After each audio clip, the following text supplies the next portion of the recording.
there, Lawrence. Hello. How are you? All right.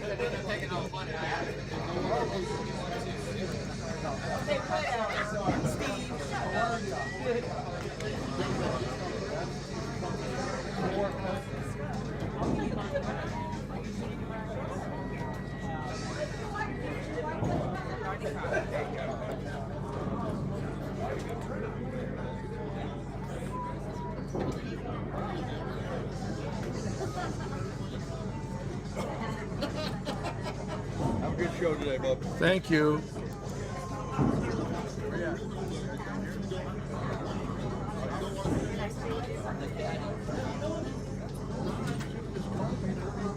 And good afternoon, everybody. From Robert Eddy's Lightning Strikes Bowl, I'm Larry Lichtenstein. We'd like to welcome all of you to today's Handicap Eliminator. This is a trios event, and we have got a lot of bowlers, as you can see behind me here. A lot of people checking in this morning.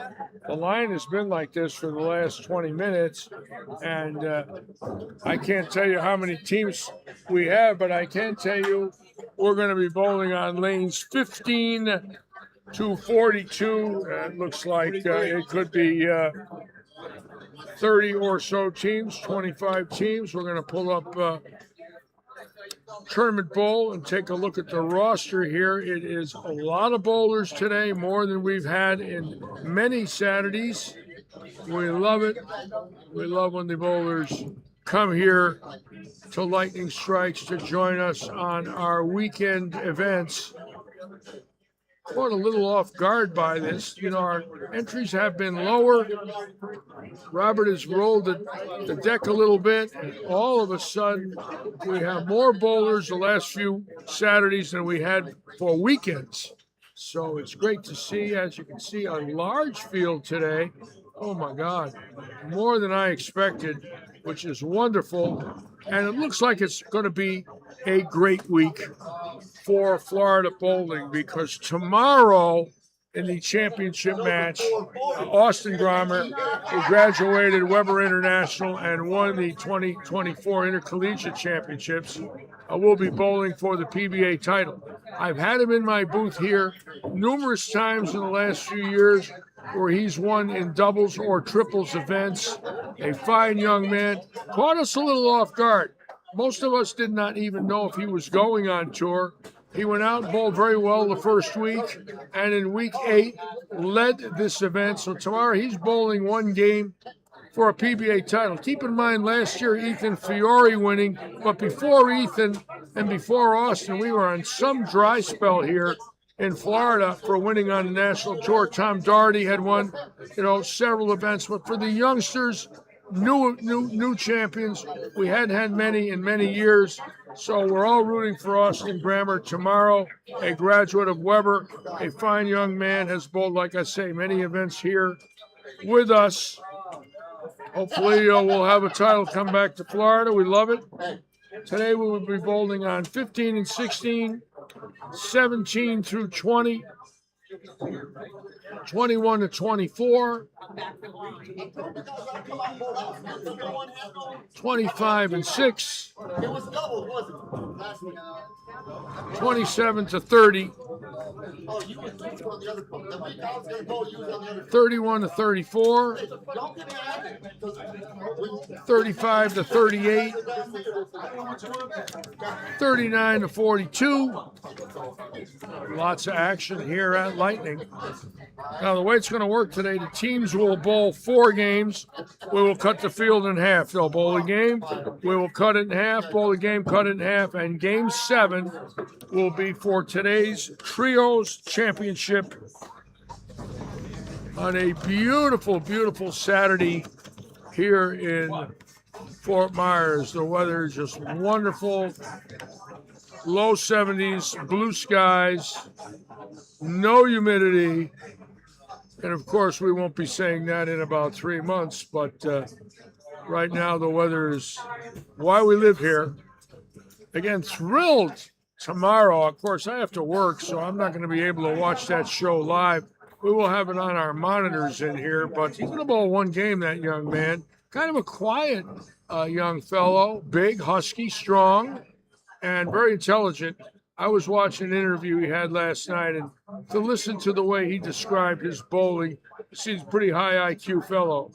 Smart, very mentally controlled. I like his control.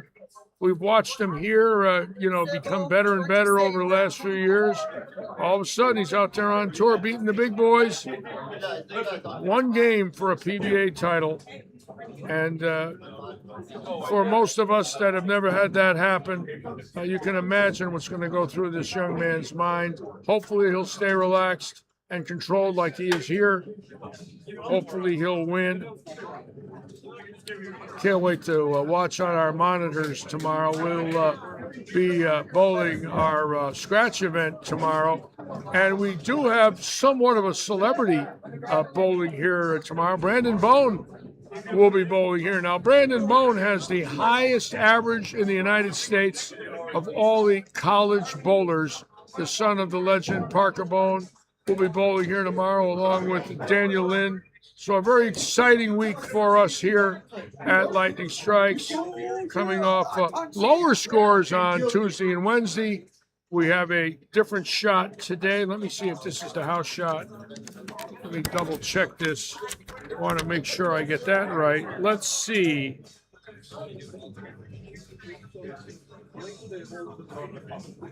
It doesn't say. Let me see if I can find out.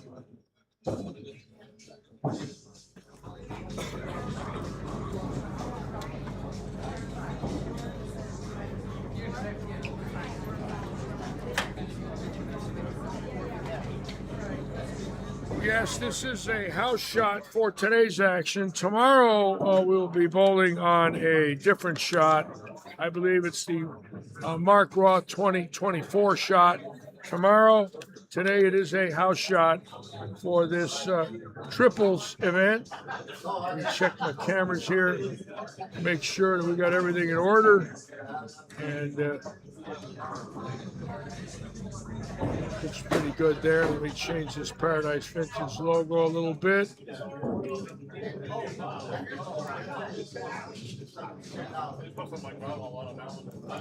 Again, this is a strong field today. We have definitely some scratch players bowling and some handicap teams as well. So it looks like we're going to be going from 37 to 42. So I'm going to get rid of this right here.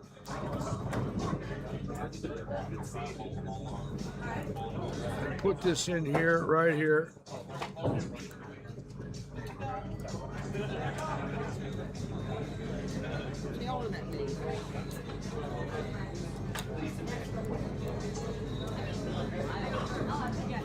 And we're going to do the same thing here with Audie. Sort of wipe out the open bowlers before we start the action here with all of you.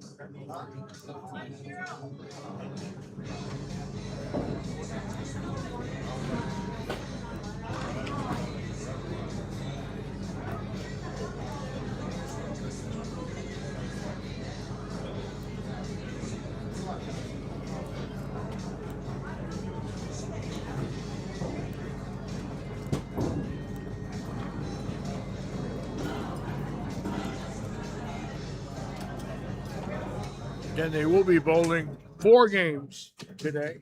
A lot of ladies bowling today, like that. A lot of people here from other centers today, too. I like that as well. I love when we draw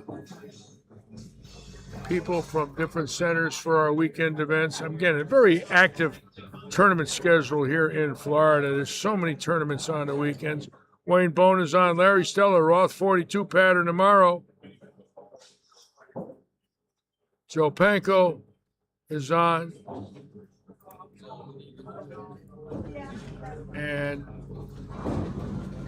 again, a large field, a lot larger than the last few weekends. It looks like the rolling of the dice that Robert has been doing to build up our tournaments is working. Look at this field. Rafael Augusto, Bill Allen, Zach Batista, John Bonella, Nathan Gray, Mike Carney, Patty Crispin, Keith Chipolewski, Ryan Constantine, Bianca Crawford, Dan Delavolpe, Pete Delavolpe, Janine Denard, the great Robert Eddy, Dave Esposito, Carl Fun, Patrick Olson, Viet Hong, Robert Hilton, the Hall of Famer, Shyler Kelly, Russ Kozar, Sybil and Tony Krosick,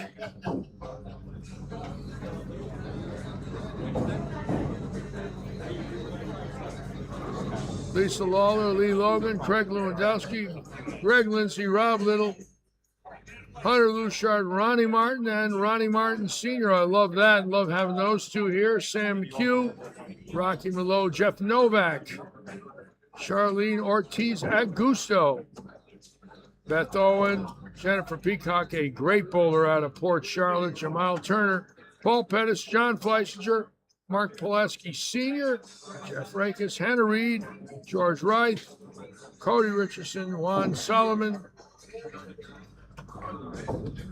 Louise Sullivan, Bruce Sands, Stacy Sizer is going to bowl very well today, throwing the ball great. Ray Stevens, Pam Stewart, Charles Sumner, Devon Swiney, Rob Thor, Terry Weiss, John Worrell. Wow, a big field today. I love it.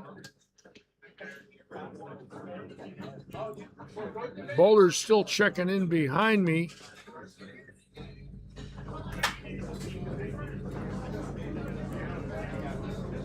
And the guys doing their job behind me. Luke and Greg checking in. Everybody.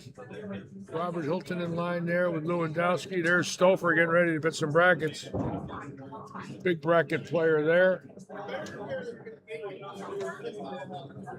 Coach Ron Richards. And around me on this side, bowlers again, getting ready for the action.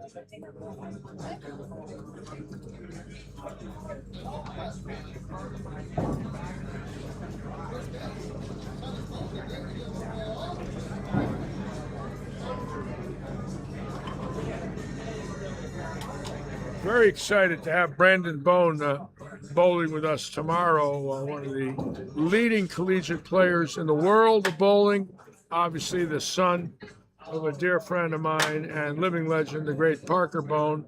So we'll be talking to Brandon tomorrow. I'm going to bring Brandon in the booth. I want to see how he's doing. Big, strong left-hander out of New Jersey, taking over the Bone name in a wonderful way. He's just a wonderful young man, great image, just like his father. We love when the youngsters follow in the father's footsteps, like Ryan Barnes. I'm sure as soon as Brandon graduates, he's going to be on that tour, no doubt about it. Kyle Troop, the son of the great Guppy Troop, the Hall of Famer this year. Kevin McCune, the son of Eugene McCune. A lot of great kids coming out, following in their dad's footsteps and mom's footsteps.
Want to sit? Come here. I got the great Robert Hilton in here today. We're going to talk to the Hall of Famer. Nice to have you with us. Same here. This afternoon. You're ready to roll, I'm sure. Now, you've won this a few times with George Reich. Haven't you won this with Davion and George? Are you part of that team? I bowled with him a few times. Yeah. I think we won it with Mark Zell and That's right. TJ. That's right. That's right. Who are you bowling with today? But I'm bowling with Davian and Janelle. Going with Davion and Janelle today. Now, when you guys bowl, I noticed you get very animated with each other. There's a lot of chirping, a lot of talking. That's the best way. We always do like that's just to That gets help you it. loose? Yeah, that's help us That's to your concentrate on what we routine. gotta That's do. just Yeah. the way it is, right? Do you like to do that? That it make you relax a little bit, have fun instead of think about you just go and Yeah. have fun and do what you gotta do. Yeah, yeah, yeah. Now, when you see a field like this, it's a big field today. This I is just try to focus on me and try to do what I gotta do, try to make the cut. and that's it. Yeah, I just try to do one game at a time. One game at a time, one Yeah. shot at a time. What's it like being a Hall of Famer since you got inducted? Anything? Is it different? No, it's no different. I don't really think about it. I just try to do what I can and Do move what you on. can. You work all week Yeah, I work all week. outside in the sun, 5 days a week. and then you come in and bowl on the weekends, and you never run out of energy. How have you done that in your life? Just I want to know pace. how you can do that week in and week out. pace, keep your body in good shape. Unbelievable. You're a great athlete. You're Just try to keep it as best as unbelievable you athlete. can. Very athletic. Your physical game's fantastic. We marvel at it, especially the fact that you're outside working in the heat all. Yep. And it ain't that, come June, July, and August, it's no picnic out No, there. there's no picnic out here. It gets when No, it it'll gets knock, worse, it'll knock but you out. You'll sweat, gotta you'll sweat pace some bullets. yourself. Yeah, pace yourself. Yeah, you know, yeah, yeah. But it is what it is. Got to do what you Well, got to you're do. great at it. You're a model of consistency and excellence. You're a great Hall of Famer, great ambassador. I like appreciate seeing it. you bowl well. It's fun to watch you bowl. I try to keep it up. When a few things are off, I work on it last week. A few Yeah, things, yeah, try to make yeah. a bit of the change. Yeah, the yeah. lanes, they change a little bit. So Yeah. trying to make little minor adjustment, nothing too major. Well, you're great. You know your own game. You got a great mental game. Focused. Well, I can gave that to Chuck Williams. He was the one. I know, and you said that in your Hall of Fame speech. That he gave you a lot of things. Yep.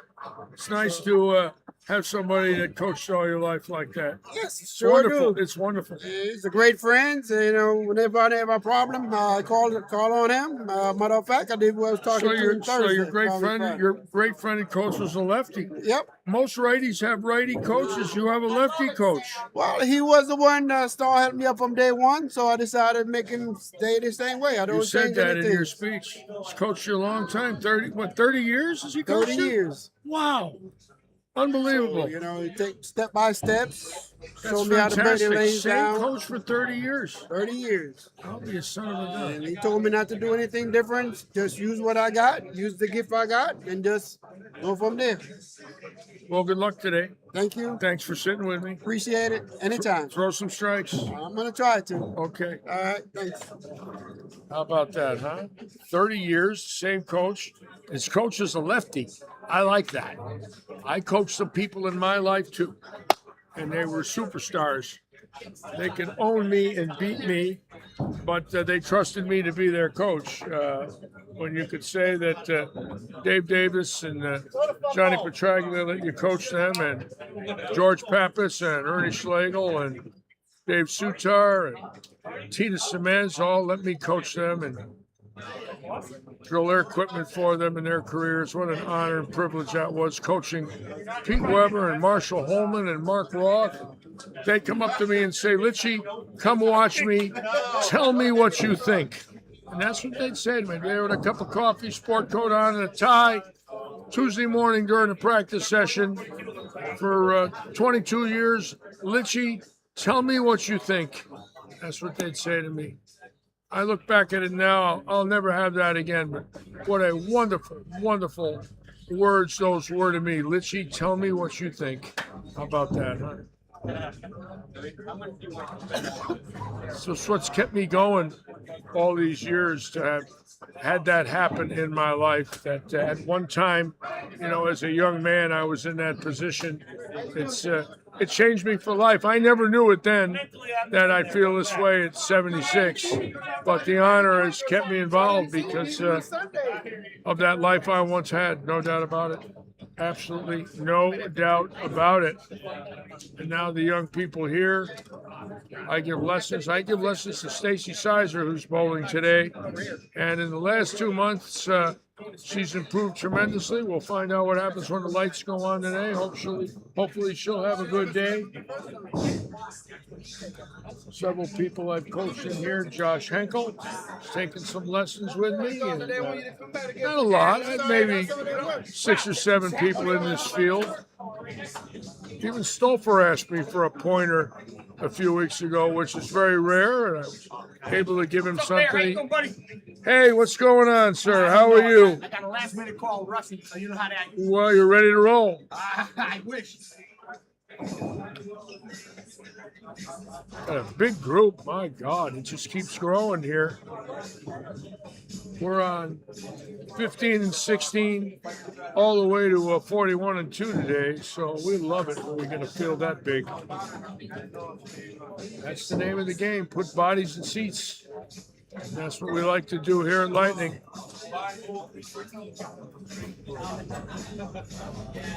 Right there, the lady with the storm shirt on, Jennifer Peacock. Got about 33. I gotta get glasses. I can't see no more. Neither can I. That's why I'm sitting here. Listen, I might be your partner before you know it. I'll help you. That's Jennifer Peacock out of Port Charlotte. A fantastic bowler. About 3,300s in her resume. She can play. Nice to have her with us today.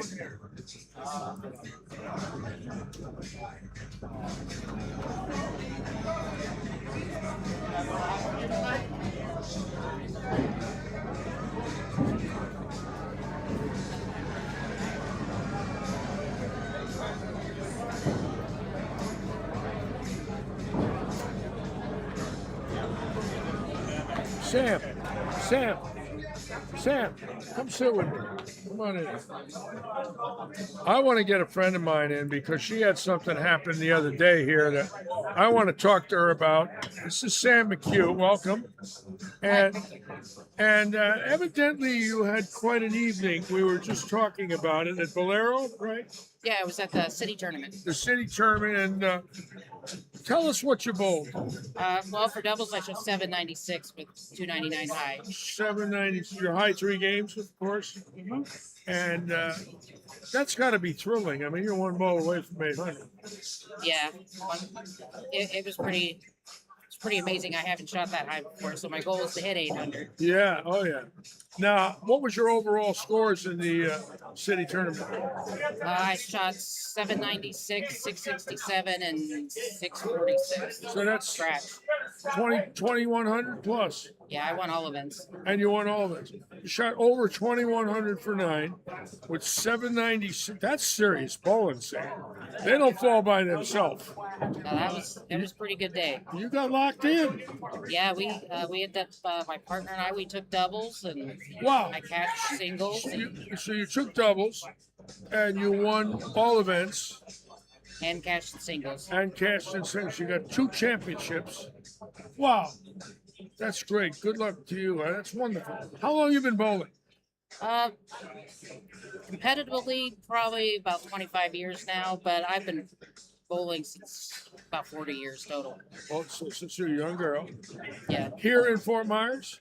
No, I've only been in Fort Myers probably about the last 16 years. Where are you from originally? Originally from Ohio, but I started really bowling competitively out in Springfield, Missouri. In Springfield, Missouri. So, wow, you were in Ohio and Missouri when you bowled. Yeah. Wow, we drove through Springfield. Remember coming up through Springfield. Isn't 55 going through Springfield? 65. 65 goes through Springfield, yes. Took that route about 50 years ago. And what part of Ohio did you bowl in? Little town outside of Columbus called Newark. Oh, Newark, Ohio. Yeah. We bowled there in 74. Park Plains? Yes, we bowled there. Janet Bueller owned that house. I bowled in Newark as a kid. In 69, I made the finals in Newark. In my rookie year, we bowled there. I think I was 6th or 7th in Newark. We bowled there in the fall of 74 also. Oh, wow. Oh, yes, a long time ago, 52 years ago. Yeah. My cousins still bowl there now. Wow, that's nice. Are you from Ohio originally? Yes. Well, good luck today. All right. Thank you, sir. Thanks for coming in with me. Sam McHugh, 796, winning all events, winning doubles. 1 ball away from 800. She's got to be thrilled. I wanted to acknowledge her on that. That's some serious bowling right there. Samantha's her name. We call her Sam. Pretty simple that way, right? A lot easier to say Sam than Samantha. All right, let's check out the lanes again. This is where we'll be, 15 and 16, 17 to 20. There's the great Billy Seymour. Let me see if there is. Oh, there's not a step ladder today. Okay. This is a house shot.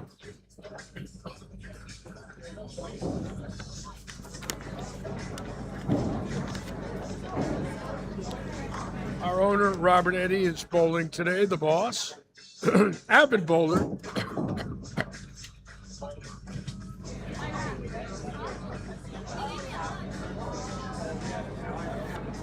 Again, I am excited about Austin Grammer.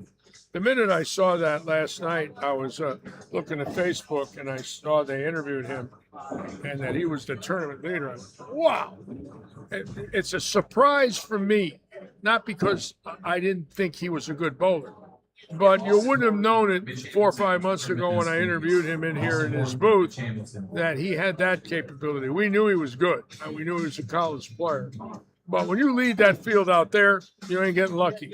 I'm sorry.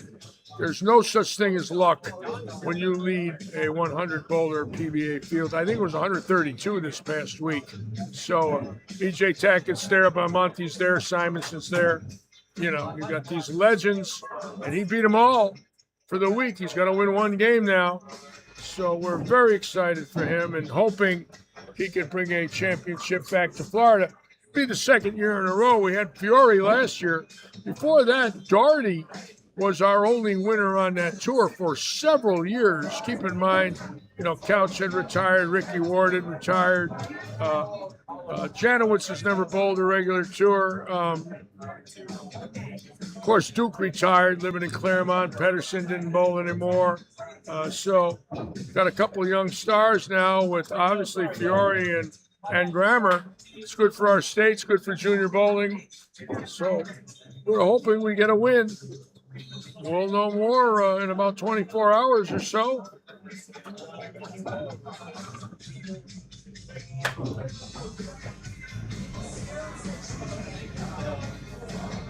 Let me check out my live chat here and see who's on with us.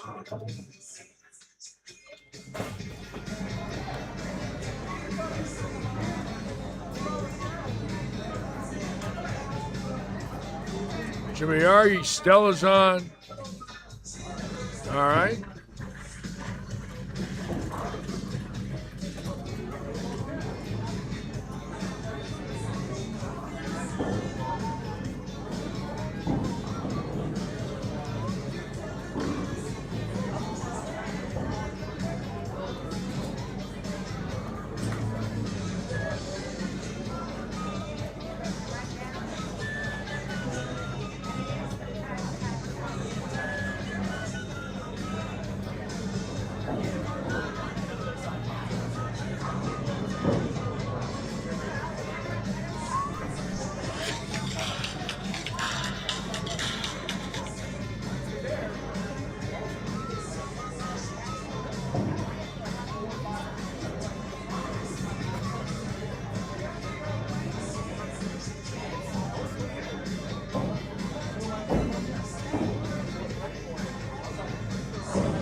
Jimmy Argy, my dear friend from Martha's Vineyard. And for those of you that, if you ever get a chance to go out to Martha's Vineyard, stop in and Barn Bowl in Oak Bluffs. It's a beautiful 10-lane house. And it's upscale and wonderful. Great, great food. And I've been there now in about 4 years. I miss it. Hopefully someday in my life I'll get back. Sure would like to. All right, it looks like the lanes are coming on. And here we go. It's practice time at Lightning.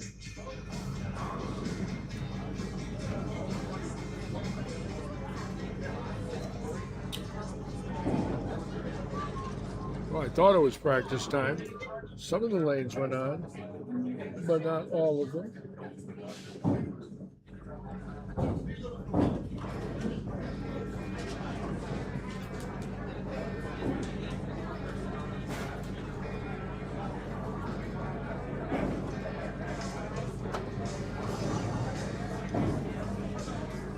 Lou Rinaldi's on. Welcome aboard, Lou.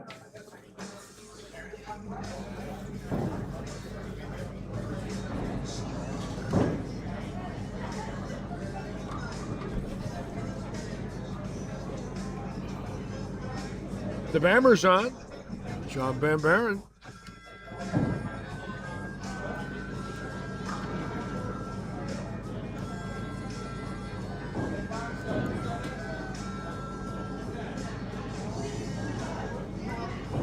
All right, guys, just a couple quick things to go over before we do get started. This is going to be a 7-game total eliminator. Your first cut is going to be after 4 games. Then we'll cut half the field each game after that until the 7th game, which will decide your winners. You guys are going to skip 2 pairs to the right today. So if you start on 15 and 16, game 1, game 2, you go to 21-22. If you start game 1 on 41-42, you're coming to 19 and 20 for game 2. How are you? Good. We're back to defend ourselves. All right. Go do it. You guys are going to get 10 minutes of practice. And we'll get that started for you here in just a second. You guys can go ahead and hit your check marks. All right, here we go. Again, a big field. We love it. Last Saturday, we had 66 bowlers, so it looks like our Saturday action here is the bigger of the 2 days. Obviously, Sundays, some of them have been disappointed. Hopefully tomorrow we'll change that. But this is a good one here. This reminds me of the old days.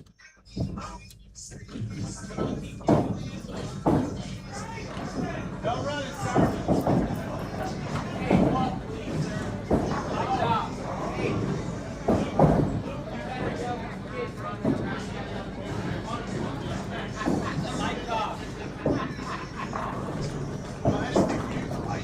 Watch out, Robert. You're about to lose your balls.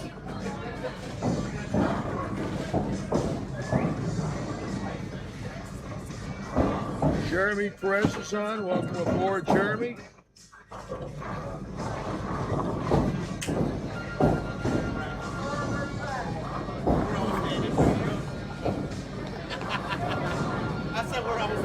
Real interested to watch Sam McHugh today on he's starting on 23 and 4. Normally, when somebody gets that hot, you know, when they're averaging, you know, over 230 for 9 games, that hasn't had that number before. That means they've improved tremendously. And I know she's worked very hard on her game. And for a lady to bowl 2100 in our association, that is fantastic bowling. It does not happen a lot. I'm sure Chrissy Stewart might have done it in her life, but watch Sam right here with the hat on. We're going to see what she's doing. I'm very impressed with that performance. 2100 is serious.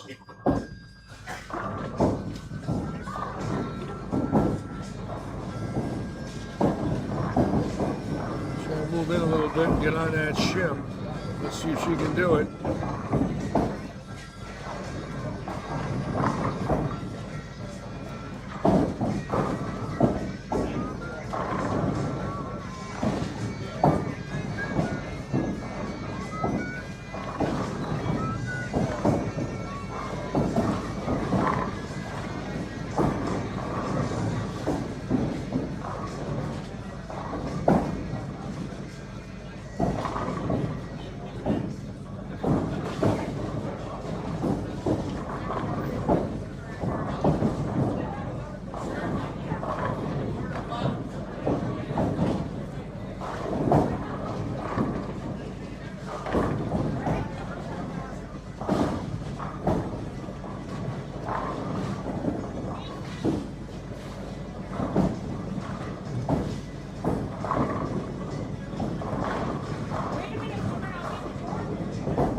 shirt's pretty good. Nathan Bray. Yeah, he's wearing a glove on the left hand too. Yeah, he throws the ball pretty good. I like that. He grew up with Devin. Same with J.J. Solomon, the lefty. He will score. Say it again. J.J. Solomon, the lefty. He will score. Really? Yes, you do. Consistently. Wow.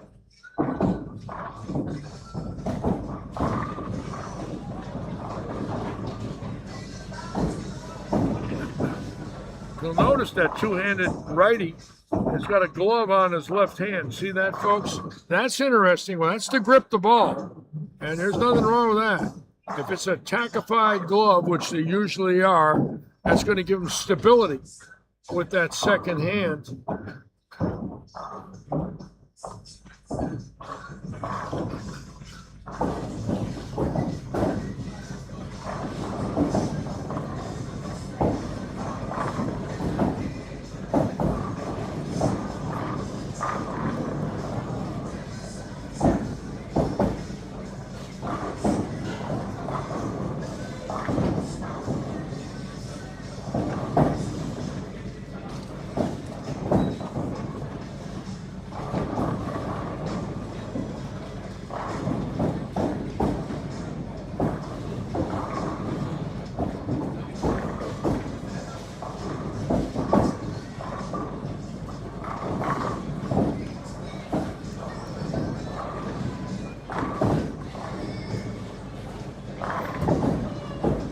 Now, a familiar face right here on 37 and 8 right there, Donnie Donegan, who GM'd with us for about a year.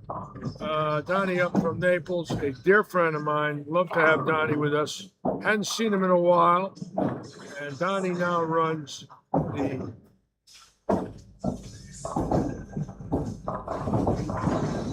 Bowland Woodside house, the house that the PBA Tour bowled in the 90s, and I was fortunate enough to make the finals there in 1999 and 2000 when they hosted the Senior Tour. I didn't live here yet at that time, and many greats bowled in that facility, including Earl Anthony, John Racina, Gene Stuss, Tita Semez, Dave Davis, Dave Sutar, all bowled at Woodside. George Pappas, some of the greats of our game, bowled in that facility. Johnny Petraglia won it in 99 and 2000. We never went back. It's been 26 years since the tour bowled there. And that is a house that Donnie Donegan GMs. And Austin Horton, the young man there on 38, is a string pin machine installer with his dad for Cubica. He has traveled the United States installing those machines. I've had him in the booth with me. You've seen him bowl on our show many times. And I've asked him a lot of questions about the installations and the technology. And he is an expert on installation and technology of string pin machines. There's Donnie right there. Donnie looking good today. Avid bowlers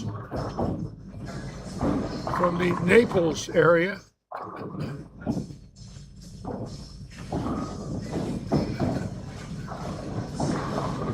There's the boss, Robert Eddy, bowling today with Rob Little.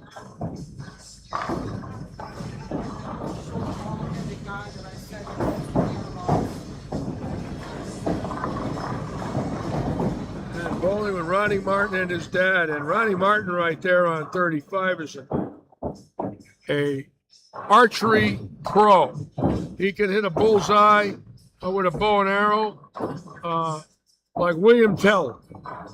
Not joking either. Absolute wizard with a bow and arrow, and extremely accurate with a bowling ball too.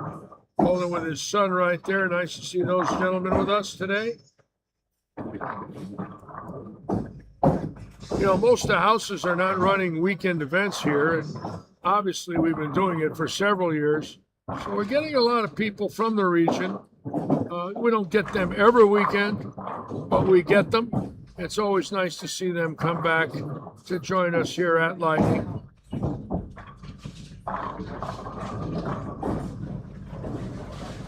A lot of houses have went more recreational. Some just don't run tournaments any longer. So we're capitalizing on that. It's just the way it is. That's Robert's business plan. We want tournament players here on weekends. I can tell you that. Every weekend we can get them. We want them. It is something we pride ourselves in. That's why we live stream them. We want them coming here. It's just that simple. And when we do see them, it is an honor and privilege.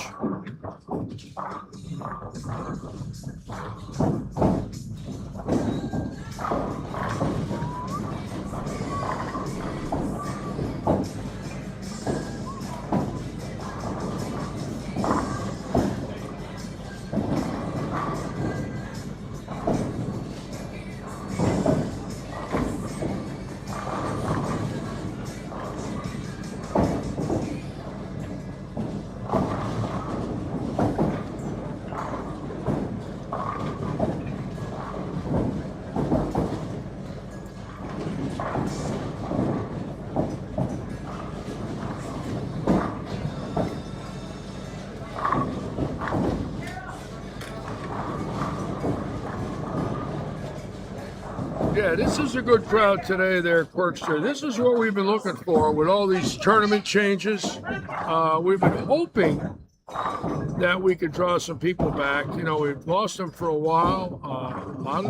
There is a lot of competition in Florida. And in order to get them here, you know, you've got to come up with the right. We'll get a little bleep.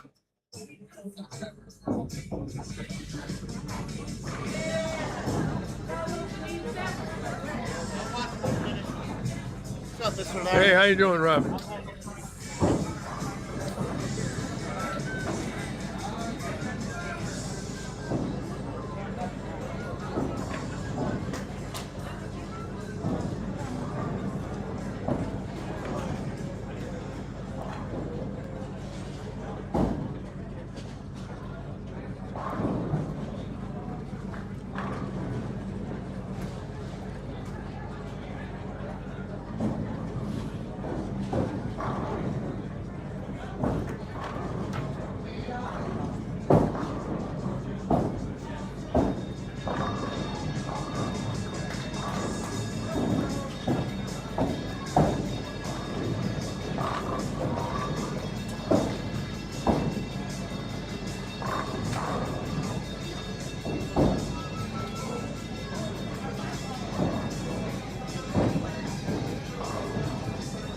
You know, I was telling everybody earlier this week, I was on the phone with Joe Panko sometime about a week ago.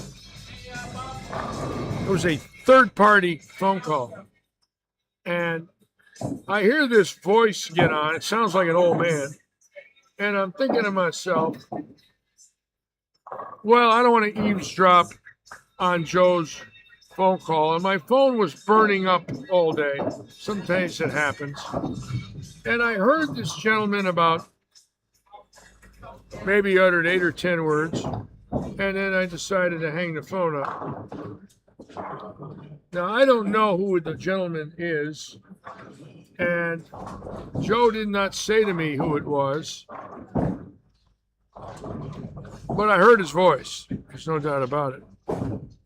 And then I talked to Joe later in the day, and he says, "Why'd you hang up? That was Jack Nicklaus." I says, "What?" He says, "Yeah, that was Jack Nicklaus." And then it dawned on me, that was his voice. You know, the minute he said that was Jack Nicklaus, I heard him. So I had a chance to be on the phone with him, and it didn't happen. I have been sick about it ever since. I mean, sick. It's bothered me horribly because I've loved him in my life ever since I was a young boy. And obviously watching him at the start of the Masters on Thursday with Gary Player was thrilling.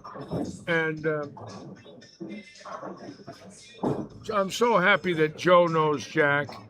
Joe worked the Bing Crosby at Pebble Beach for years. And when he was with IBM, so he had a chance to meet the legends. Tom Watson and Palmer and Jack, Bob Hope and his wife, Clint Eastwood. Well, Joe, thank you for trying to hook me up there. I don't know what I would have done if you said, Jack, this is my friend Larry. I have a feeling I know what I would have said. You know, I've loved you ever since the first time I've seen you. Thank you for what you've done for American sports. Yes, I'd have said that. What a legend, huh? It's funny who you'll meet in your life. I've known Joe 57 years. I did not know that later in my life, you know, I would be friends with him again. We didn't talk for many years, sort of drifted apart. And as we rekindled our relationship, Joe would start to tell me about his life and that fact that he worked Pebble Beach.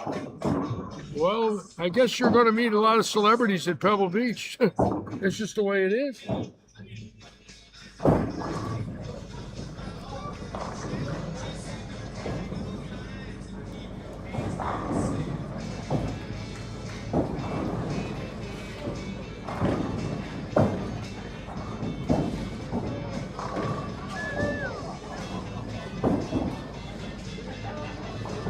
Ashley Schwartz is on. Julio's on. Welcome aboard, everybody. Nice to have you with us. The Quirkster's on today. The Quirkster just turned 70. You wouldn't know it. You don't look a day over 68, bro.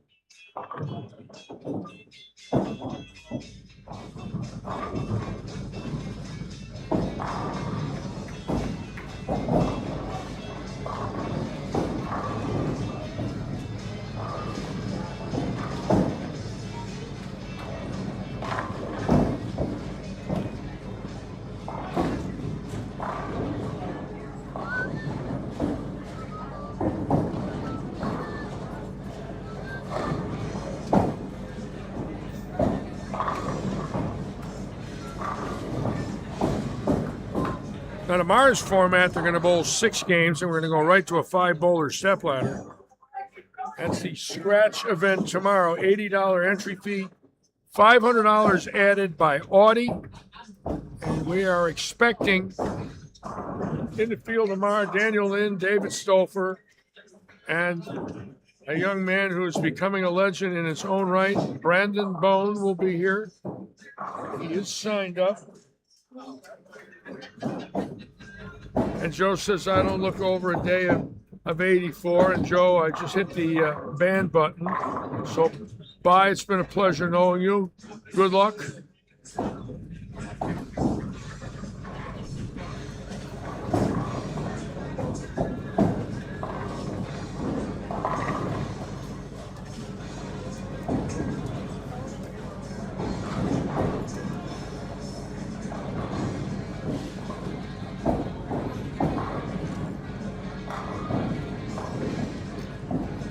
So we're actually going as high as 43-4 today. There's the great Stouffer. I did wipe him out of this camera here, the multi-cam. So we are using 43-4. So I'm going to tweak that right now as we watch the multi-cam here. Oops. Looks like we lost 35-38 again. What a shame. I rebooted and it left us again. So unfortunately, 35-38 will be out. I thought I solved that problem by rebooting today and it's gone. And there's nothing I can do about it. So please forgive me. That is a pair of lanes we will not be watching.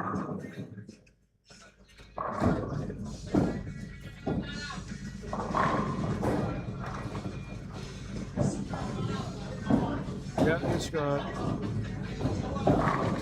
Boy, I did not think that would happen.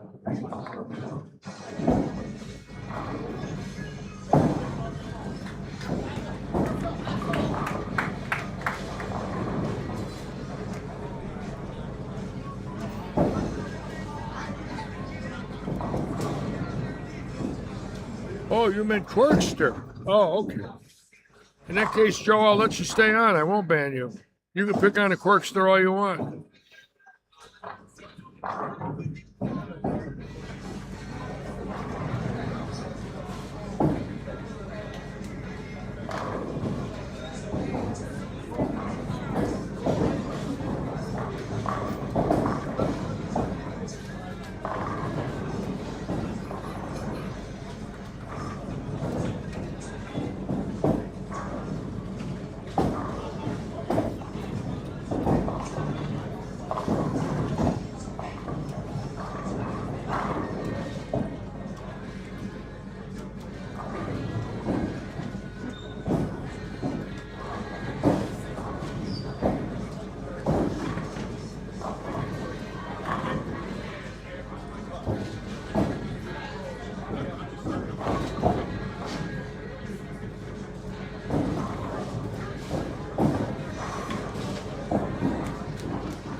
You know, this Masters here is 40 years ago where Jack won his last Masters when he made that 80-foot putt with Greg Norman leading that last day, and then he went around Norman.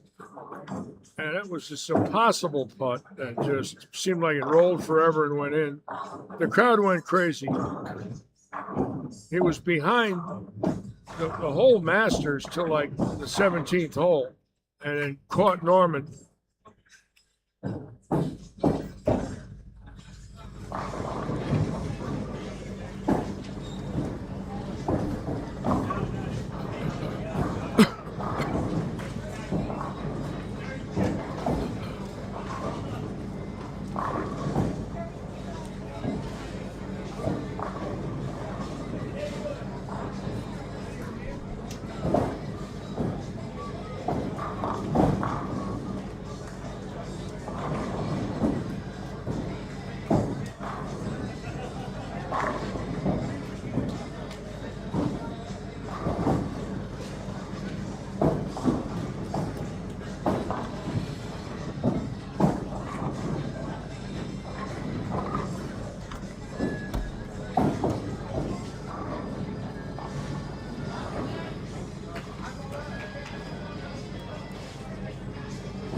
Billy Seymour on the shoot with 5.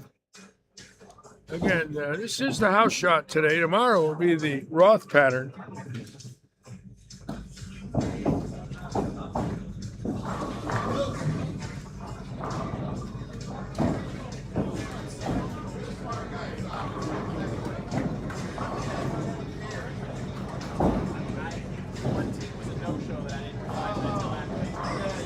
Yeah, it's going to be interesting with this cut here, the way this tournament is. We've never had a trios eliminator like this that I can recall. Now, there might have been a few earlier, but this is a fairly new concept for an eliminator format.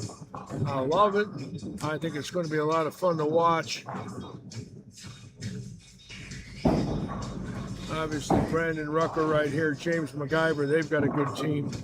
There's some excellent teams here, scratch teams, basically.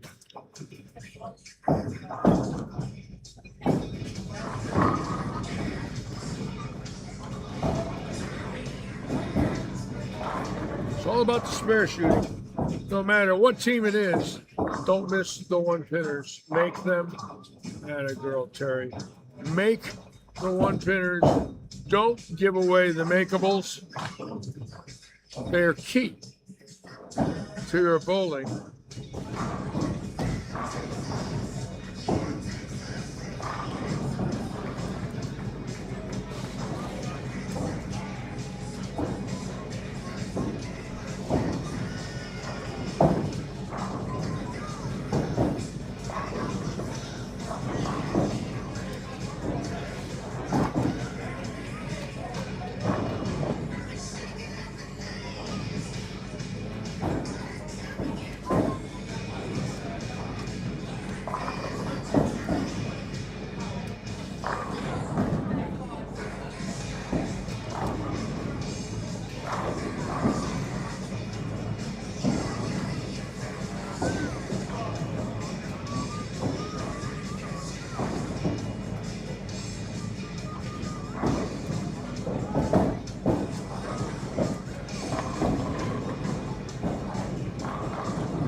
Boy, Sam McHugh throwing it good, right up 7-8. And obviously, that 2100 is a major, major accomplishment for her. I'm so happy for her to be able to do that. Young lady that's just stayed with it. I drilled her balls several years ago in Cape Coral. I remember when I first met her, and she always threw it decent, but she didn't have anything like that. So she's improved tremendously to pop 796 with 2100 plus. That's that don't get any better than that. I mean, that's serious bowling no matter what part of the country you're in. That is one of the highest 9-game blocks, I believe, a lady has ever bowled in this association. I know Chrissy Stewart's done it.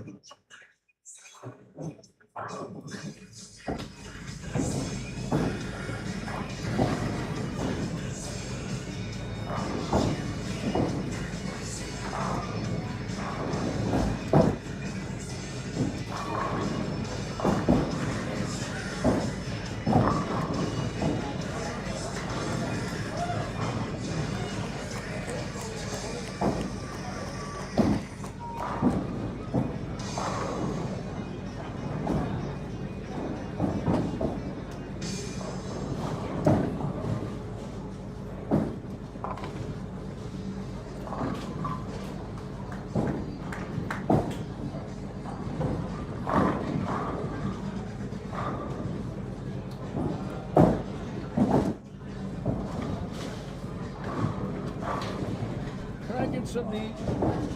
I still Just an got order your, of fries. Yeah, Yeah, I got an order of fries on there, right? 2 orders from Saturday and Tuesday. Oh, okay. It's all right. It still ain't even going to be $10 after I do the discount. That's fine. That's good. Want me to pay you now? No. We'll do it at the house. All right. But the thing is, if we don't, if it's not over 500, that's why I've been running it. Oh, Actually, oh, okay. I got it.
Boy, good shot there.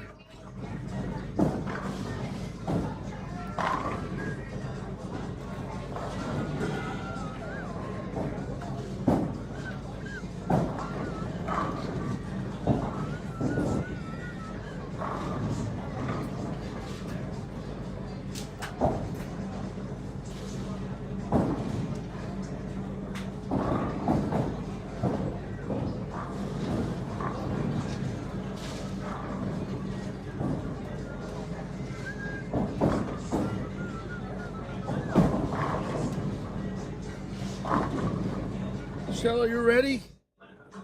All right, Stella wants a trivia question. Let me see. What can we give Stella for a trivia question today? Oh,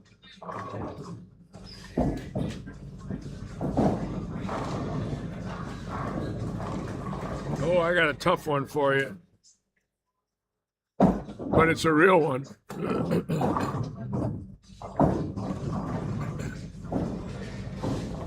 This is a tough one, Stella. Name 2 women that have won USBC Eagles at the Open Championships. Name 2 women that have come home with Eagle wins. Now, keep in mind, you get an Eagle for winning singles event, the doubles event, the team event, or all events. Okay? Name 2. Now, not in the booster division, in other words, the low average division. I'm talking in the open division with bowlers that have the highest averages. Name 2.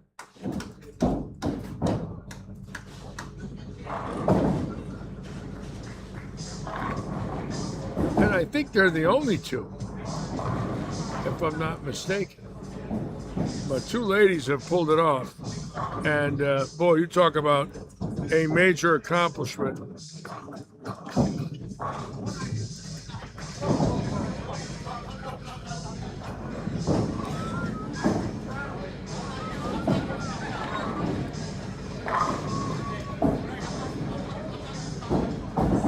No, I don't believe Judy Sutar ever won an Eagle. No, I'm going to say no, and definitely not Laverne Carter. Because they didn't allow women to bowl when Laverne Carter was active, or Judy. They did not allow women to bowl until long after both of those ladies retired from literally bowling itself. Judy's about 80. Thank you. And Laverne, you know, when they allowed the women in like 20 years ago or so, That would have put Judy at 60 and Laverne at 80. So that wasn't going to happen. I think it's only 2, but they are familiar names.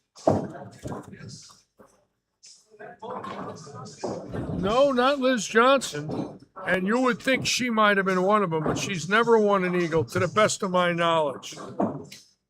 Again, I'm not going to say I'm 100% right, but I believe I am.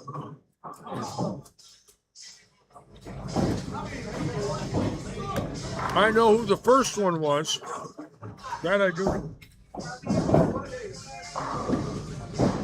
First lady ever to win an Eagle at the Open Championships was Wendy McPherson, who won the singles with either 8-11 or 8-12. And a few years after her, Jerry Edwards and Steve Padilla won the doubles with 15-60. Jerry Edwards, a left-hander, and Wendy McPherson are the only 2 to the best of my knowledge.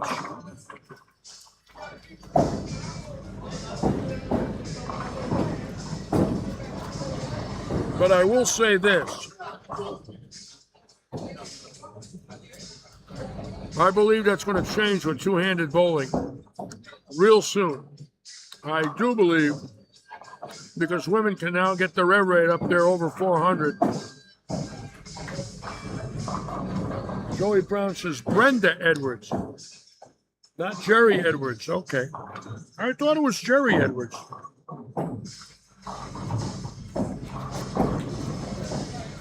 Thank you, Joey, for that. I remember the last name was Edwards. I got the first name wrong. But I know Wendy won the first one. I think Brenda Edwards won with Steve Padilla, maybe, right? Doubles? I have to check on that.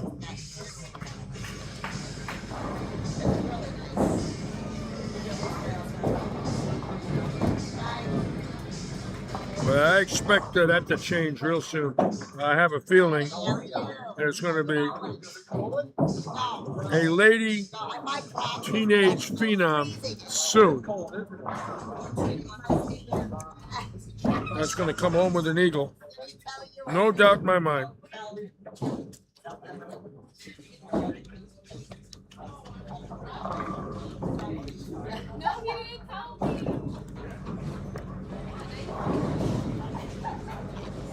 I think Bella. Hey, Jane, how are you? Hey, baby, come over here. Come over here and give Larry. Come over here and give Larry a hug, little baby. How are you today? I'm good. How are you? Oh, that's the one that married Denny Schreiner, Larry? Good, I'm good, sweetie pie. Say hello. Go ahead, go ahead.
All right, Stella, you ready for another one?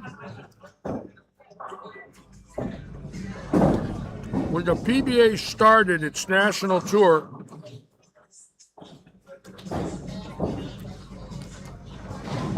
in 1962, They had a tournament director who is considered to have been the first PBA tournament director. He came from New Jersey. What was his name? Let's see if Stella gets this one. That's a 64-year-old history question. Robert Hilton now coming up for number 9. We had interviewed him earlier. And here he is right here. And that's 10, that's 9, and Hilton right now dead in stroke. And we got 9 in a row on 29 and 30. So we're going to stay right here for game 1.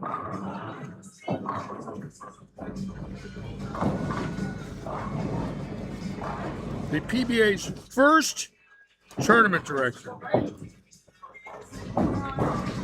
Now there was 3 in a very short period of time in 60, 61, 62. There was 3.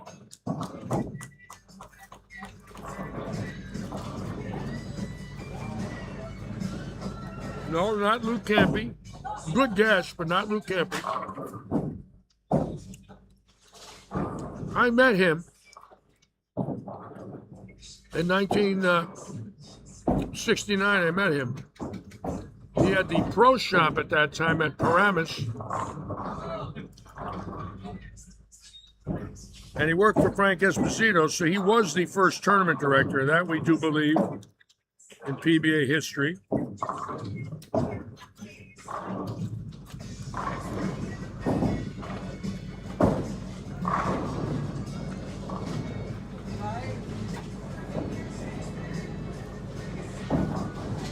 Banco says Cochise, real nice, Joe. That's a good guess, awesome. His name was Pat DeVincentis, was the first one. Danny Mitzif of Akron was the second one. And the third one was the legend Harry Golden, who hired me. Poor devil.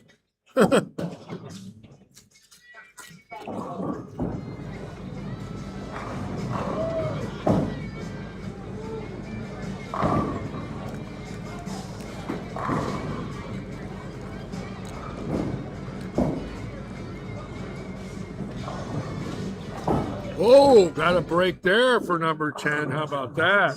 Oh, yeah. That was that's one that you dream of. You know, you get a light hit like that and carry.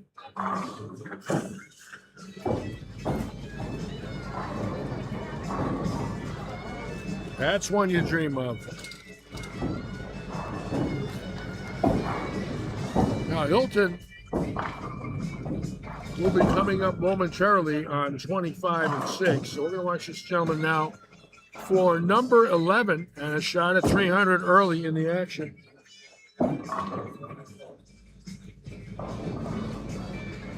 Nope, sent it to the right. What's that? Dave, you want to go for 300? No, that's Hilton. Oh, that's Hilton. Oh. Of course it's Hilton.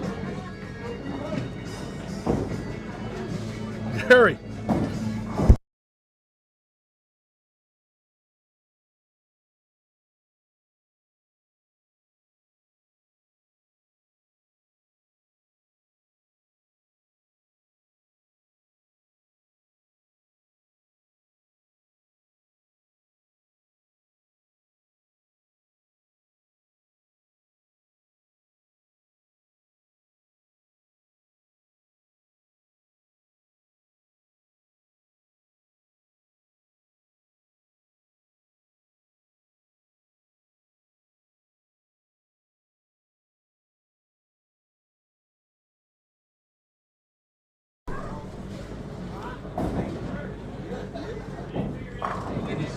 All right, so Hilton's going to be coming up now.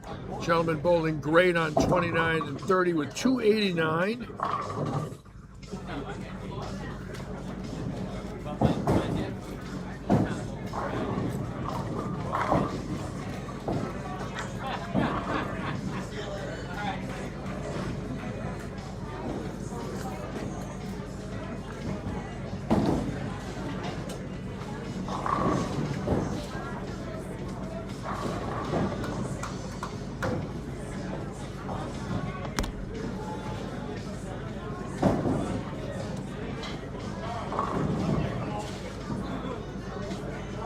think you're walking on the outside is easier than the inside.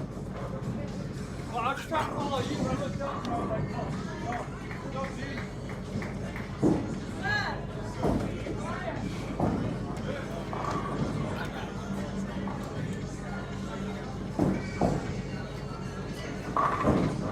Oh, and he stuffed a 9. You can just see that ball really chopping the 5 straight off the 9.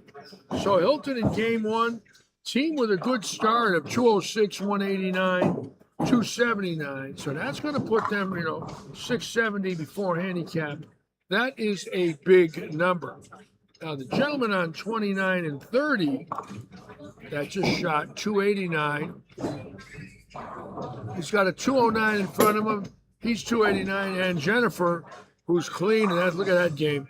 That's the game you want. Never doubles until the 10th frame. Look at that. All spares, 1 strike, and then gets lined up, gets the speed right, and strikes out, and that's called maximizing a 4-bagger with 213. She lost 6 pins and count. So right now that team will probably be in the lead with their handicap.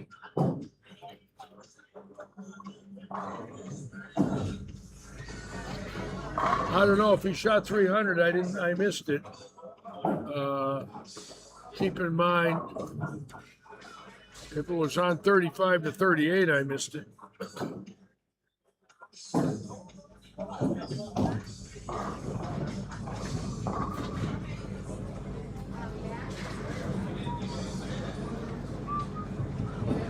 Attention all tournament bowlers. If any of you are interested, we have a scratch tournament tomorrow.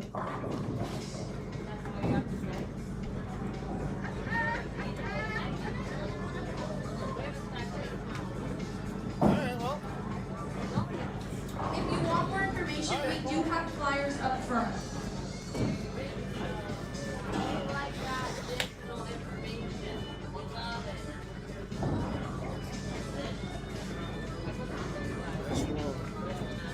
You do not get on the...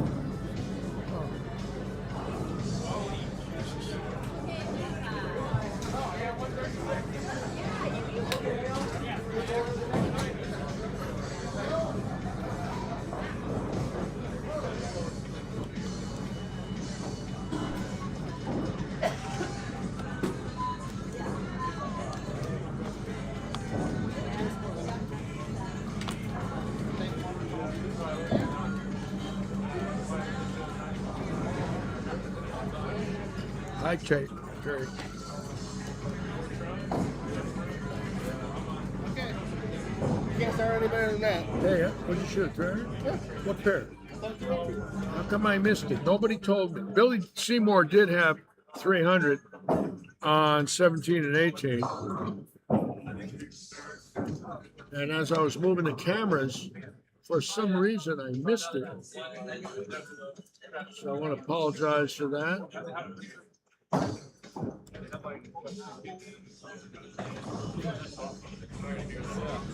So I only throw it down here.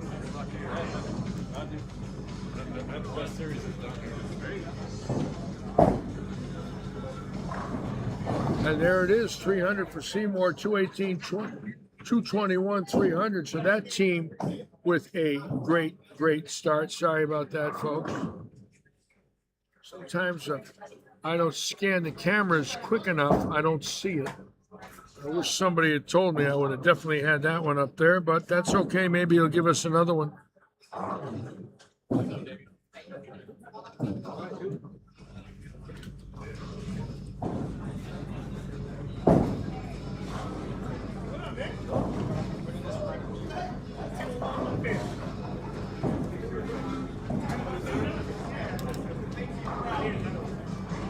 still haven't even tried to throw ball ever since October. I don't even know I have. It's still there. Gabe Hernandez is on. Welcome aboard, Gabe. They said 6 to 8 months. All right, bowlers now will be moving 2 pairs across the house today. I'm getting to 15. Unless they mess something up. They fucking, you hit a nerve, they say shit. Yeah. I don't want another one. And then one before starting to get another MRI or the X-ray. Let it heal bad, at least it'll heal, right?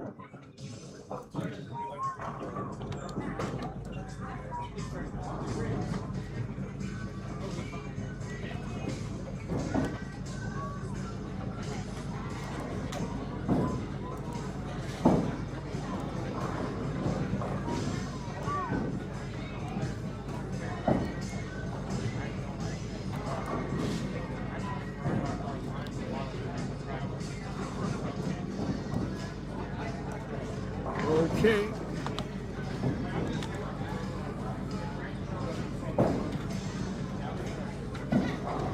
We'll now be going into game 2 here at the living room. Again, we had a wonderful bowling season since last May with Jerry Michalanic running the Bracket Buster. He had 3 of those. TJ's 2 events. TJ Williams, who's recuperating from knee replacement. Also a great season here with our junior program. We want to send a shout out to Dave Covington, who is recuperating from open heart surgery. He's fine. I was talking to Sue this morning. He's resting and did not feel bad, did not feel weak. It was not short of breath. Went in and got checked up. They found some things. Please make sure that your scores are reported to the tournament desk after each game. I am still missing quite a few score sheets. And what happened was they found something that it did not expect. He had to have open heart, so we want to send our thoughts, prayers to Dave, Sue, and Dave will be back here, I'm sure, soon. What a great job they've done coaching our juniors here, along with Ron and Tanya for the last 7 years. And overall, Dave and Sue have been coaching 15 years here in Southwest Florida. And we are so proud of our junior program. 140 kids here. That's serious. All got shirts from Audi this year. All the kids wear Audi of Fort Myers shirts with Lightning Strikes logos and RPM logos on the shirts.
Okay, I want to apologize for losing 35-38.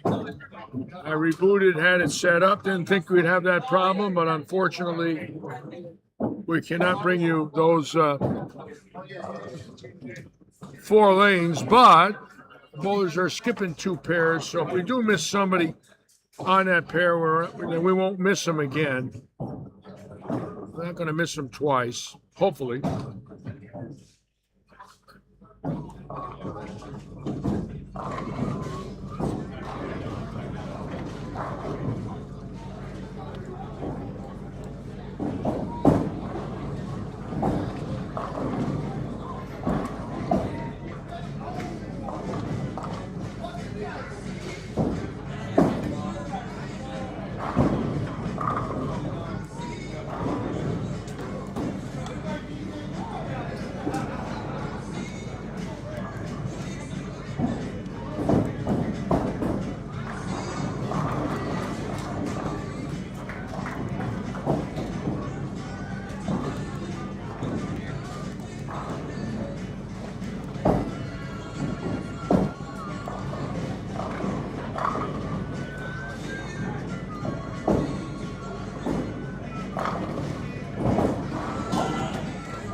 All right, Luke's getting the scores in. We'll have them for you shortly. Going to be interesting watching this one now. We know the Seymour team with 300 and the Jennifer Peacock team, both teams with over 700 scratch or real close. So they should be the two leaders. Keep in mind, all pins drop after 4 games. So the name of the game is make the cut, get to the next round, make it, get to the next round, make it, and get to the championship round. There are 3 cuts. We cut it half the field after 4 games, cut it again, and then the last group will bowl for today's coveted title. This is a very interesting event because it's got a lot of entries today. Normally we hadn't been this many, but we have them now. We have a lot. I want to double check this and get this right.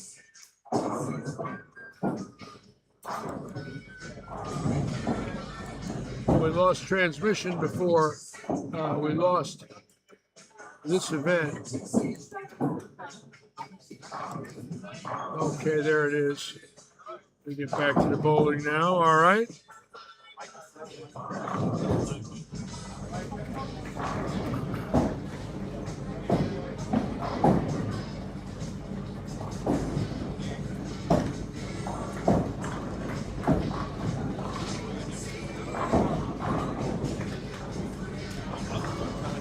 Had a chance this week to talk to 4 Hall of Famers, 4 legends. Spoke to Ernie Schlegel and Johnny Petraglia this week, and Barry Asher this week. 3 legends, excuse me. Take that back. 3 dear friends.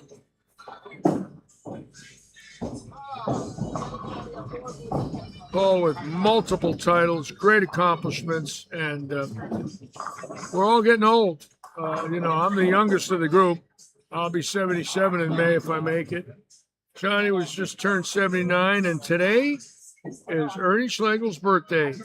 Ernie Schlegel today is 83 on April 11th.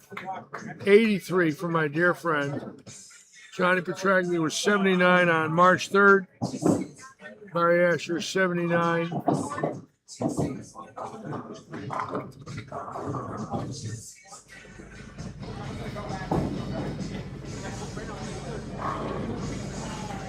Look at those scores on 21 and 2, folks. Now, very seldom do we see anything like this. This is one that's very interesting, and it's for real. This is not 9-pin no tap. I have not seen 15 in a row out of the chute in this tournament, to the best of my knowledge, ever. It is not that easy. What did Ernie say? Larry Stella, he didn't come up for air. I can't remember, but as much as I talk, I didn't get a word in. That's all I can tell you.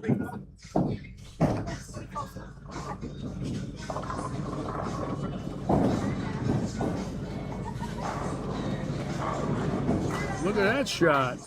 And that's 16 in a row. And we have to stay right here and watch this because most of you that watch our live stream will admit that's pretty cool. This is, I believe it in 9-pin no tap in a heartbeat. But in regular bowling,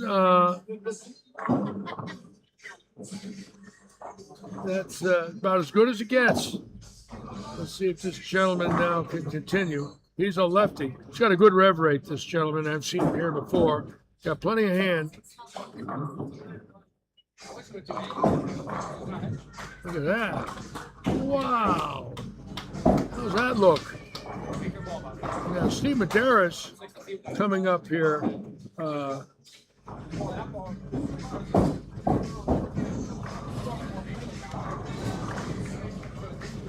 And I must admit, that is pretty exciting.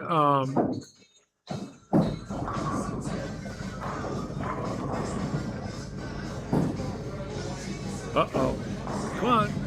Oh, he Got him just a little left off the hand. Kind of surprised it held. What a shame. Great shot, though. A little left, but it held. That means he threw it pretty good. They don't hold by themselves. You got to do enough right.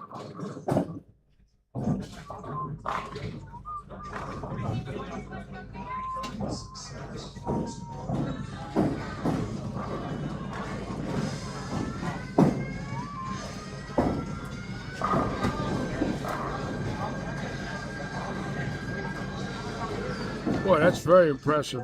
That's gentleman now for number 7. That looks good right there, too. Look at his shot. No! Oh, boy. All right. Boy, that was close.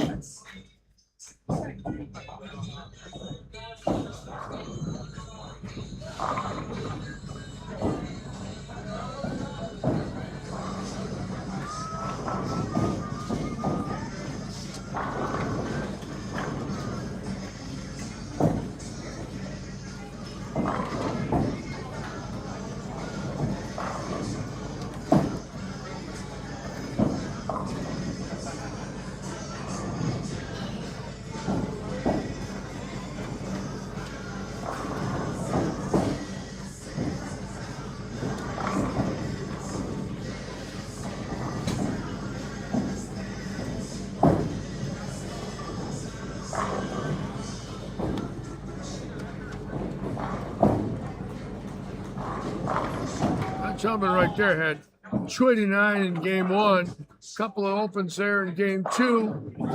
That's the Jennifer Peacock team. We're going to keep our eye on that. Let's go back to 21 and 2 and see if this gentleman here did strike for the 7th strike in a row, and yes, he did. So that team right now with a monster number. Obviously, they've got 858 in the wood as we speak. Very seldom do we see an 800 scratch in one of these events. So they're hitting the pocket, but all of a sudden the corners are standing.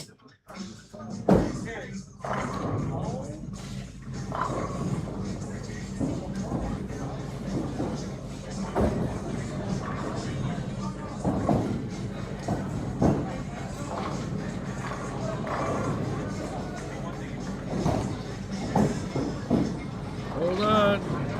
Oh, there it is. It's amazing when I watch it every week. It baffles me that we've got some excellent bowlers here, but they give away one pinners, and you often wonder, will that be the one that cost them a cut or a win? You don't know that, but boy, you do not want to miss makeables.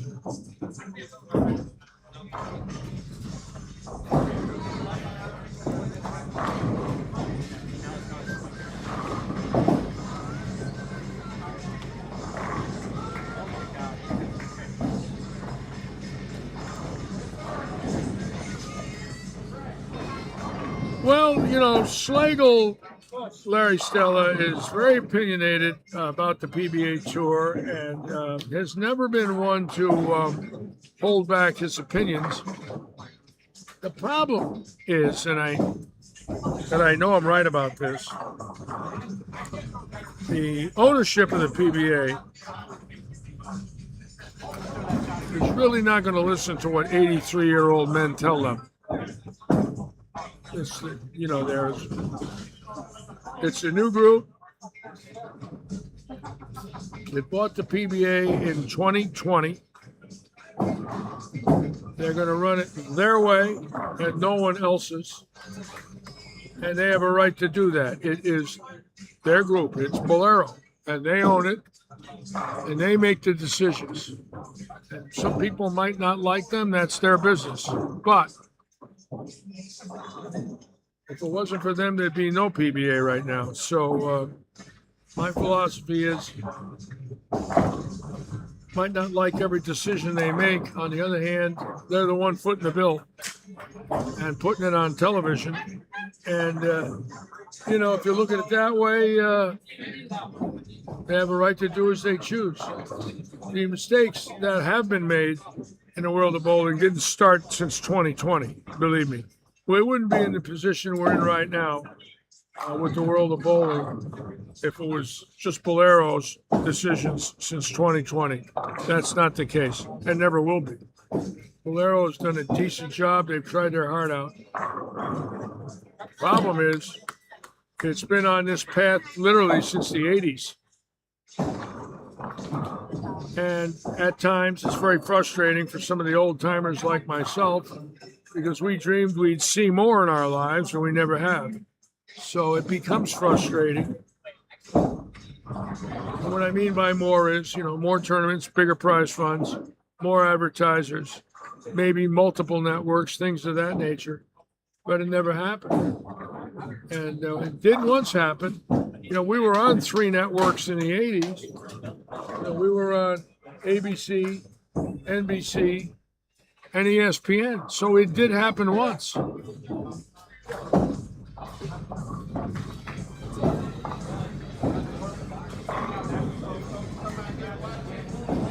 All right, here we go. It's score time. Let's see what we got.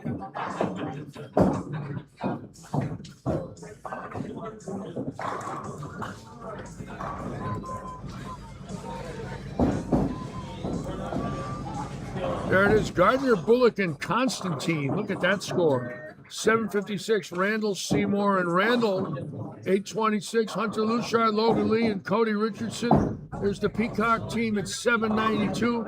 The cut number after one game, 694. Extremely high today. We have 84 bowlers bowling. That is a high for us for many, many months. That is wonderful. Obviously, they like the trios event. Look at these 700s. There was 3 of them. Right now, Flessinger, Malone, and Lawler. Only 74 pins out of the cut. So right now, as far as I'm concerned, 28 teams have a chance to get to the top 14. We'll see who does it. And if you look at the spots 14 through 19, 5 teams within 9 pins are making it.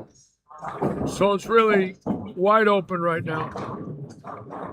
Be interesting to watch as time goes on. 3 games to go.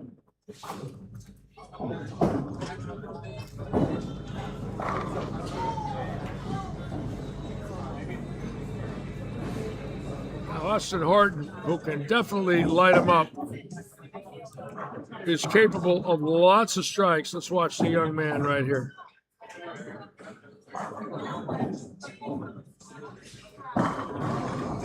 Oh, yeah. Well, he's got that look out. He gets that ball to go long like that where he doesn't have to overswing the heads. He's deadly. Keep in mind, the tighter they are, the better he is. He does not want to stand left and just open the whole lane up because once that ball sees friction, it's going to go sideways, which obviously could cut a 5 off a 9. Late breakers, rip 7-10s. Right now, the lanes are tight enough for him to get lined up and have the perfect break point. So we're going to be keeping our eye on him. Oh, yeah, that pair's beautiful right now. 43 and 4.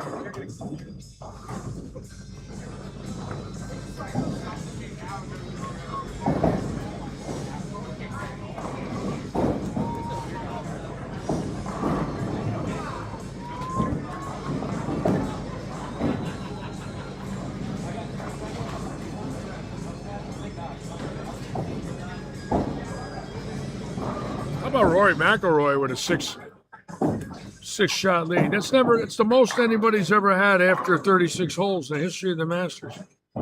Is 6 shots. You'd think with Tiger Woods, in his prime, and Nicklaus and Greg Norman and, the great ones, somebody would have had more than 6, but that's it. And I don't expect it to be that after today. I really don't. I don't think he can maintain that. And one more unbelievable than that is only 3 people have ever won the Masters back-to-back. Nick Faldo, Tiger Woods, and they were saying who the third one was last night. It might have been Nicklaus. Only 3 times it's ever happened. That's unbelievable.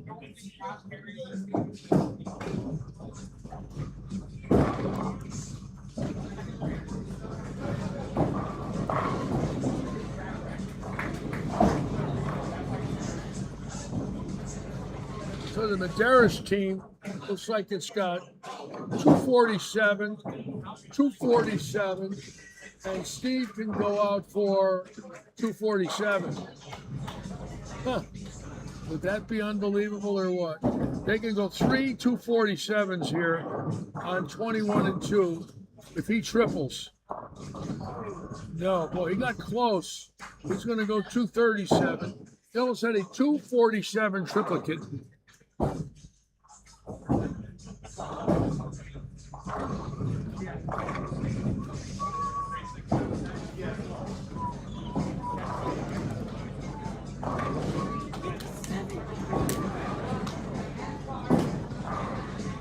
Watch Austin Horton right here now for number 10.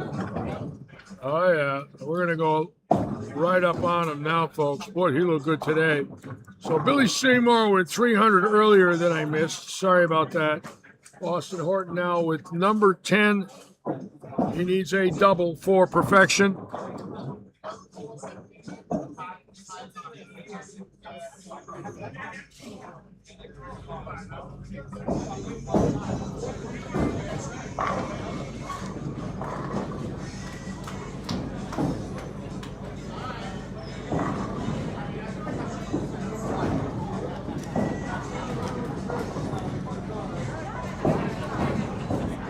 Oh, wow, electronic messenger there.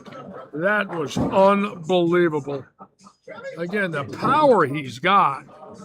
I watched him shoot 847 on strings last August, or 845. It was amazing. He went 279, 289 the first 2 and made them look easy. They were not easy. You know, the big bombers like him, young with it, you know, two-handed, or somebody with this type of release can strike on those. But if you got a soft hand, you're going to leave a lot of corners. Let's see if you can get this one now for 300. Oh, and a double messenger, and there it is. Horton with 300. That team now an excellent chance to be over 700. And let's see where they were in game 1 here.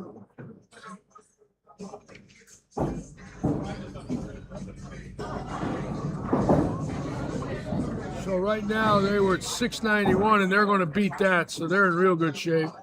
They got enough now, I believe, that they can just cruise in without any major issues.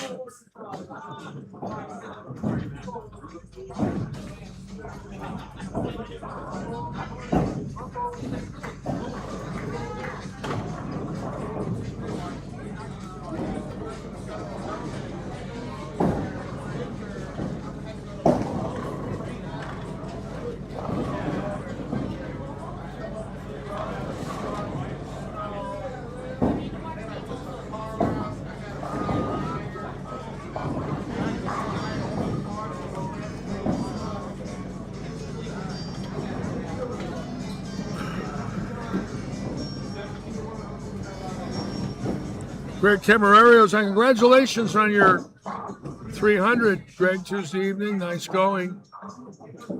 Glad to see that. I did not know it till I read it. A lot of times I'll miss them if nobody lets me know. I'm sorry about that. I wish I would have put the camera on it.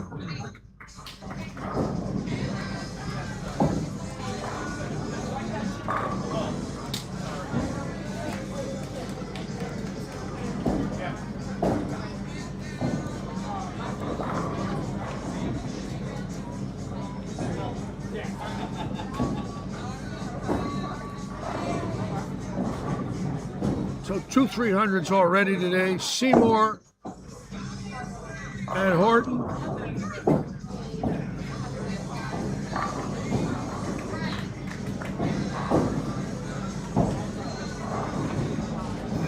will be well over 700 here, the important team. So it looks like they're going to cruise in. Keep in mind, all pins are dropped. 14 teams will move on. They'll bowl one game. We'll take 7. The next game, we will take 4. So it's going to go to 28, and 14 will be the first cut. Next cut will be 7. Third cut will be 4.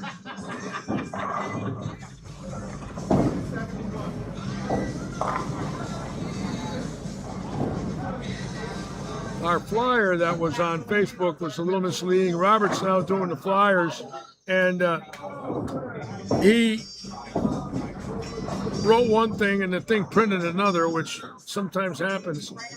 But I was asking him this morning because it only showed on our flyer a 1-cut game. I said, that isn't the case. He said, absolutely not. It's the normal eliminator cut, which we love.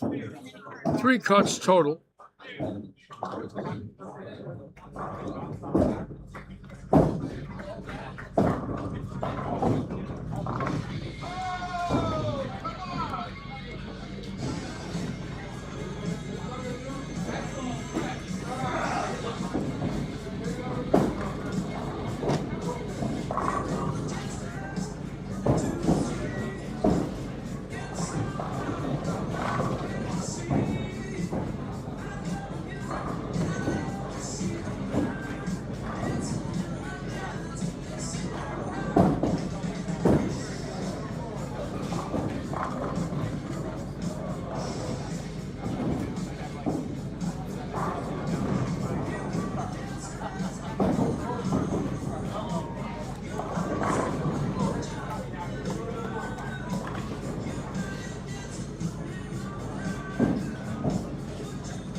Again, we want to always thank Audi of Fort Myers, Jopo Grips out of Detroit, Jerry and Marianne Pinkster, RPM with Ricky Ward, Paradise Vintage with Brian and Beth, Brightview Financial, John Pfister. Great sponsors here at Lightning Strikes. Very lucky to have all these people involved with our tournaments and leagues.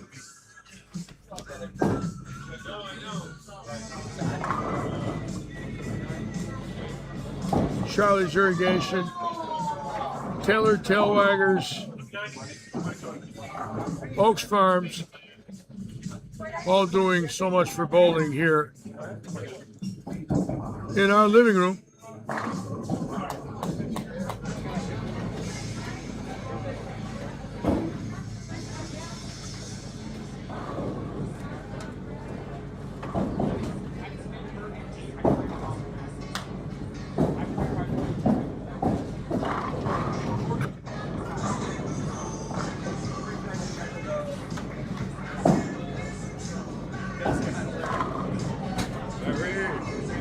Hey, nice going, bro.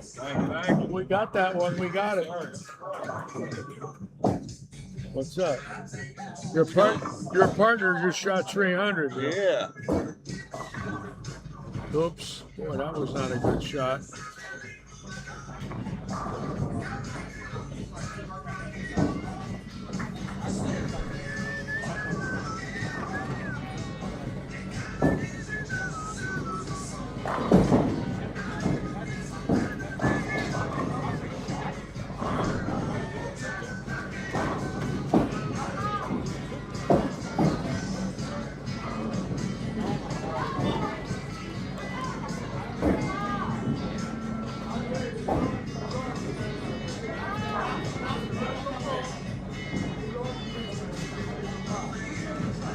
All right, the bowlers now finishing game 2 of this 4-game qualifier. Then tomorrow, remember, scratch tomorrow, $80 entry fee, 6 games. And we will cut to a 5-bowler step ladder. And tomorrow, we have a young celebrity. Some people have rated him the #1 college bowler in the United States. That's Brandon Bone. He is leading all college players this year in tournament and competition average at 227. He has the highest average in the nation of any college bowler with all their schedules and all their divisions and whatnot. So, if that's the case, you could say he is the #1 college bowler in the country. He will be here tomorrow. I do want to bring him in the booth and see if he'll talk with us a little bit.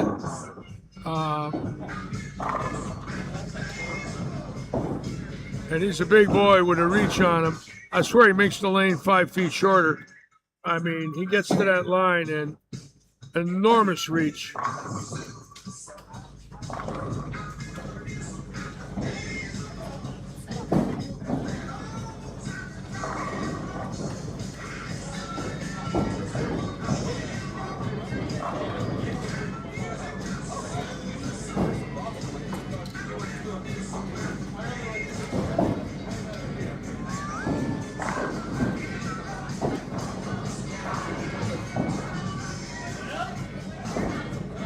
Look at the Hilton team.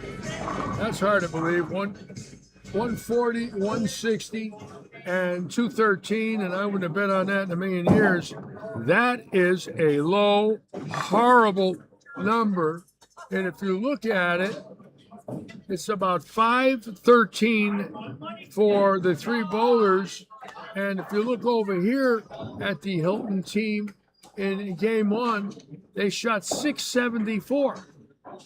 Davion, Janine, and Robert, 674.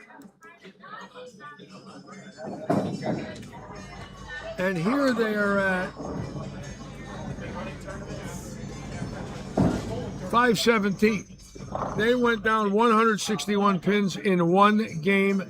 Oh, virtually impossible, but we're looking right at it. Unless the Hilton was on the other side, no. What the heck is that? I just wouldn't have bet on that in a million years. So they're in trouble all of a sudden.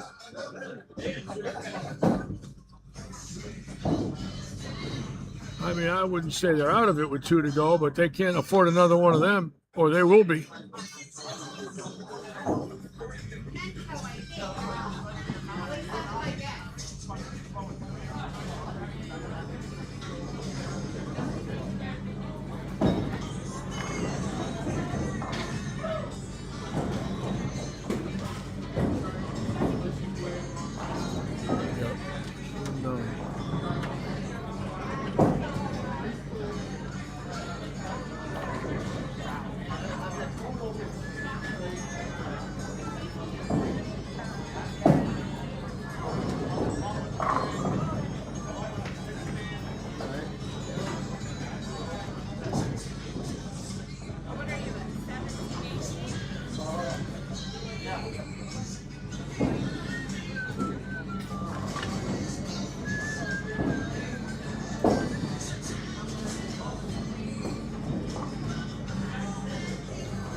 Hi, Maximina.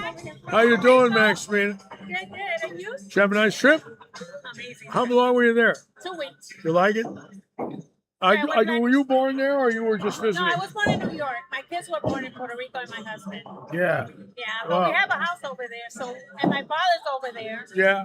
Was it warm? Hot? It was amazing. Hot. Not hot. No. It has a lot of breeze. Yeah. So the weather's beautiful. Yeah. Oh, I'll bet. And the food. I'll bet the April weather's got to be fantastic before it gets real hot. Yeah. Oh, yeah. No clouds. Blue skies every day. Every day. Every day, beautiful. Yeah. Oh, yeah. Yeah. I can't wait to go back in August. You know, I'll never forget.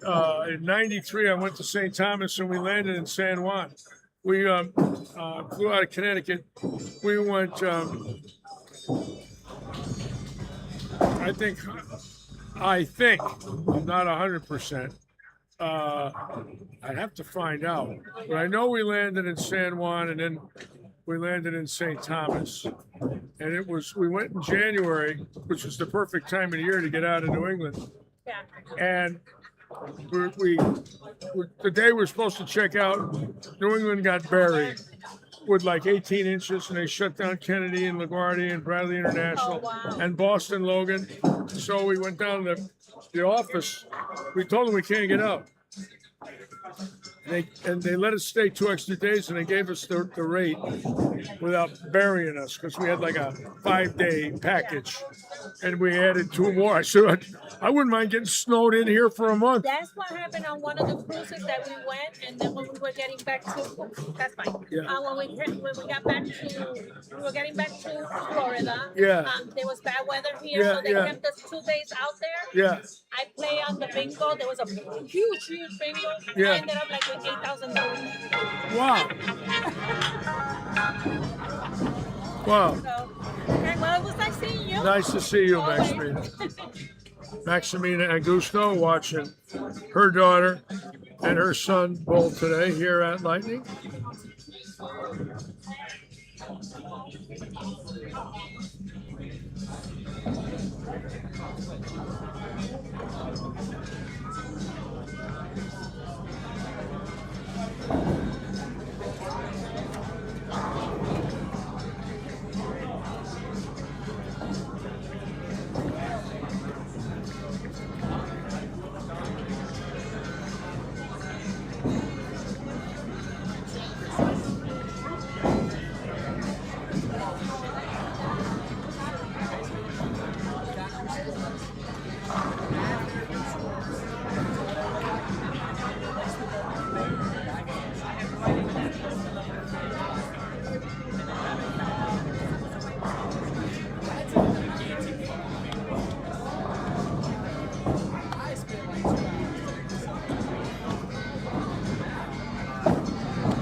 All right, let's see if these scores are in for game 2.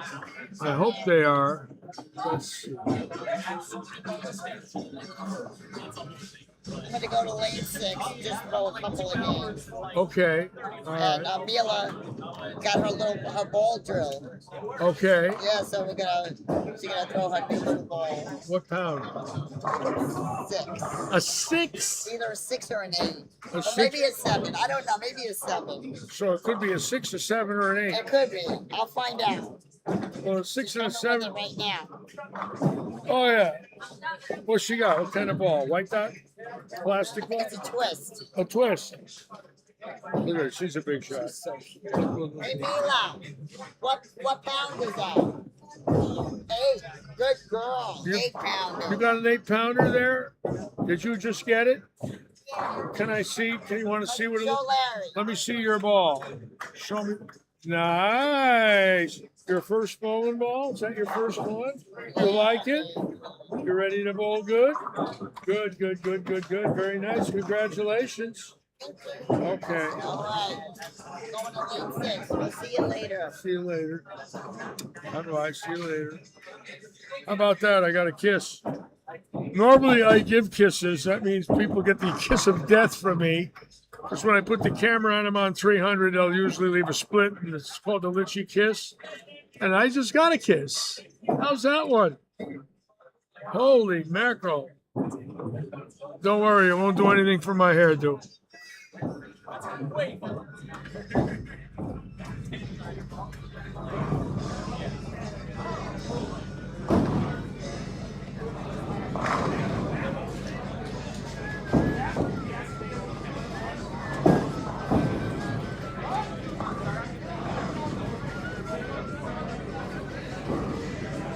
I love it when I see the kids get a bowling ball.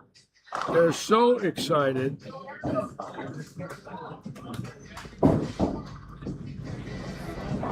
And I remember when I got my first new ball in February of 1965. Got my first 16-pound Manhattan rubber, and I made payments on it. It was $29, and I gave him about $15 up front, paid him a couple of bucks a week. I got financed for my first bowling ball. I have the receipt. I got to find it and bring it in. You would love it. It's in good shape. It says Bradley Bowl Pro Shop on it. February of 65. How's that one?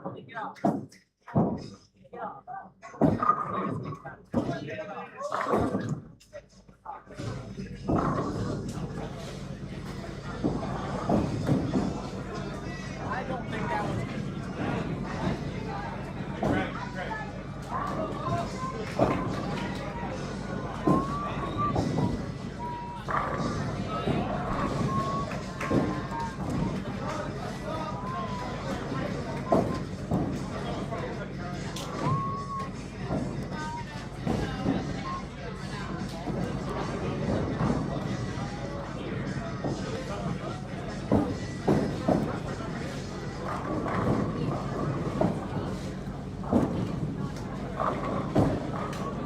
Okay, scores should be in momentarily. We'll go over everything.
All right, let's see. I think they just came in. Let's take a look.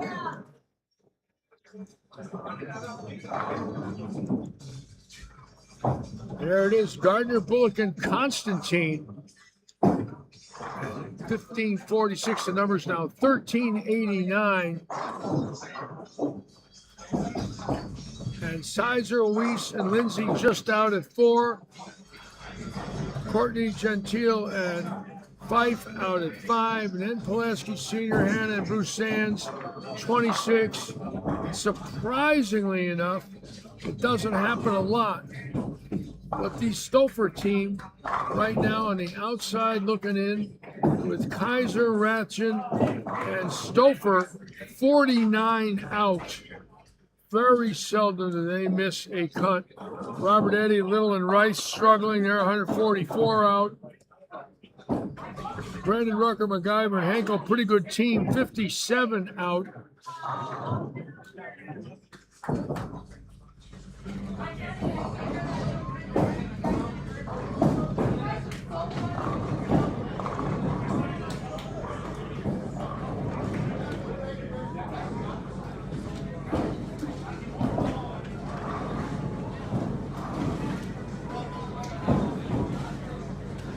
And look at the Swiney, Denard, Hilton team. We're 674 in game 1, 517 in game 2. And 517 is the lowest score of any team other than Santana, Pantoja, and Amadaria. 486, Chrisman, Fun, and McHugh. But 674, 517, they got to be in shock to drop 161 pins in one game, and that might be enough to knock them out. They are in trouble.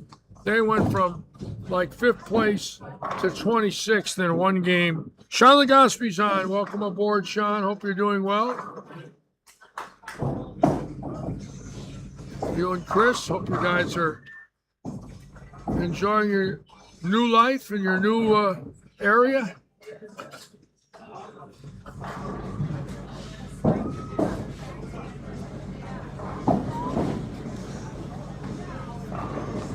Doing, Larry? Hey, how you doing, Dave? How are you? Trying. Having a decent day left-handed. Oh, you're still going left-handed? Still? Yeah. Yeah. It just didn't work out. Wow. I want to throw a football and I can't really Well, yeah. I know.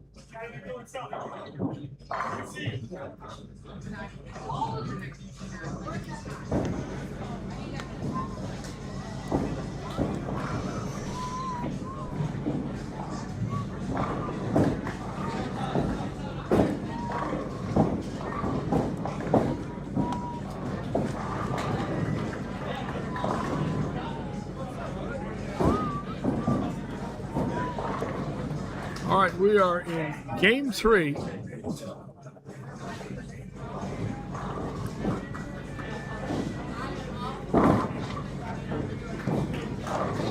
Stouffer team right in front of us, putting a little move on them now. Stouffer gets this one. They're around the 660 range, 670 range, and they need a big game. They need to get in the 500s. They can get this 4th strike right here for Stouffer. And they got to have this because they're starting to fall behind a little bit. They're 59 out. I mean, they got plenty of time, but there's no time like the present. Brian Copeland's on. Welcome aboard, Brian. Brian, the owner of Paradise Vintage, having their best year in business ever. So nice to hear that, Brian.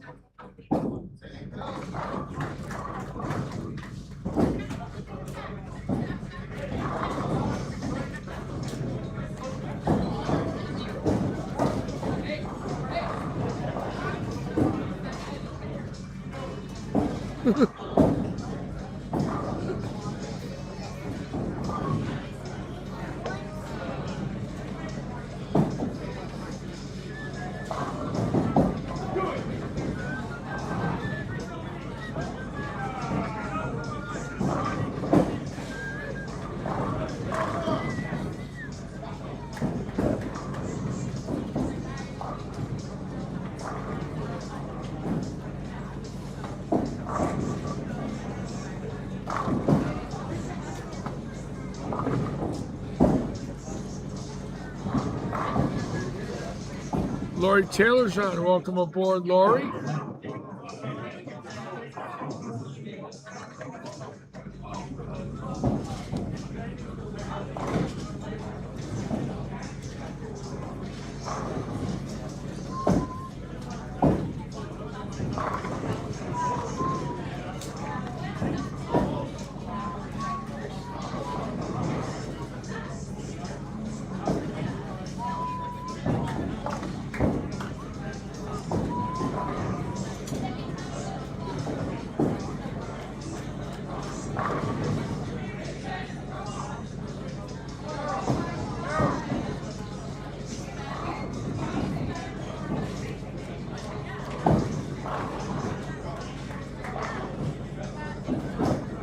Keep in mind, we've had 2 300s so far today. Billy Seymour and Austin Horton.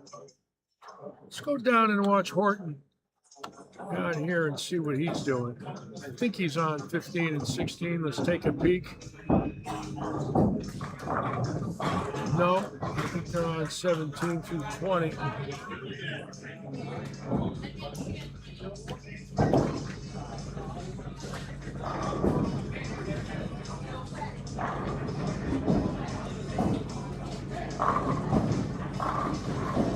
And Novak now with 5. Horton coming up right here, who started with 5. Now check this out, 300 last game. And he's got the first 5 this game. So this is getting kind of interesting now. This is what we like. We like seeing this.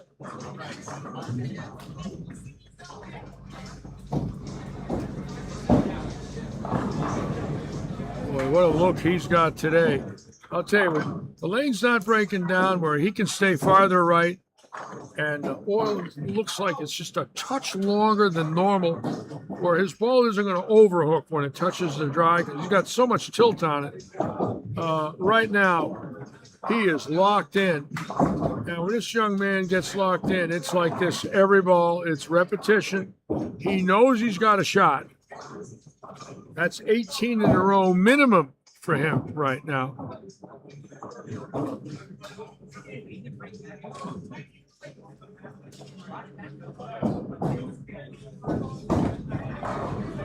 Yeah, 300 last game, first 6 this game. I don't know how he ended game 1. Let's just take another look at where Horton is real quick here. And as you can see, they are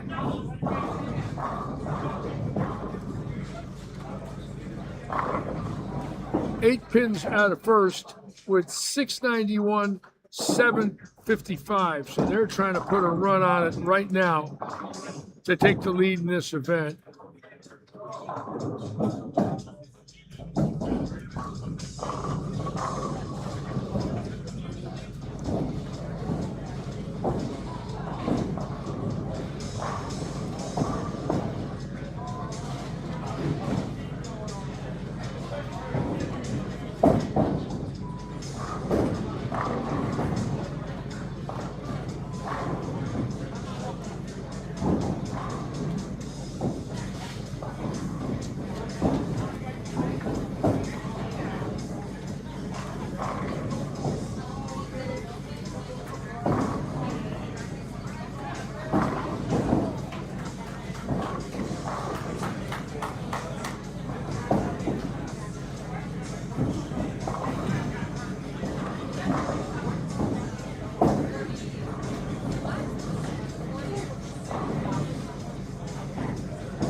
Novak with 6, very high scores. This will be for 19 strikes in a row, Austin Horton.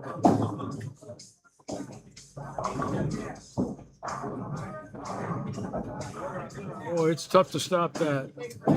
When he gets going like this, I saw it last year. I watched him bowl 845 on strings, 279, 289 out of the chute, and I was amazed because he made those things look light, and they're not light. When his ball hits, it hits like it weighs 30 pounds.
Austin Horton coming up right now.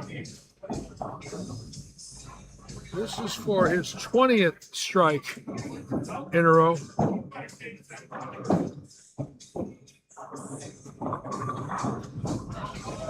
And as you can see, they're all legit too. Those are really great shots. Anytime you see this, it's very, very impressive. Crossing pairs, no practice balls the last two games. 300, starts the next game, moves two pairs, starts with the first 8. That's real good bowling.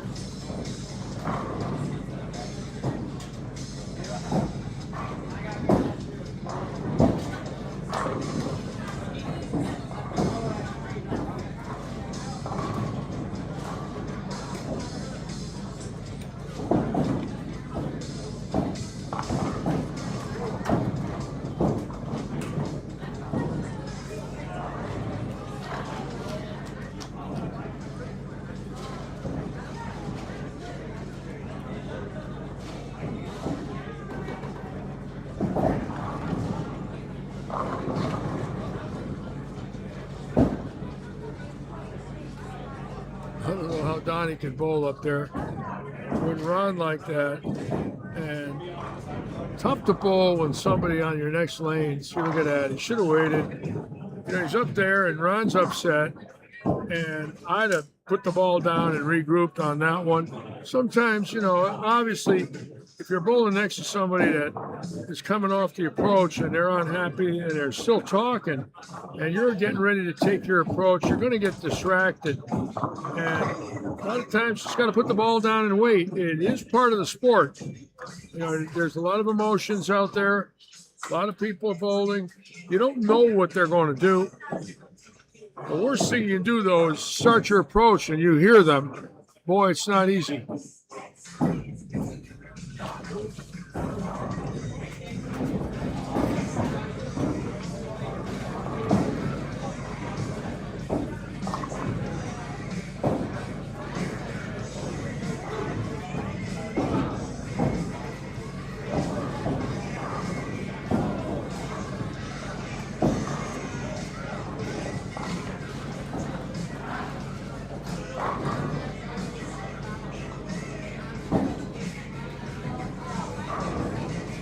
The high end and see what we've got going on here. I don't want to miss anything. Right now, we're going to be coming back watching Horton for his 21st strike in a row. And quite frankly, it's going to be a lot of fun. If he can go back to back here,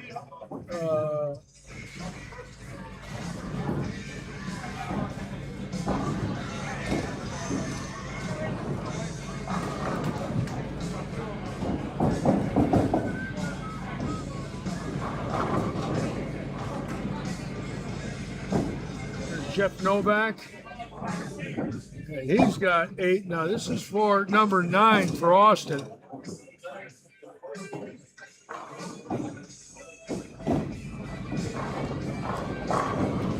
Oh man, what a shot that was. He threw 3 pins into 7 and it didn't move. I mean, really trusted it. Great shot for Horton.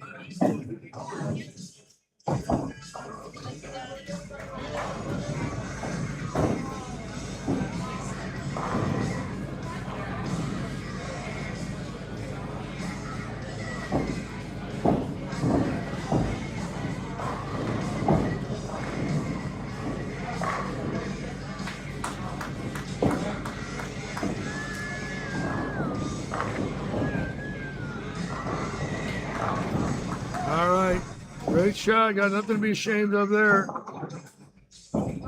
All you can do is put it in the pocket.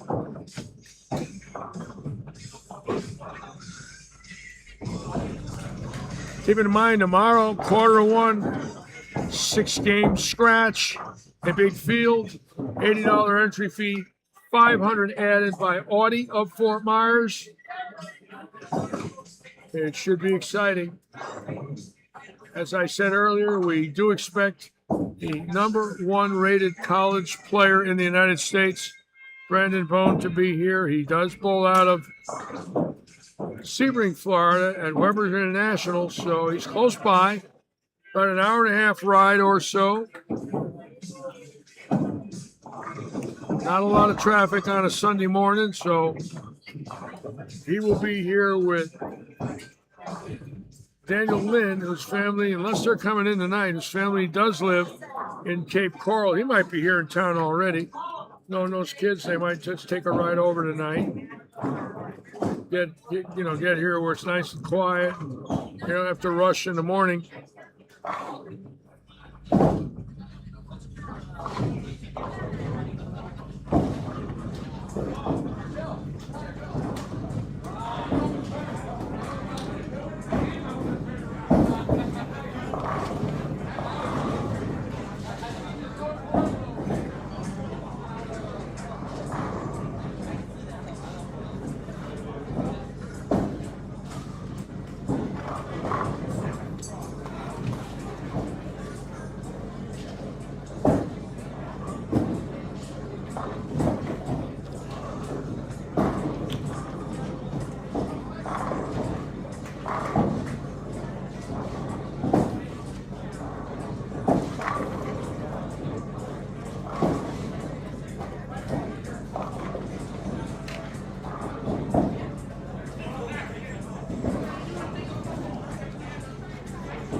There's that messenger he had in the 10th frame last game. Just identical. Look like instant replay. Novak now, and there is number 9 for him. So this group out of Naples with Novak, Horton, bowling very well today. The Naples guys, obviously, about 50 miles from their home house, which is right off of exit 101 on I-75. And this exit here is 136, and we're about 5 miles from the highway, so about 41 plus their miles, about a 50-mile ride each way for them. And Horton with another 7-pin, and he'll go 269 in game 3.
Now the Stouffer Ratchet team on 25 and 6 can go 247, 268, 258, which will get them right back in the hunt with 750.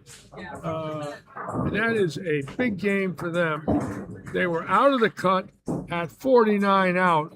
So it looks like right now they're going to get back in the cut, and they will definitely be a factor in this event. So they're coming alive. Now we're going to watch Novak. Will be coming up here with potentially the day's third 300 game.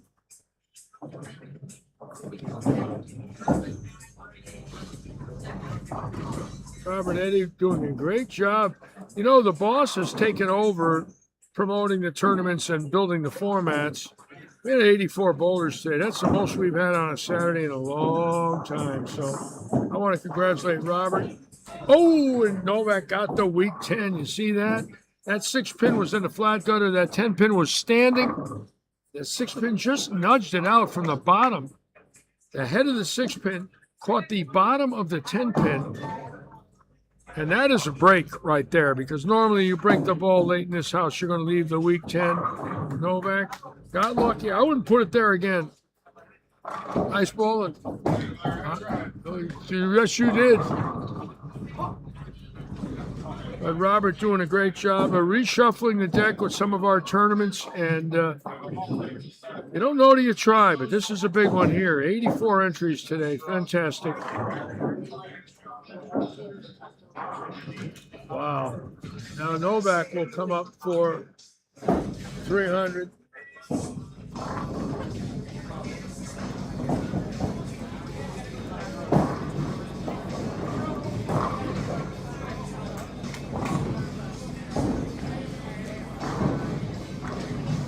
And I expect this ball to be in a pocket. It's just a question of carry. He is a good bowler.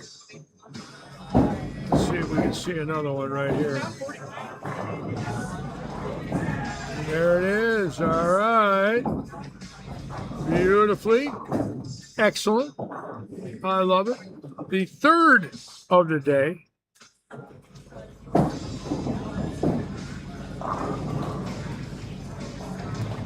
Now, between Tuesday and Wednesday night, we didn't have 3. So obviously, the lane's very high scoring today.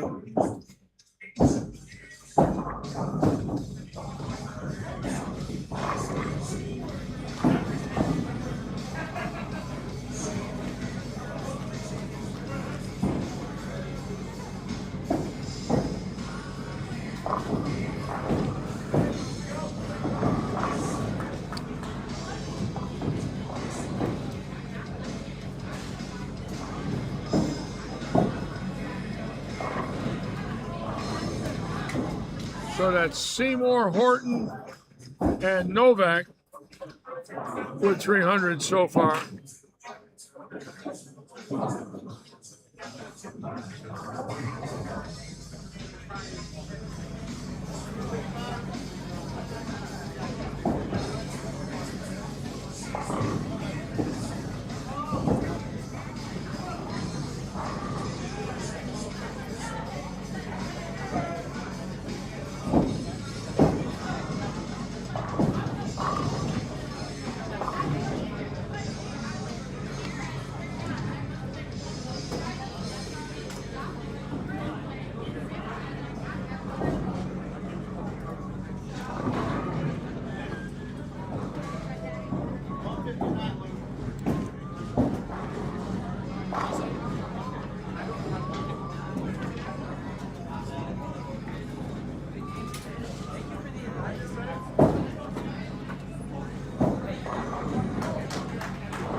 All right, we're going to be going into game 4. We will have a cut.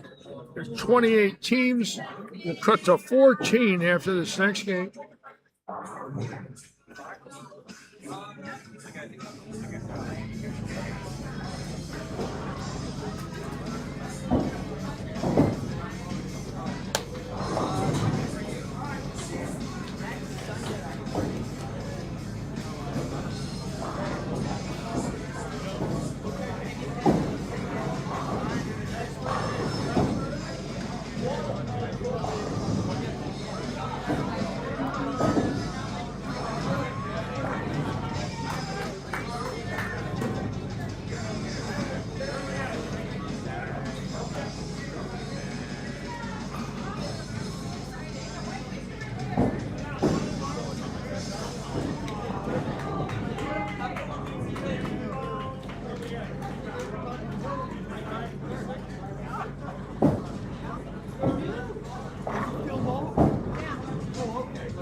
The pins are that way.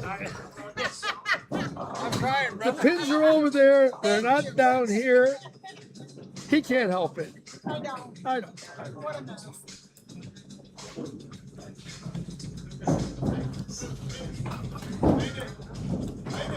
Frank Giannino dropping his bowling ball right by my feet. And I let him know that the pins were about 100 feet from here. So she went to her girlfriend's house and was like, oh, my girlfriend. All right, we're in game 4. Scores will be coming in shortly. We'll update them for all of you. Again, a very high-scoring day here at Lightning with 300 games. Austin Horton putting on a heck of a show there. Had a chance for back-to-back. Might have got it, too. And, of course, the Stolford team put a little run on them now with 720, so they might have got back in the hunt. Very surprised about the Hilton team with Swiney and Denard, 674 in game 1, 517 in game 2. Unbelievable. So they might be out of it. But let's get back to the action here at the living room. I was kind of nervous. First time I was like, oh, and I'm like, hey, just be careful. I'm like,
You get a guy Horton size, about 6'2", 220, and I mean his feet are moving, and he's catching every bit of it.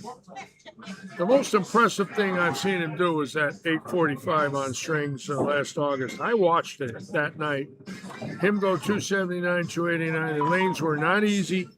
He was executing beyond comprehension. And shot 840 and made them look easy. They're not easy. Hold on 1 second.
and 25, doing what it always does, usually about 3-4 games in, is fools everybody that gets to it. And we've been watching this for about 7 years. There's no doubt about it. It's the only lane in the house that does that to people. And we all say the same thing after watching it over and over now for several years. Obviously, it's topography, because every lane's all the same in the house. And the only way you'd really know is if that characteristic stayed the same year after year. You would never know in 1 week. It could be a lot of reasons. You know, it could be the lane machine making a slight change. It could be the balls being used, you know, if they were all sanded, etc., that maybe people got there and did something to the lane. That lane does it year in and year out. It does not act like 26 does. And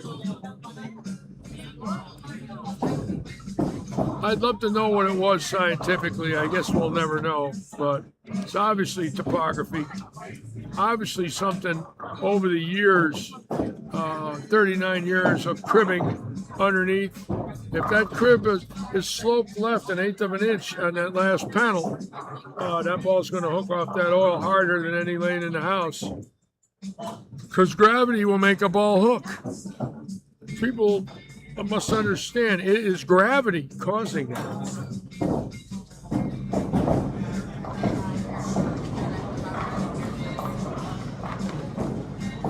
And when John Davis first told me that at Kegel in 1999, I thought there was something wrong with him. He says, Larry, tell me why a ball hooks. I says, oh, friction and weight blocks and oil patterns. He says, no, gravity. I says, gravity. He says, that's right. And what happened was he started doing tests back then, 27 years ago, with naturally leveling devices, and he built some where they were only machined and built at Kegel. And he could tell you how many thousandths it was off. And then, of course, they did tests with lasers later on and built the devices now that laser your lanes, all Kegel innovations. And obviously, this house being 39 years old and built on sand, yeah, you can think some things moved here automatically.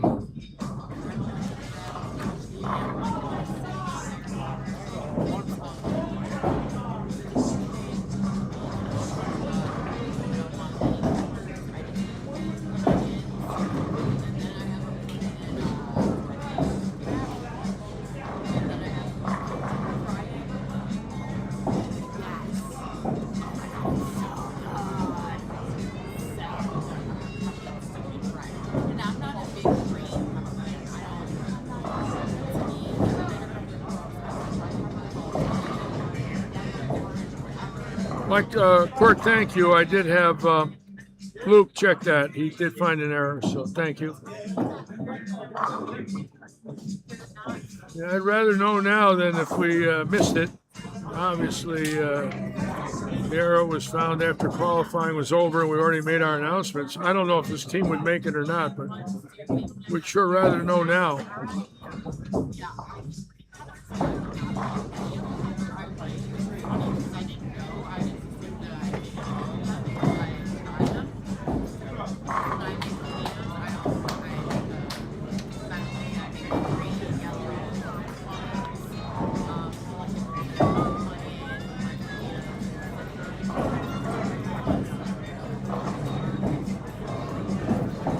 All right, scores just coming in. We should have them updated momentarily. Let me double check. They might be in. No, that's it. We're going to take 14. Now, the Stouffer team was 49 out. They just bowled 700. They might have got in. We'll take another look at that shortly. I believe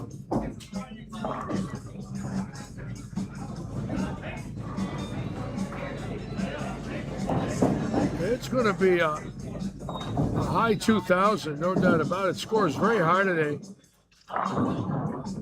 Very high here at the living room.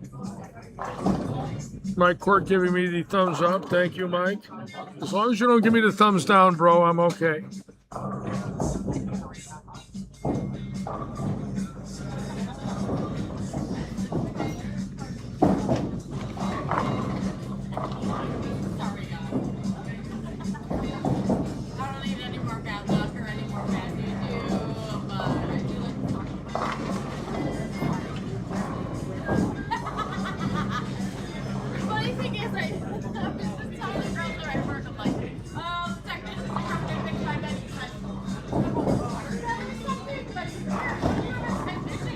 Bear with me, folks. I will be right back.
There it is.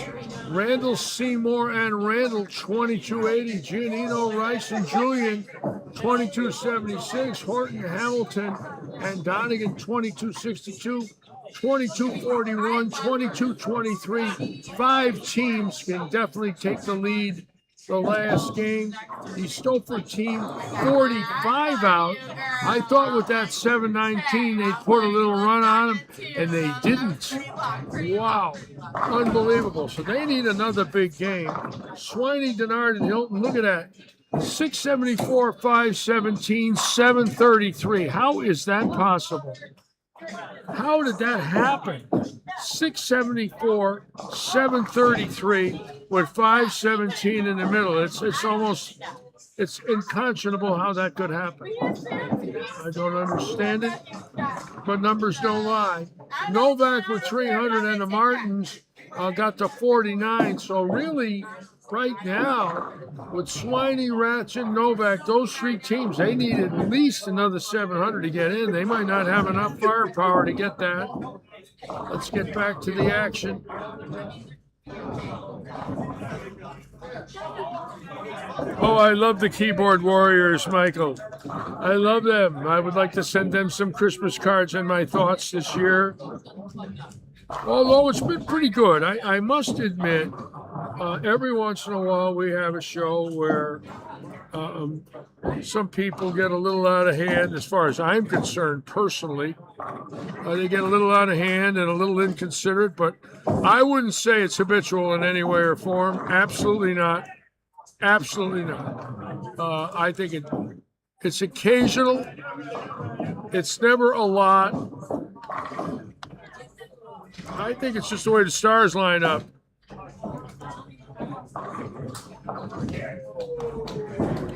And I'm always grateful to all of our listeners that get on and offer their opinions and thoughts.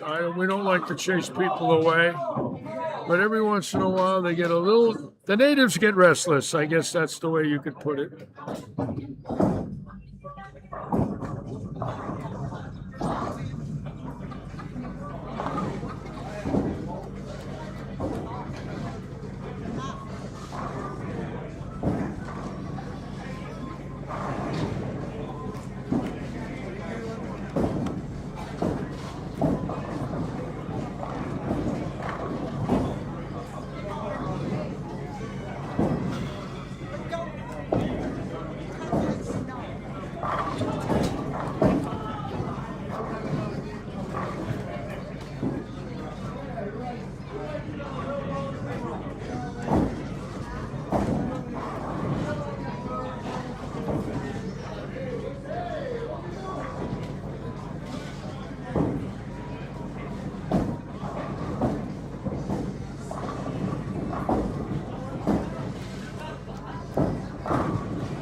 Keep in mind, the team in second place with Ron Rice, Joe Julian.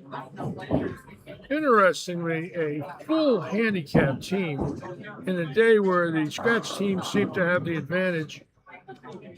Not necessarily the case right here. When you look at their score at 1859, which is a low number, extremely low number. And they're in second place, so it's going to be real interesting as we finish here in game 4.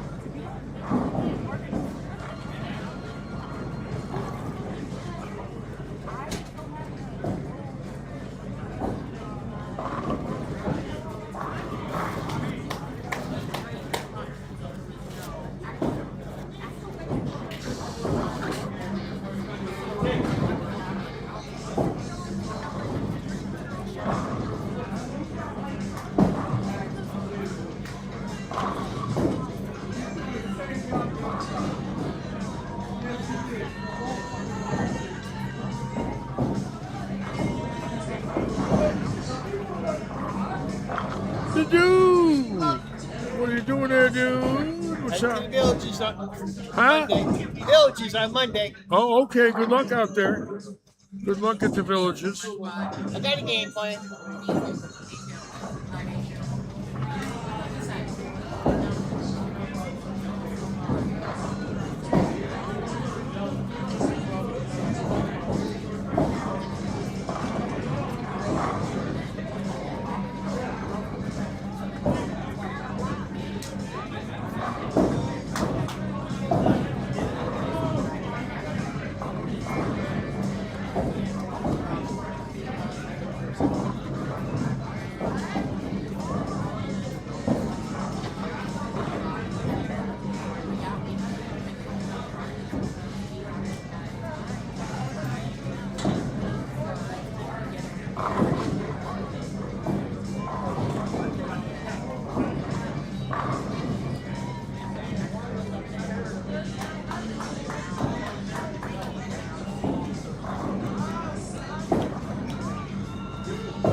Is that you, second place? I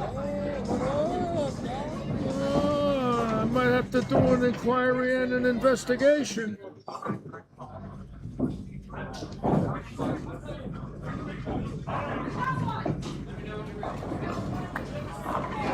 Here we go, Frank. Come on.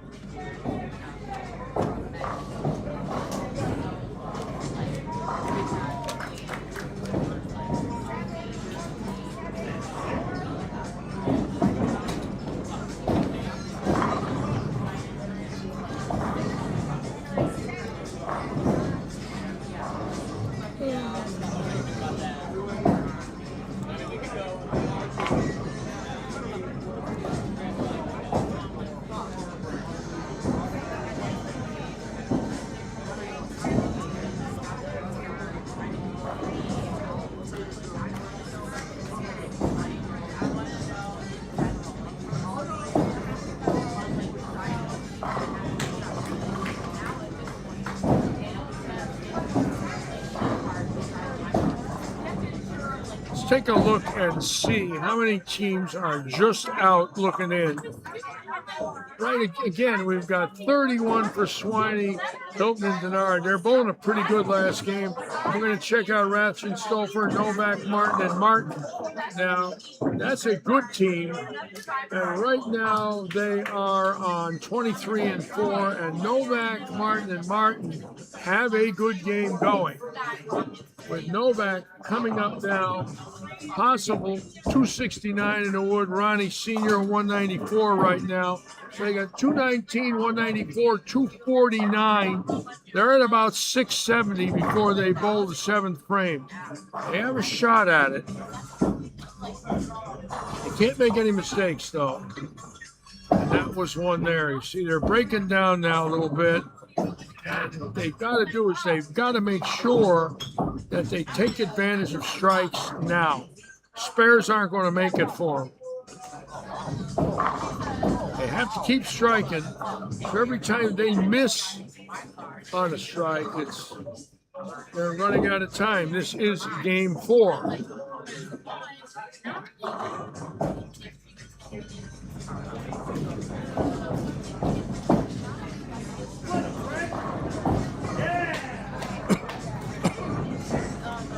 We're going to go down and watch Hilton.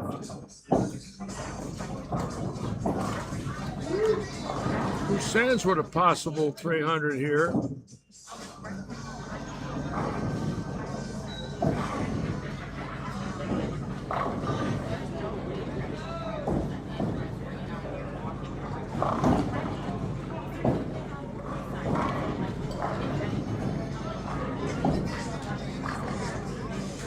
Let's check out the Hilton score now.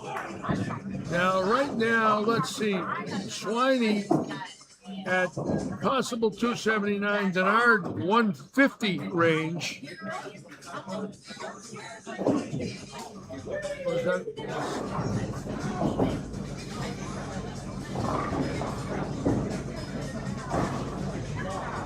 So she's shooting 150. He's shooting 230. They're under. They're in trouble. They need to strike it out. At least get a couple of triples right here in the 8th and 9th frames. They're all on strikes. This is a big strike right here for Swiney. He's got to keep it going. He's got to carry the team on this shot and get them loose. If he opens, they might start squeezing. They're about 50 out.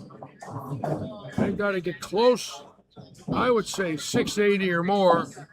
And that's a good shot for them.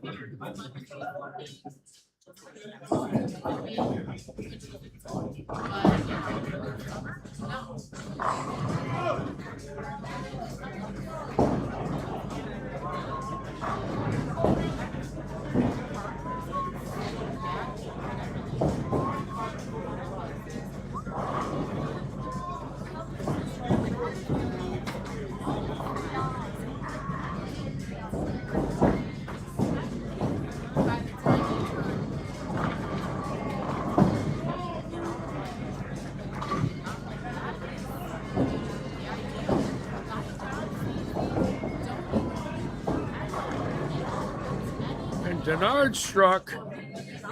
We'll come back to watch them momentarily.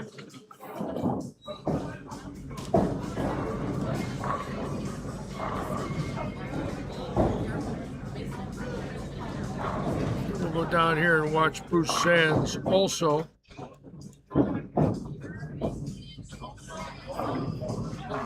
This is big for Hilton right here.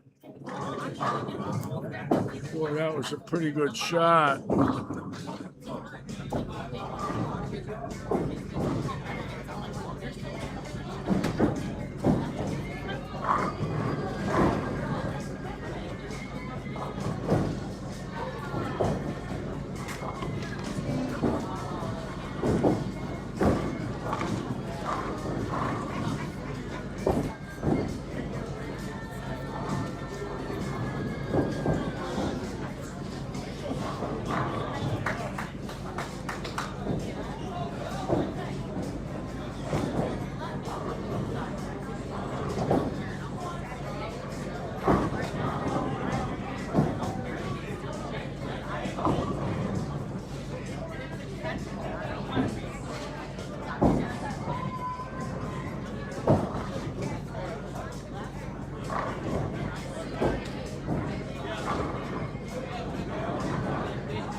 Stouffer team still 35 out.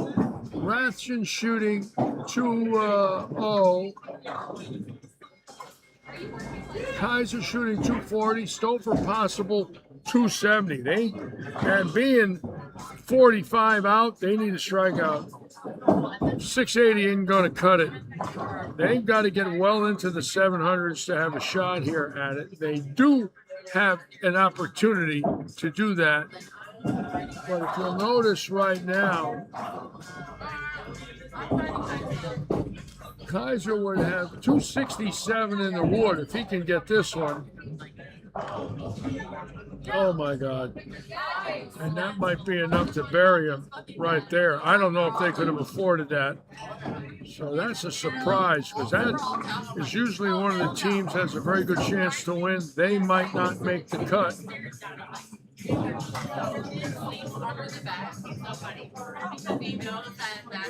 The Ronnie Martin team with Novak, definitely has a chance here. If you notice, father and son, both excellent bowlers. Nice to see them bowling. They hadn't been here much in the last few years. Ronnie Sr. right here really needs to strike on this ball. He's a good bowler, excellent shot maker. Pretty good shot there. So now he's got 213 in the wood. Novak has got 249 in the wood, which is 462. And Junior with 300, they get to 762, they'll make it. But they cannot make any mistakes. An open frame, I think, would knock them out. And I don't think they have enough. I think they need a few more strikes to get in. Because they're right about, oh, don't go by it. Oh my God, look at that. And that guy is a good bowler, and I'm shocked at that one. Let me see where they are here. The Martins are 49 out, and boy, that was a disastrous frame for him. He leaves a solid 4 and then he misses it. The Sun's got a strike here. I mean, because he's at 91, they're at 20 over, and 6 to 89 over for no. They need to strike it out. He definitely has to get this one.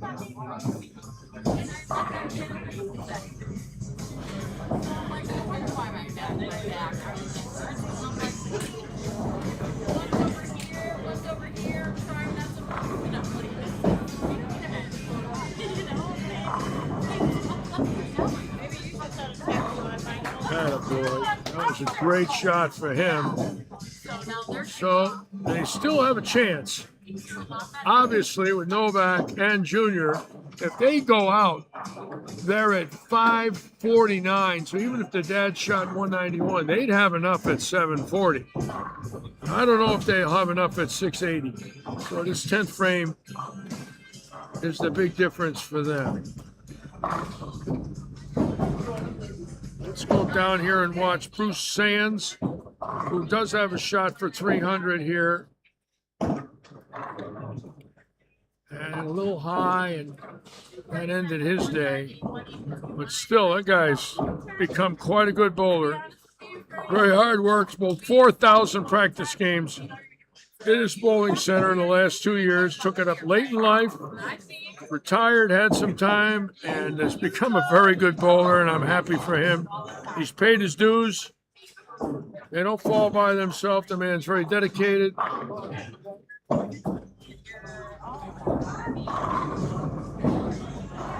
Now, Novak did get that first one.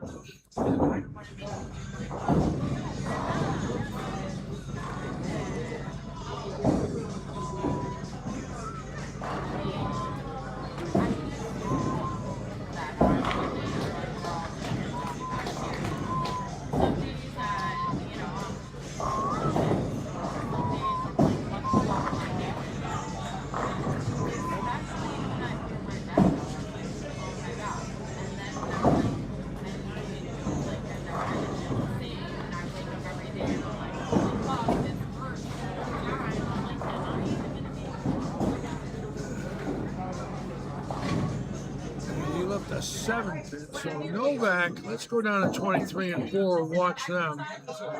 Let's see. He's going to shoot.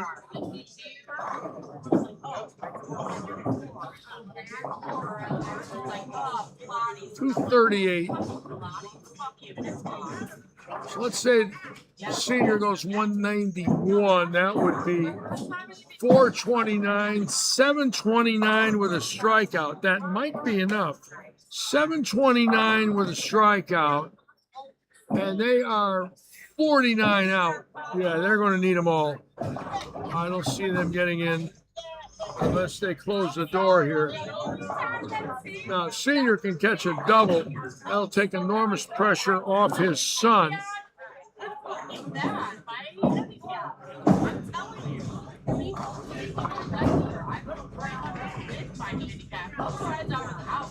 Oh my God.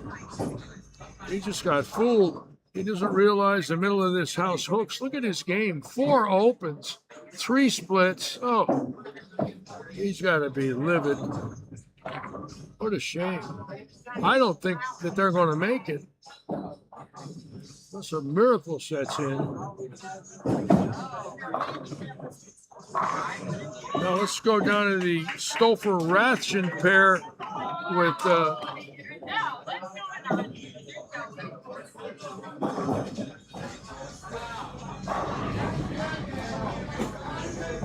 they were about 45 out. I don't know if they'll have enough there. They do have 46 and 79. Is 725. That could have got them in based on the people above them.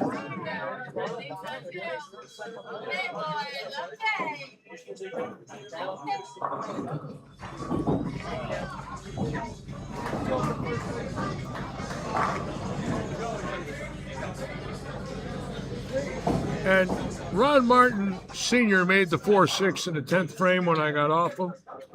I did not have it on camera. I cannot believe it. I switched away from him, and he slid the 4 into the 6 in the 10th frame. The odds of that, ladies and gentlemen, it barely touched it. He made it. And wouldn't that be something if this team gets in? Because Senior made the 4-6 in the 10th frame. All right, so 190.38 is 28. They got a chance for 728. And they're giving him 5s. And unbelievable.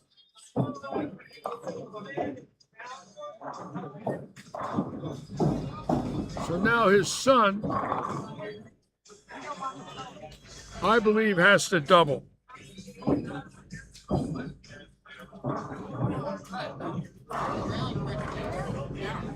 Cold, but good.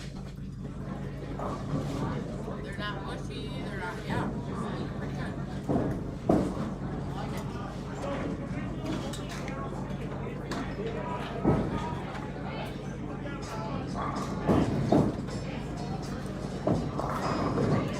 That a boy.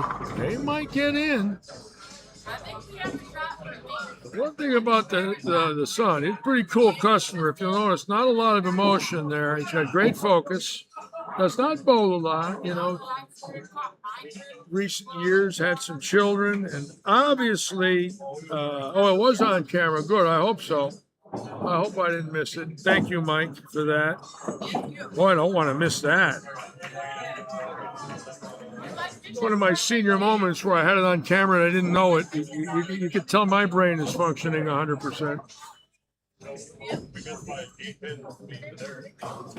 All right, so now the son here for another one. In the 720s, it's going to go down to the Stouffer team. This team here, both about 50 out.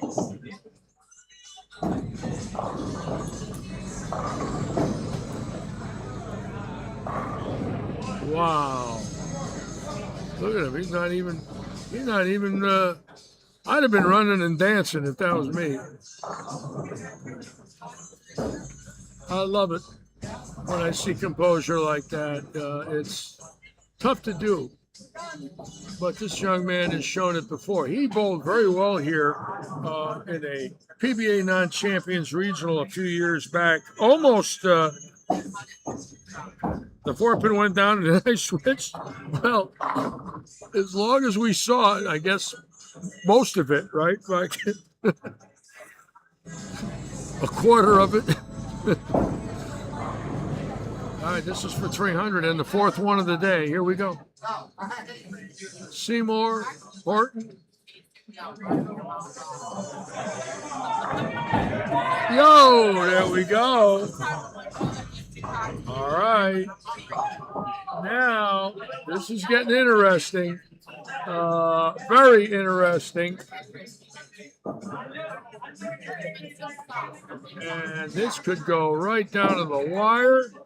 Ronnie Martin with a lot of people coming over to say hello. They're smiling now. I don't blame them.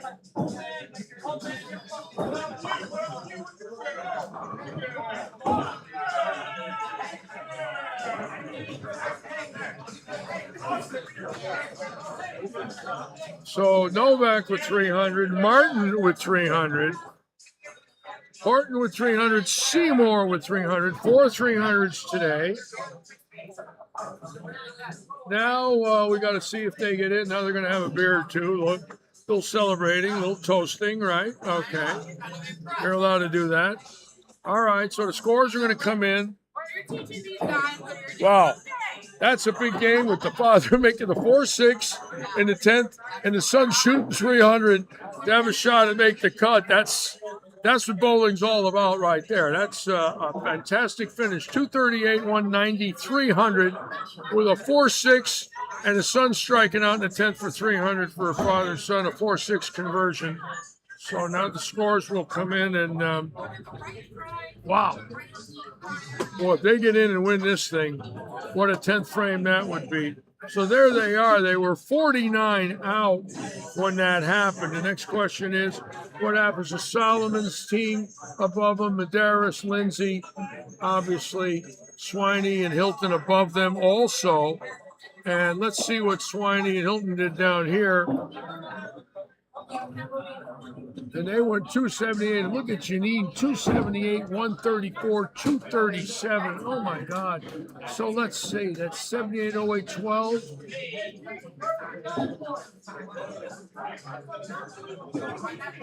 They might not have enough at minus 66. So the 78 is 1249. That's a 649. I don't know. I don't know if that's enough to get them in, but 134 in the middle. So this is going to go right down to the wire. Scoring will be coming in. So they go 649. I don't think they're going to have enough with 649. I don't believe it. I don't believe it. We'll know a little bit.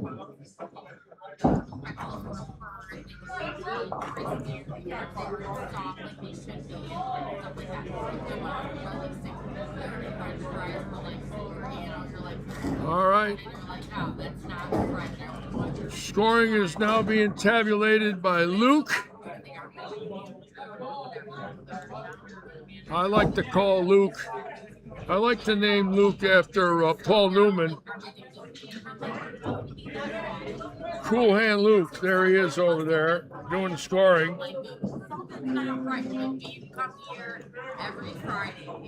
And we'll have everything updated for you shortly here at the living room. That's pretty exciting today. 4 300s, man. We didn't have that all week. We had it today. Evidently the lane machine got fixed. That's what people are going to say. A little tune up on the lane machine. What do you think? Bruce Sands had a shot at 300 the last game also.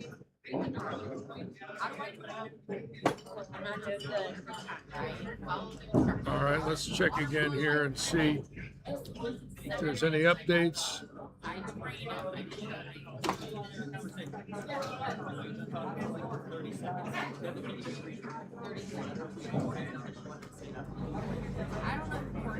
Oh, yes, I know who Courtney is. Nice going. Yes. Well, how are you, my dear? Oh, not me. You're allowed to do that. You can do that. Okay. I never say no to that. Anytime somebody wants to give me all right.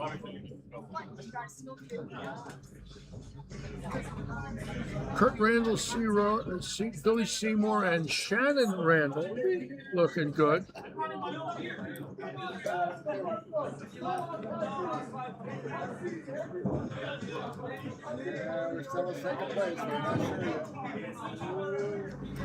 Well, you're going to make the cut, that's for sure. You ain't going to worry about that. You're locked in. That team right there, though, the Martin team, they were at 49 out, but they just bowled a big score at 7:28, is it?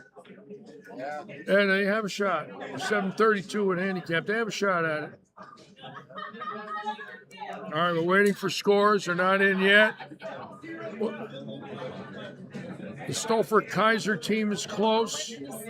Frankie Giannino's team is in with Ron Rice.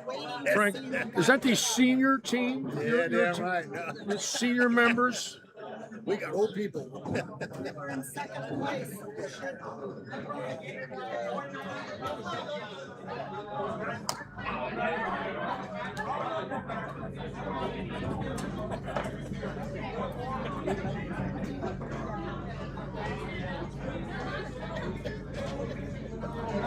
McElroy's trying to make it interesting.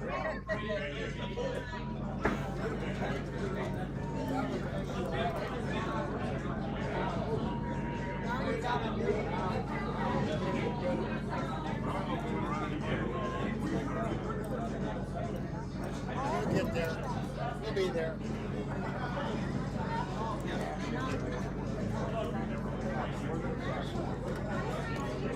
That's exciting, this 4-gamer. Keep in mind, 3 to go. We're a long way from being finished.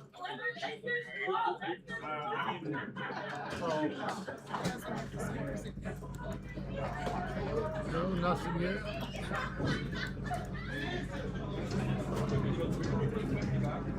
There are several teams locked in. The Carney Della Volpe team, father and son team there. Nice to see that.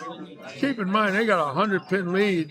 These first 5 or 6 teams, I don't think they could ever, even if they shot 520, they'd still make it. They got so much of a lead. 22-80 leading, 21-29 behind them. They got a 150-pin lead. Randall Seymour, Giannino Rice, and Julian. It gets real interesting down the low end with Solomon, and Bray, Ranky, Collins, and Medeiros, and of course Swiney, Gennard, Hilton. I don't think they got enough with Janine's 132. Janine had a tough day today. Hate seeing that. Martins with Novak 2 300s today for them in a total of 9 games.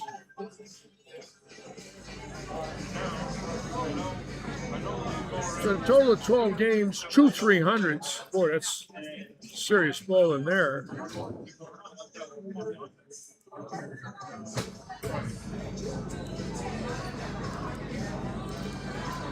And we're still waiting.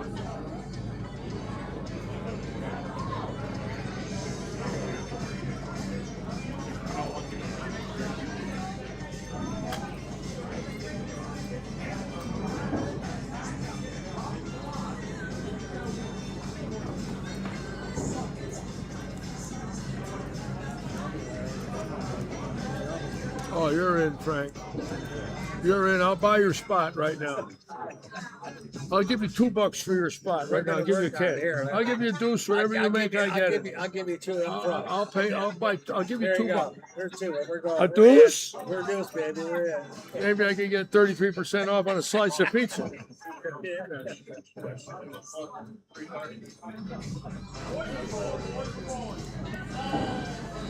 there it is. Look at Giannino, Julian, and Rice didn't lead it.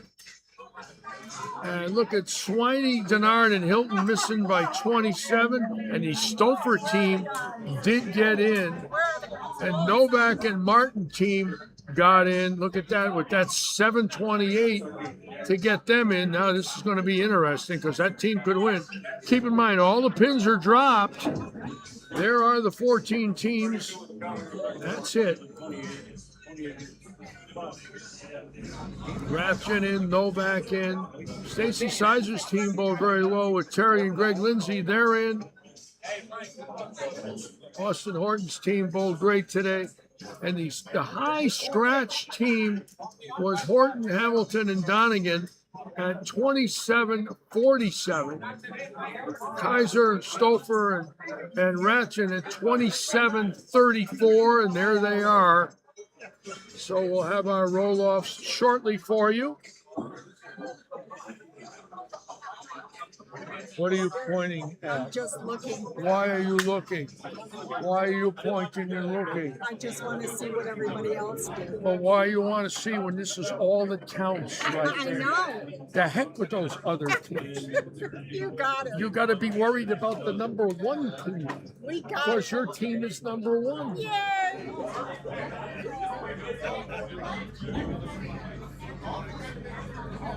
All right, it's going to be interesting now. We're going to start the roll-offs on 15, which is good because we lost 35 to 38, so I like that.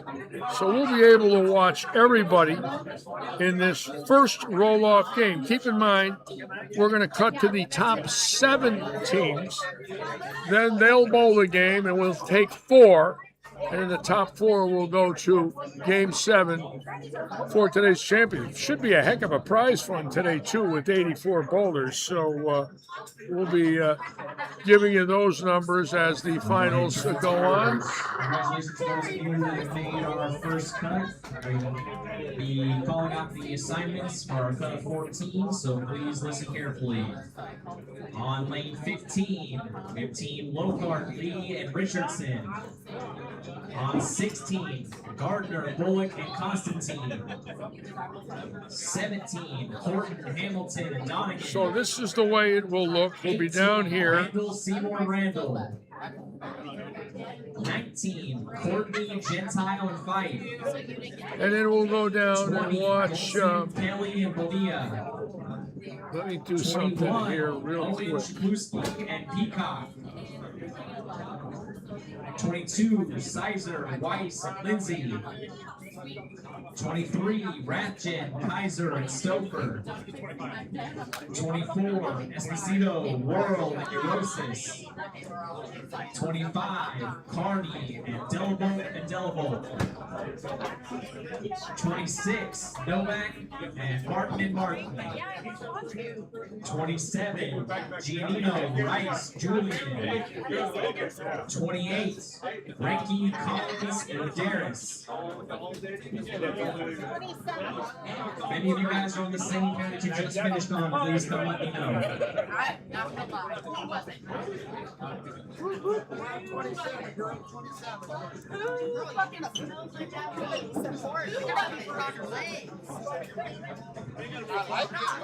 I'm saying, I'm following you. Who are we going with?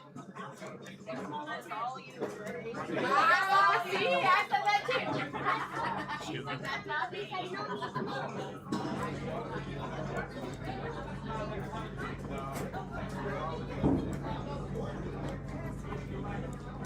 So this is how it's going to look. 15 through 20.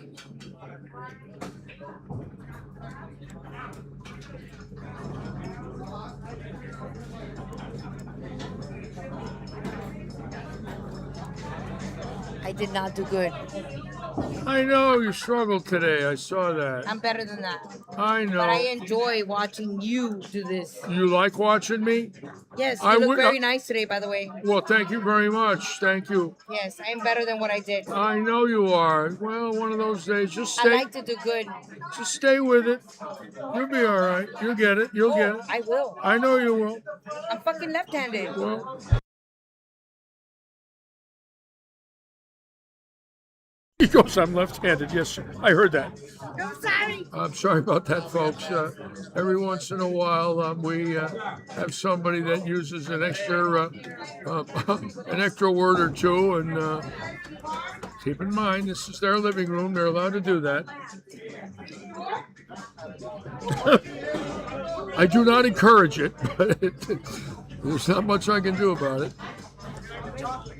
I think she felt kind of bad after she did that. She just didn't know. So we're going to be watching 15 through 20 and 21 through 34. That's how it's going to look.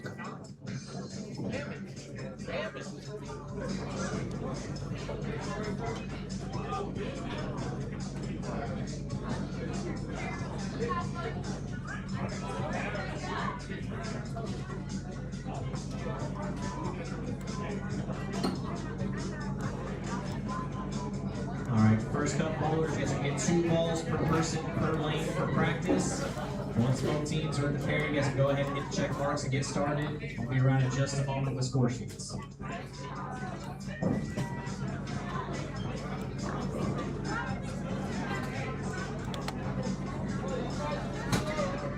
So we're going to switch back and forth. We'll have this group here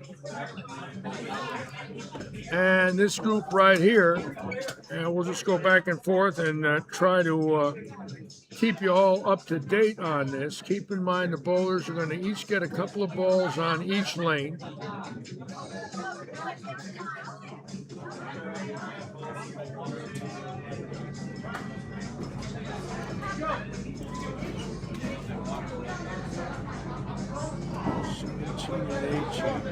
Just want to try and do something here real quick if I can find it.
Okay, so practice is going to wind down. Keep in mind, 7 teams will move on. We're starting on 15. We're going 15, 16, 17, 18, 19, 20. Then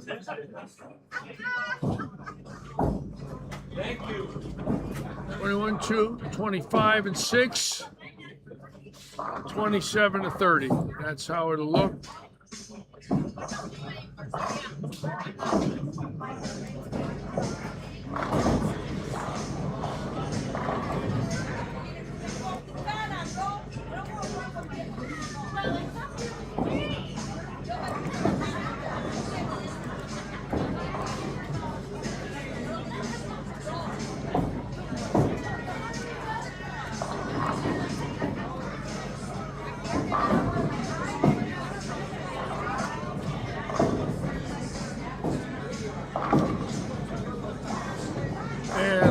double check those teams that made the cut. We'll show you that here. Cut number 1. Ryan Courtney, Gentile, and 5 at 28.32. The Rats in Stouffer 28.34. Snuck in by 27 pins. Really got to break 29 pins. Big last game for the Stouffer team at 7.25. The Martin team 7.28. You'll notice a lot of low scores after what those two teams did, which is very interesting. The rest of the teams dropped and they bombed them. So it's going to be interesting now to see if they can make that next cut. Well, not bad. Good shoot. 180. I sent it to you. 187. The scores kind of don't reflect like how yesterday, like the score didn't reflect. I was shooting okay, then I got a couple of splits or whatever, but I was making spares. I didn't get a 200 game, but the thumb feel. Sore? It feels okay. Better today than yesterday? Yeah. Better today than yesterday.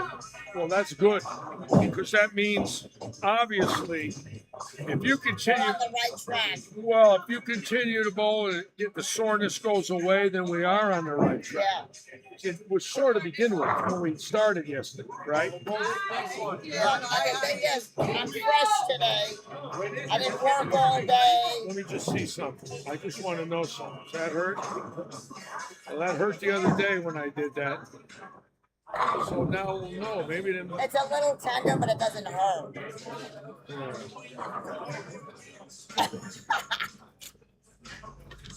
I'll take care of that. I gotta bring this in the car. I'm coming back to get my other stuff. Did you, Brian and you got invited? Yes, she texted me. Yeah, they texted me. That was nice. I did not ask them either. That's on their Oh, own. I'm sure. I said to her yesterday, I said, we should all go out to dinner before you guys leave, because she had brought it up a few weeks ago. Oh, yeah. And she said that she was going to be cooking and you were coming over. She didn't invite me then, but she texted me today. That was and really everything. nice. They must have said, you know what, I think we should. It's kind of nice. That's very nice. That's very nice. You're welcome. All right, here we go. It's action time now. This is one game, 14 teams. 7 will move on, 7 will go home.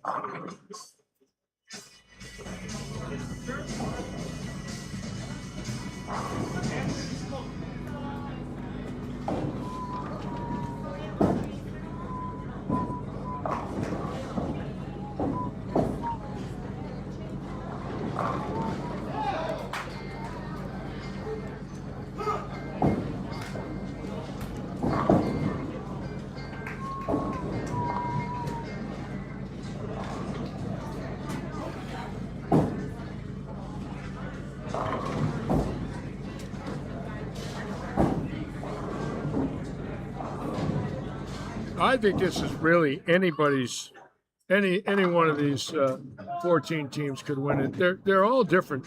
Obviously, you've got the scratch teams of the Novaks and the Martins, the Stouffer, and the Kaiser team getting very little handicap, but they've got to bowl great to win. I mean, they got to shoot 700s.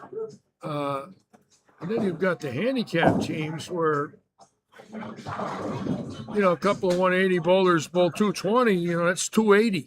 So it's going to go right down to the wire, no doubt about it. 7 teams will move on after this game.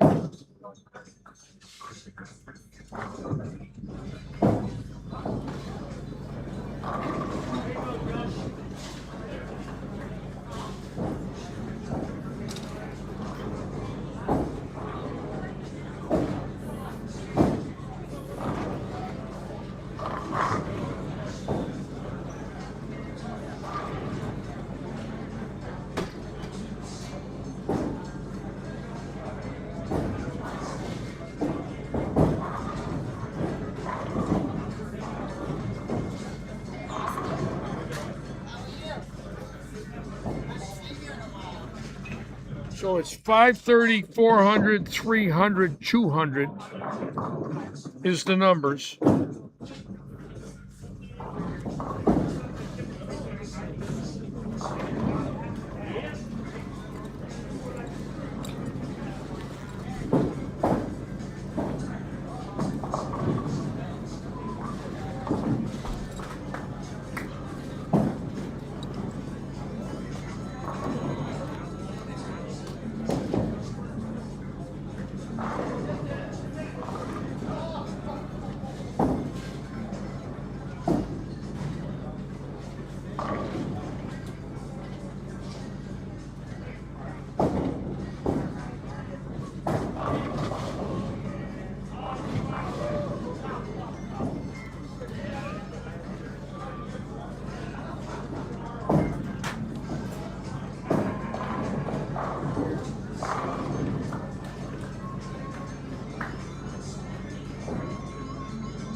Got teams here from Naples. It's interesting. Port Charlotte, Fort Myers, Cape Coral. So a lot of teams from around the region.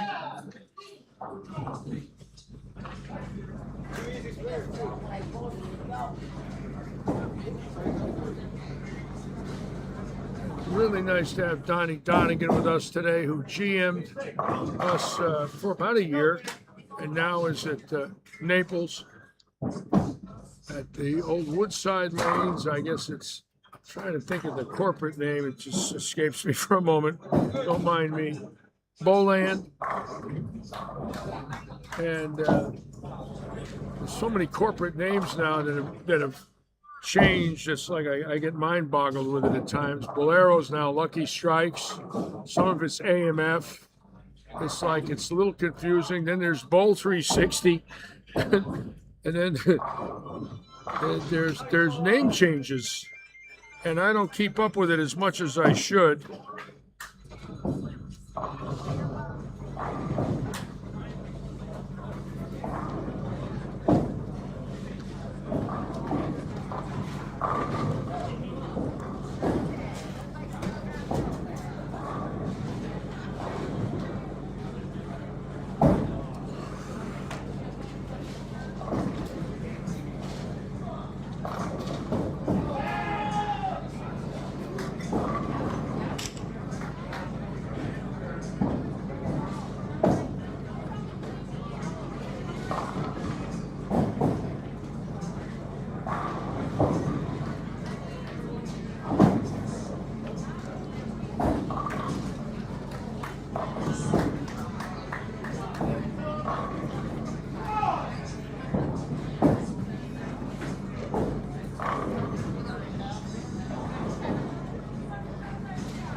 Head pins. That's what. Thank you, Mike. Don't mind me. I have senior moments that are from Mars. I swear. Every once in a while, I'll wake up in the fog. Hope that's not indicative of the future. I get a little nervous. Head pins. What is wrong with me?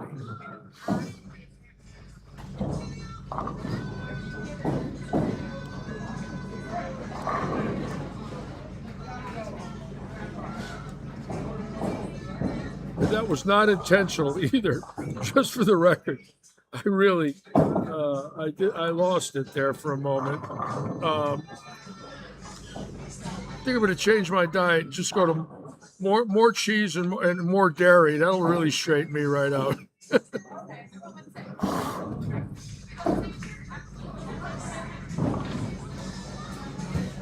very early in the competition. I do know one thing. The team that executes in the 10th frame will be the ones that win, and the ones that don't will lose. This will go down to the wire. There's too many teams. So the 9th and 10th are going to be critical for everybody.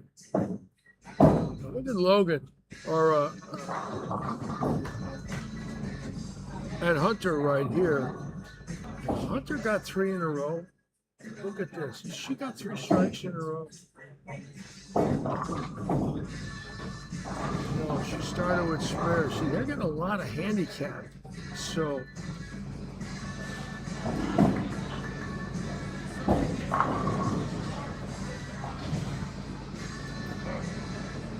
do not want to miss that. That's this young two-hander right here, just ripping on it.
Keep in mind, tomorrow with that scratch tournament coming in, it's a heck of a weekend.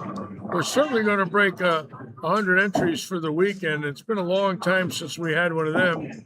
84 today. It's obvious we could be about 124 or so for the weekend, and that's a big one.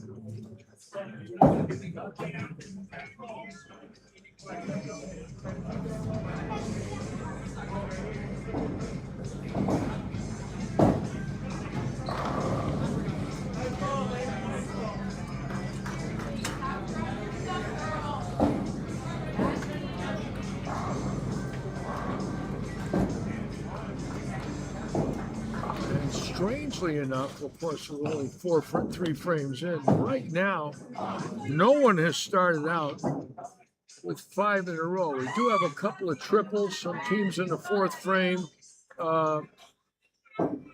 We do have some 4-baggers. It's too early to do any predicting.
Ronnie Martin with that great 300 in game 4 to get that's the father and son in with Donnie Donegan.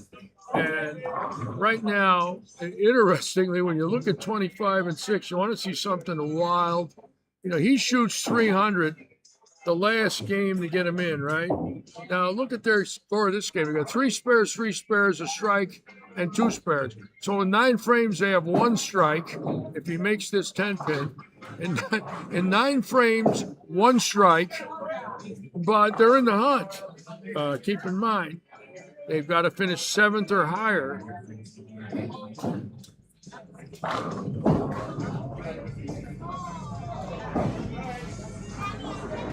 And the team they're bowling against, oh, that's with Novak and the Martins. Okay, and he did finally get a strike.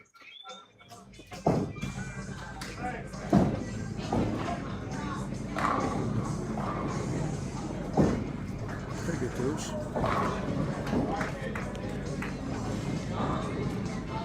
Okay, as usual, we want to thank all of you for taking time out of your lives to watch our little show here. We are so proud and honored to be doing this with all of you and bowlers in the region that tune in. This is the 7th, it's actually the 8th year that we've live streamed here at Lightning Strikes. We started in 2019.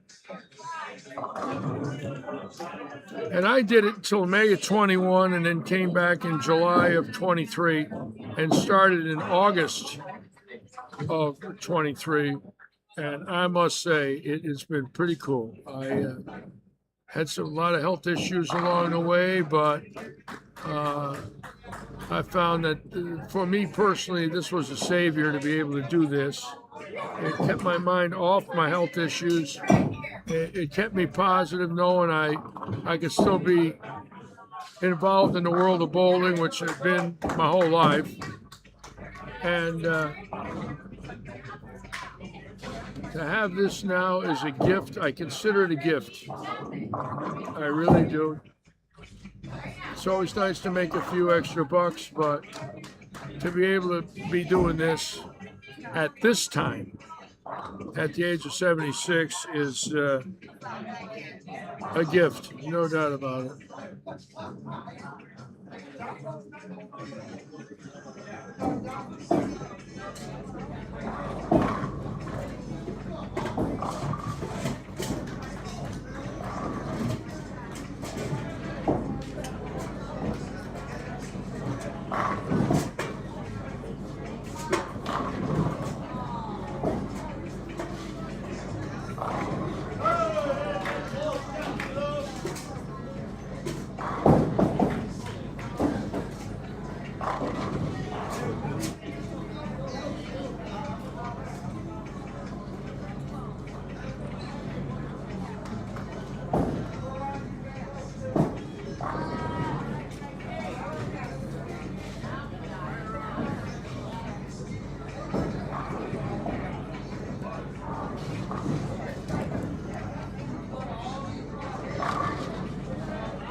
As I said earlier in the show, all of us here in Florida have a vested interest in tomorrow's show with young Austin Grammer.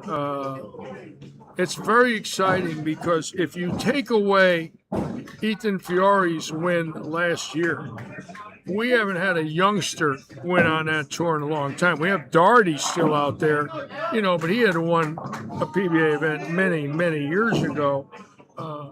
So last year when Fiore won, it was the first young Floridian in a dozen years or more. And then all of a sudden we have a chance for another one tomorrow.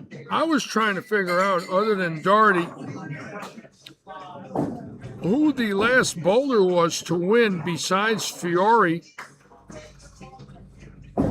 a Florida touring player. And it's a long time before Daugherty. It might be Ricky Ward, 2004. Is that possible? I don't know.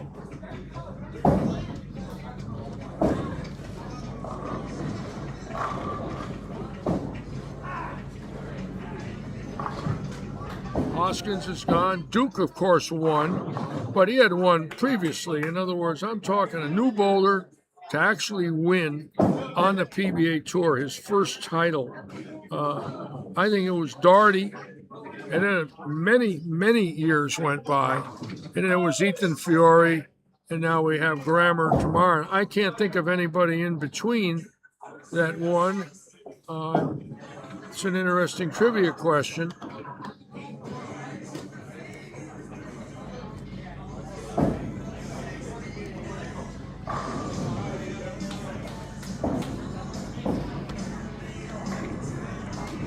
It would do so much for us in our state if Grammer did pull a win off. Because you look how many times Tackett's won, in the last 5 years. But we didn't have, other than Fiore, we had one compared to Tackett's, 18 wins, 16 wins, some crazy number, 14 wins.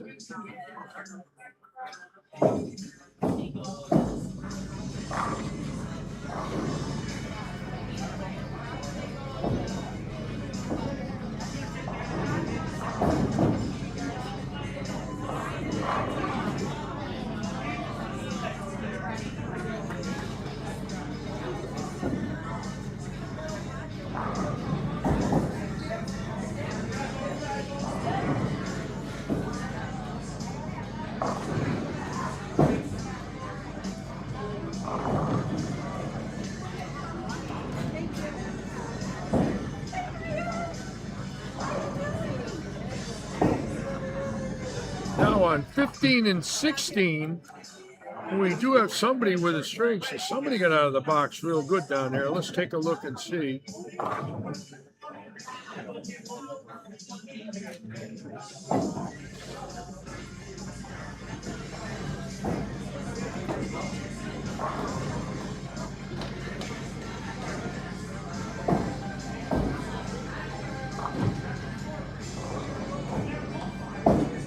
Is that Logan Lee? It might be. Yeah, Stella says no one.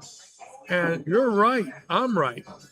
I think after Doherty, there was an enormous amount of time between Fiore, and that's it. And obviously, we have a chance with Grammer tomorrow. So we're very excited. He's a nice young man. We've had him here in the booth. He has won here in the last year, a doubles event, possibly a triples event. Very, very soft-spoken young man, very unemotional. I'm sure tomorrow got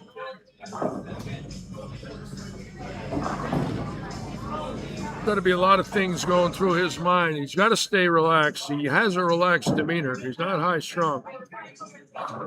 He can just get through those first couple of frames. Keep in mind, never bowled national television, although in the interview last night, he did have some TV experience when he made junior gold finals, and also the college, when they won the intercollegiate championships in 2024. I know that was on a network. I forgot about that. So he has had network experience.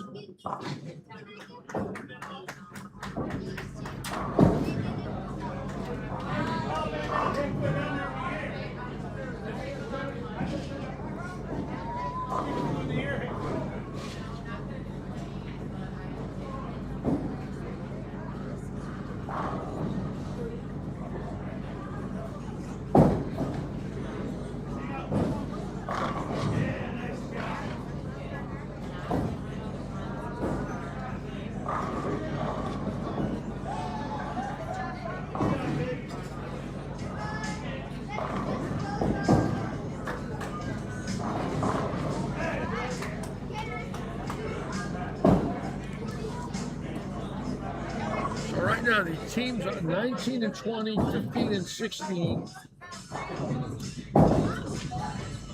Look pretty good. The Stouffer team's struggling. They're only about 30 over. I don't know. I don't know if 630 with them plus handicap is enough. The Martin team, they're struggling with Novak. Nothing. They got nothing going on. They're in trouble. They're barely at a 600 pace. So they're fighting it.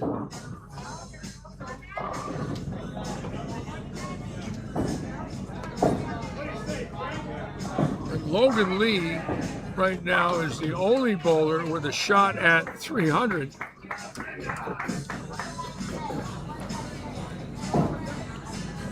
Right here is Logan Lee coming up, and it's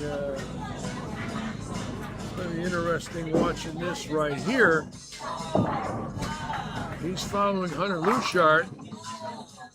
Hunter Lushart, it is.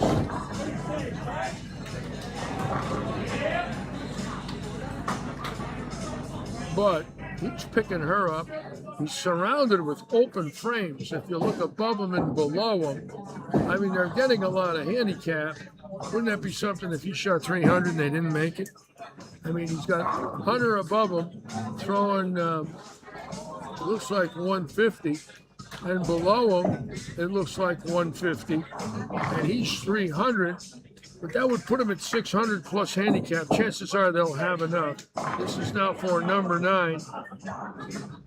And he gets number 9.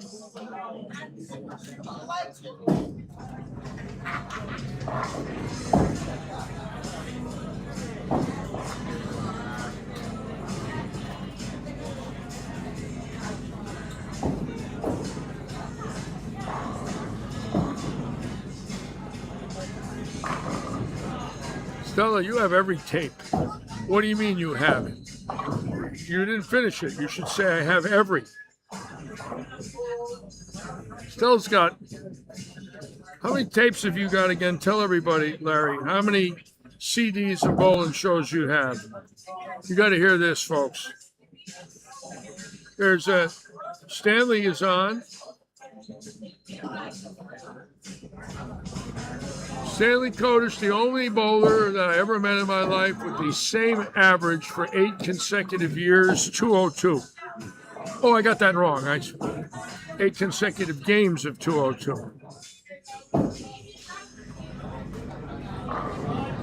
The question is, was I just joking or not?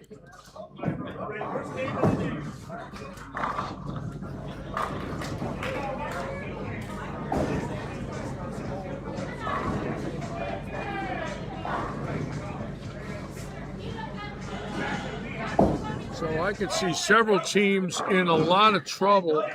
Right now, the Jennifer Peacock team in trouble. Right now, the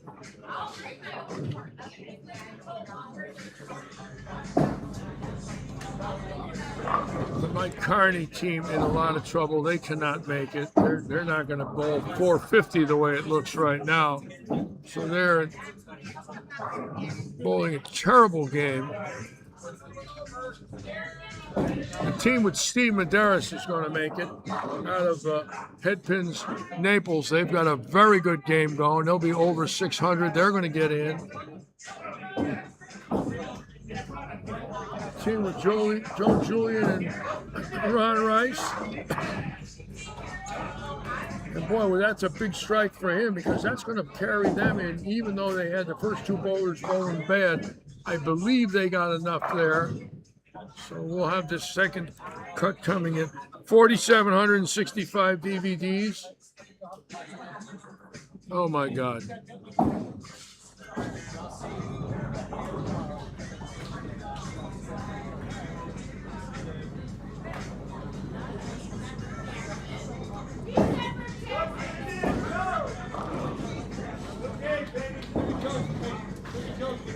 And so Julian, Janino, and Rice, I believe, got in with his 276.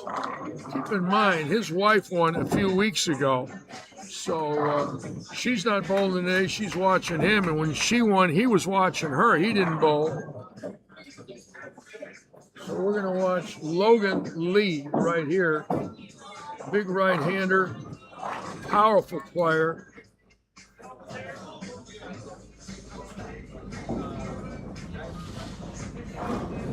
Wow, how that looked. So he's got a 149, a possible 300, and a 142. That's going to be real interesting watching that team, whether they can get in or not.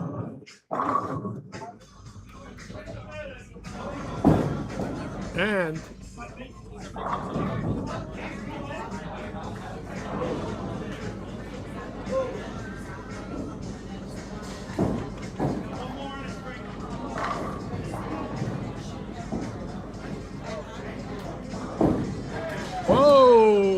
trip the 4-pin. And are we going to have our 5th 300 today? Unbelievable. Seymour, Novak, Martin, Horton, and now Logan Lee for number 5. And I don't recall a tournament in recent memory here where we had 5 300s. Keep in mind, there's only 84 bowlers, and this is for number 5 of the day. Boy, that's fantastic for us. We love it. Ooh, that looks good. Come on, come on. Attaboy. And there it is. Logan Lee with 300. Now the question is, will they make the cut?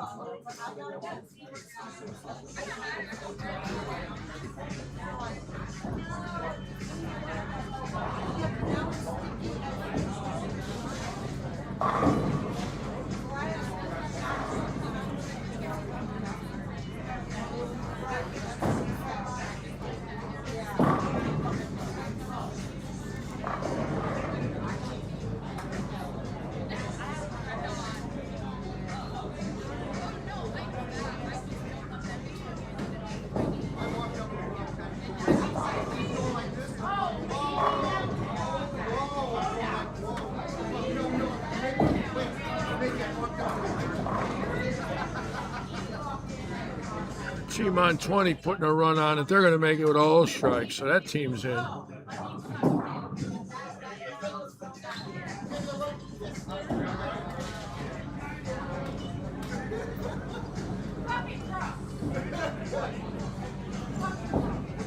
So now we got to wait.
why nobody said it.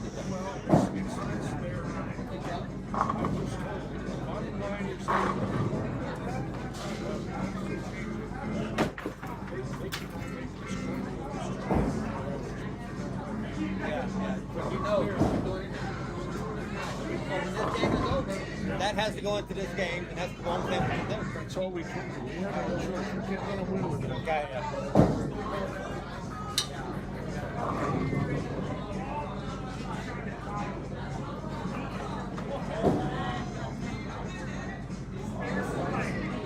Okay.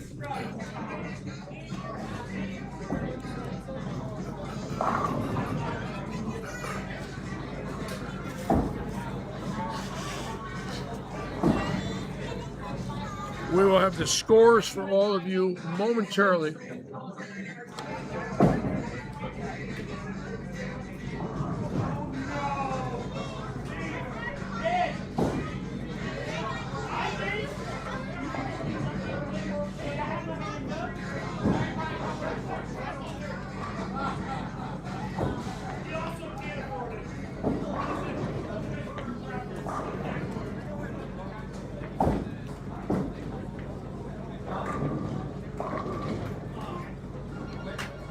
Man.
Sorry about that, we're back.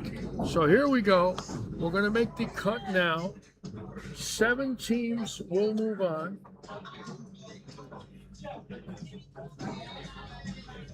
And it's going to be interesting simply because of the Logan Lee 300 game with 2 very low scores around them. That's going to be interesting watching that. So here we go here. These are the scores. First cut's going to come in now. And as soon as they come in, I'll come back with all of you.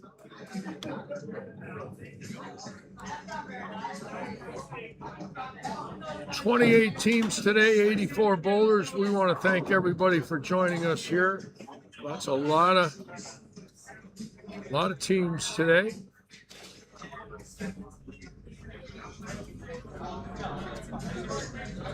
Competition now over. We're just finishing on 21 and 2, and then we will be able to give you all the details.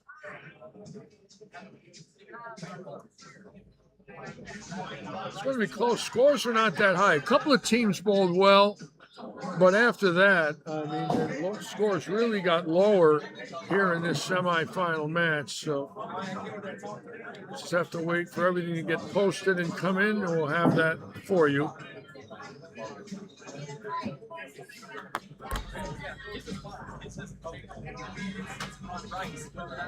Frank's team, that's why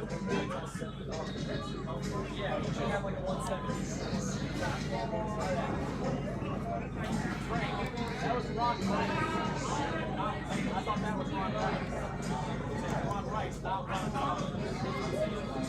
So there is the main event where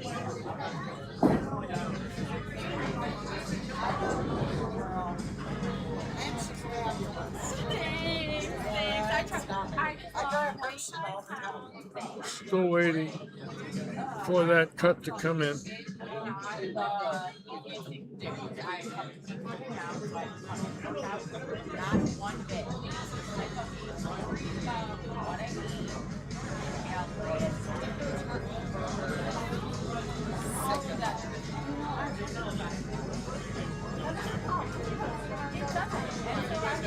Competition now over, scoring coming in.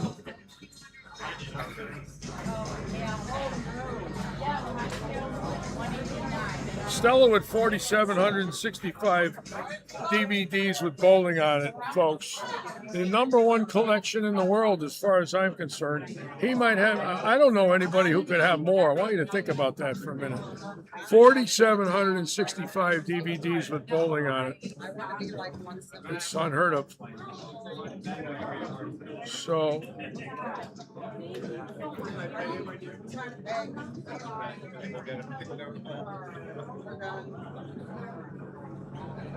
this is my friend Gina with me. Hello. So we're waiting now. Scores will be tabulated and should be coming in momentarily.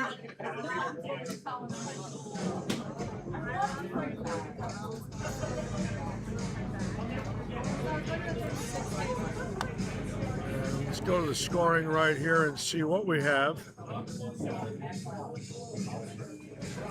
Tomorrow's going to be a big day. Oh yeah, we expect it. It's a good weekend. We had 84 bowls today. Really? Yes, it's the most we've had in a long. Oh yes, that's fantastic. I know that's fantastic. In a long time. Oh, yes. I'm going to be going soon. I got to go to my friend Jen's house. She's having a get together. Nice. So I got to pick something up and bring it over there. And Nice. She's having about 22 people in her house, and I don't know how she's going to do that because she doesn't have a big house. She has a lanai, which we use at the back. Yeah. So she sets up a ping pong table, and we play games. It's fun. So I will see you. I will talk to you later. All right. Talk to you later. Nice to see you. Drive safe. All right. All right, sweetie. Bye. All right. Okay. So here we go. Courtney, Gentile, and Fife. Gardner, Bullet, Constantine. Renke, Collins, Medeiros. Hunter, Logan, Cody. Frank, Ron, and Joe Julian. Austin, Mitch, and Donnie. Kurt, Billy, and Shannon, and that's it. 713 is the number. Just missing Stouffer, Kaiser, and Ratchin, 696. Beth Owen, Keith Chipolewski, Jennifer Peacock, 689. 684 for Stacy. 677. Really, other than Mike Carney and Daniel and Pete, it was pretty close here from, you figure, 10th, 9th, and 8th. Fairly close. Now we're down to 7 teams. Interesting.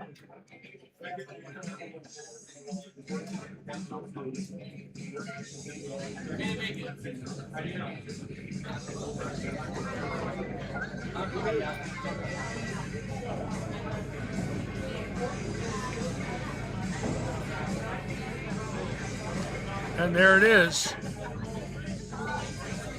So now we will be going to the next pair of lanes for our next roll-off. Keep in mind now, 4 teams of these 7 will move on. 4 of 7 will move on in the last game.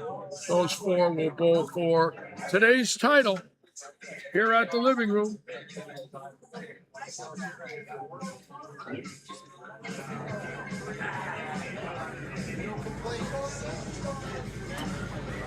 Double check something right here for a moment.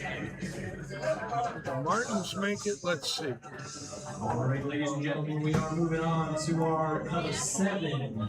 Please listen carefully for your lane assignments here if you've made your cuts. Lane 27, we have Randall Seymour Randall. 28, Courtney Gentile Fife. 29, Gardner Bullock and Constantine. 30, Giannino Rice Julian. 31, Gokart Lee Richardson. 32, Horton Hamilton Donegan. 33, Ricky Collins of Madaris. 'em.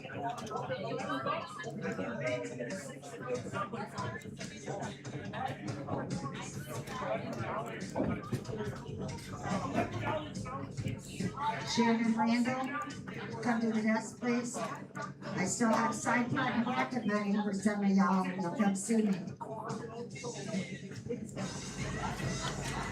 There, Shannon. I gotta go there.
Y'all do Mexican candies?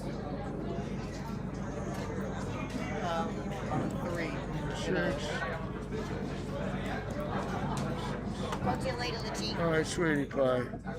Number 6.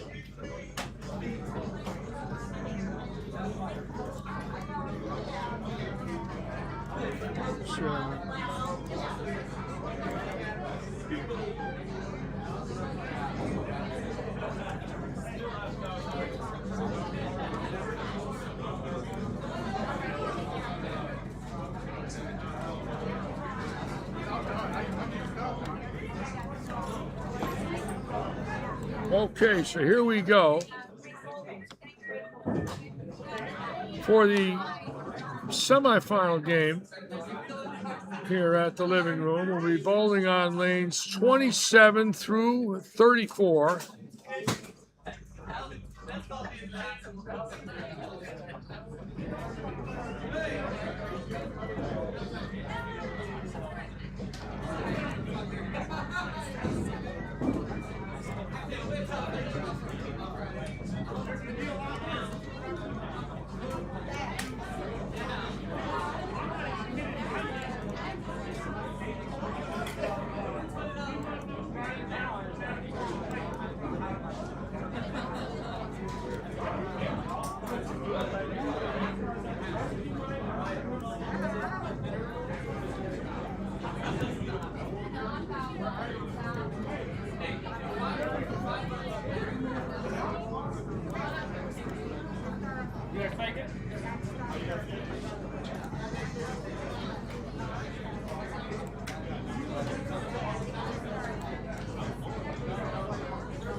guys get the same 2 balls per lane for practice.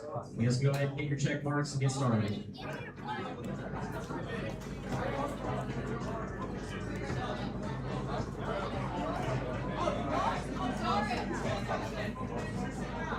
The way I do it is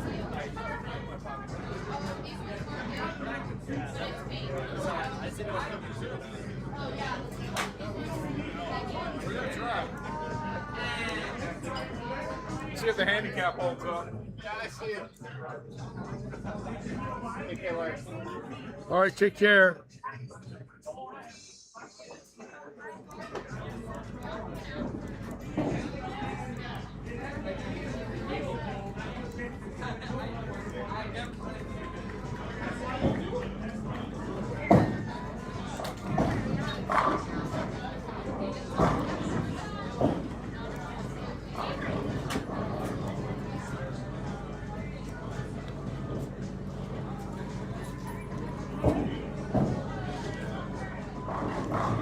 Okay, the bowlers are getting 2 balls on each lane.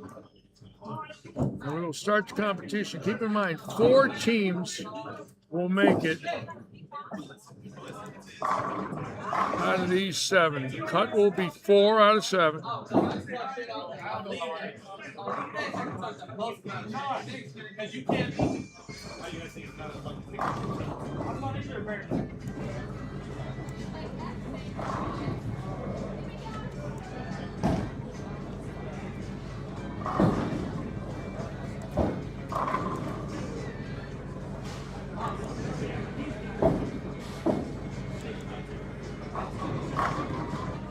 I appreciate it, but I had a great time. Love you guys.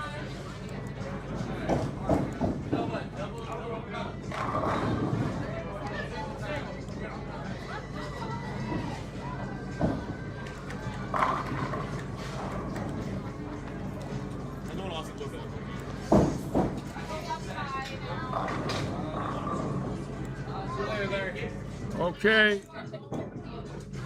All right, here we go.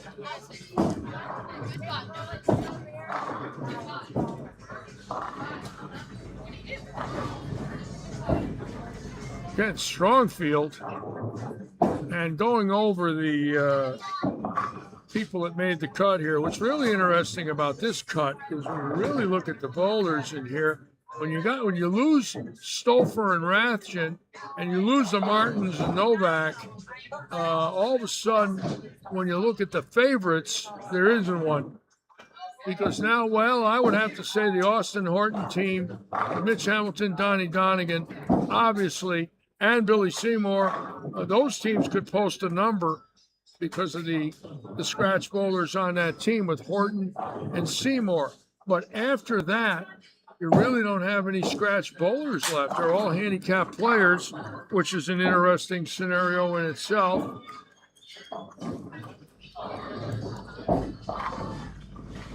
Stouffer picking up a $180 in senior singles.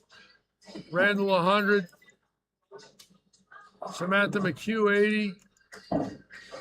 Dave Esposito a $110. Ray Stevenson made some money today. Kurt Randall. Stouffer 60. Let's check out brackets. Very interesting there. Payouts. Austin Horton, look at Austin Horton, $789. Nathan Bray, $478. Stouffer, $440. And Austin Horton is still in it.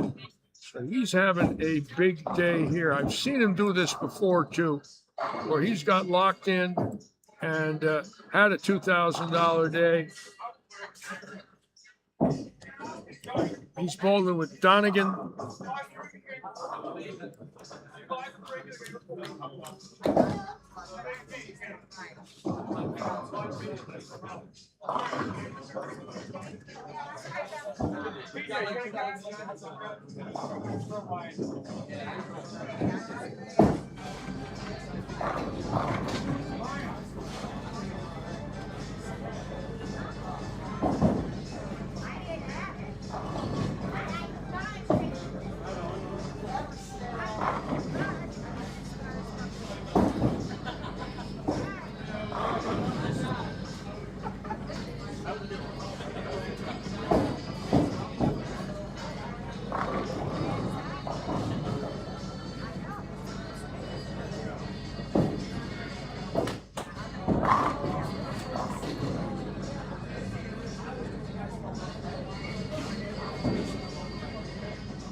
Okay, so here we go.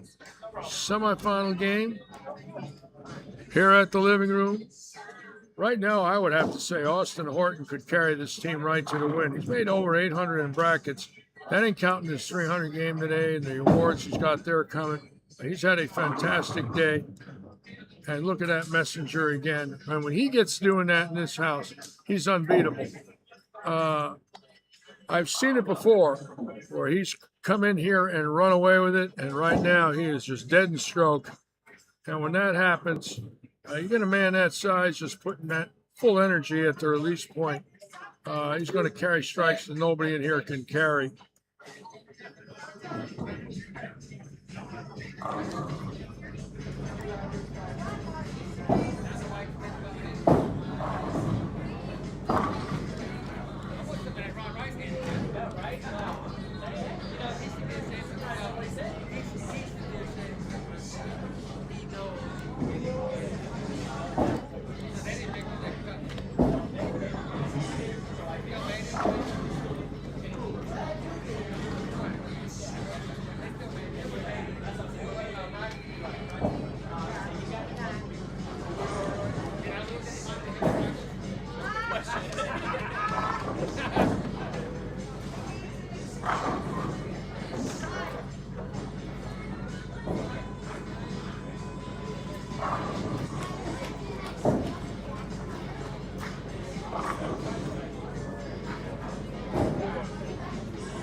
Also a prize fund correction today, $732 for first, $500 second, $400 third, $300 for fourth. We did have to make a correction on some handicap that did not affect the first cut in any way or form.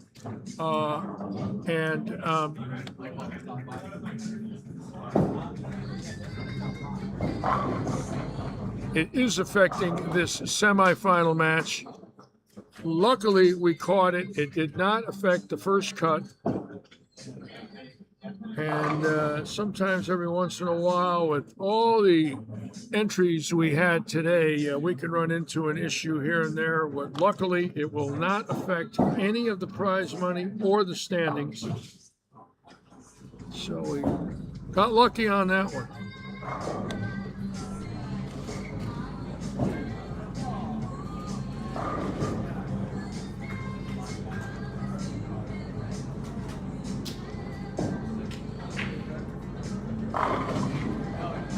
Keep in mind, 4 of these teams will go to the last game.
All right, take care now.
looks unbeatable right now.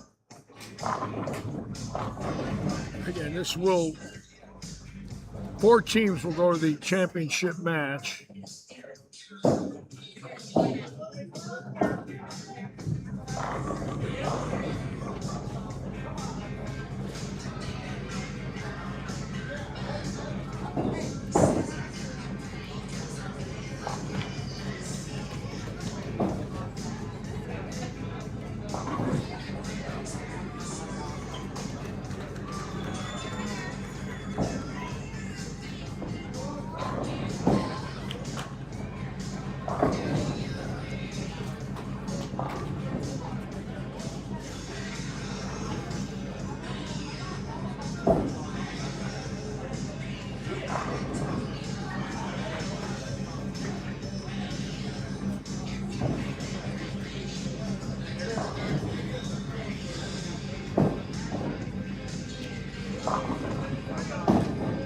Get 5 300s today, which is for any of our events that I can recall. I don't recall 5 in one day.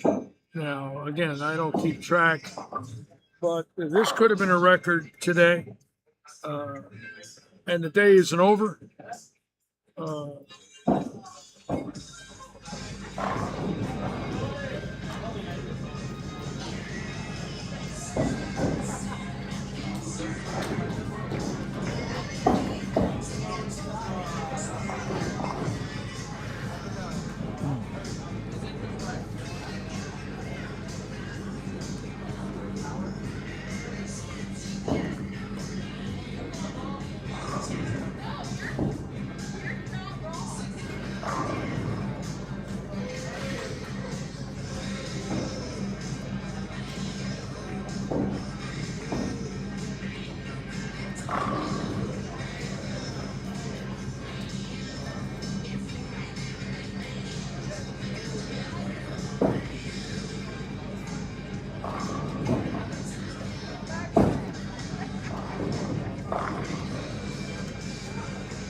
Wow, another Horton's messengers today have been ungodly. I've seen the 10-pin get taken out 7 or 8 times with electronic messengers. That one was a little slower. Nonetheless, right now, he has started with 4 in a row, and his carry alone is supreme to any of these bowlers because of his rev rate. Like I said earlier, he's going to get hits none of these other bowlers get. So, is it an advantage to have a high rev rate on this condition? Absolutely. The way these lanes are right now, they're holding up. He doesn't have to move way left. He's in the perfect zone. Normally, they'd burn up a lot quicker. He'd have to be in about another 10 left with his feet. He's not as effective. Not that he doesn't have the power. It's just tougher for him to line up the deeper he plays. But I've noticed in this zone he's in right now, he is unbeatable in this zone. Absolutely unbeatable. And I predict his team to win. He could carry him all the way. Sorry, this went off. I could predict him to go all the way he's bowling right now. He's strong enough to, shoot a couple 260s and just carry him. And that's what happens to these power players when the lanes don't break down. And they can get in a zone, they're going to out carry you once they're loose and they're locked in with their eyes and feet. They can run away with it. We've seen it the last several years where they can average 260 or 70 for a 4 or 5 game stretch in here. We've seen Hilton do it. We've seen Stouffer do it. And today we're watching Horton, and the high rev rate players can own this house. There's no doubt about it.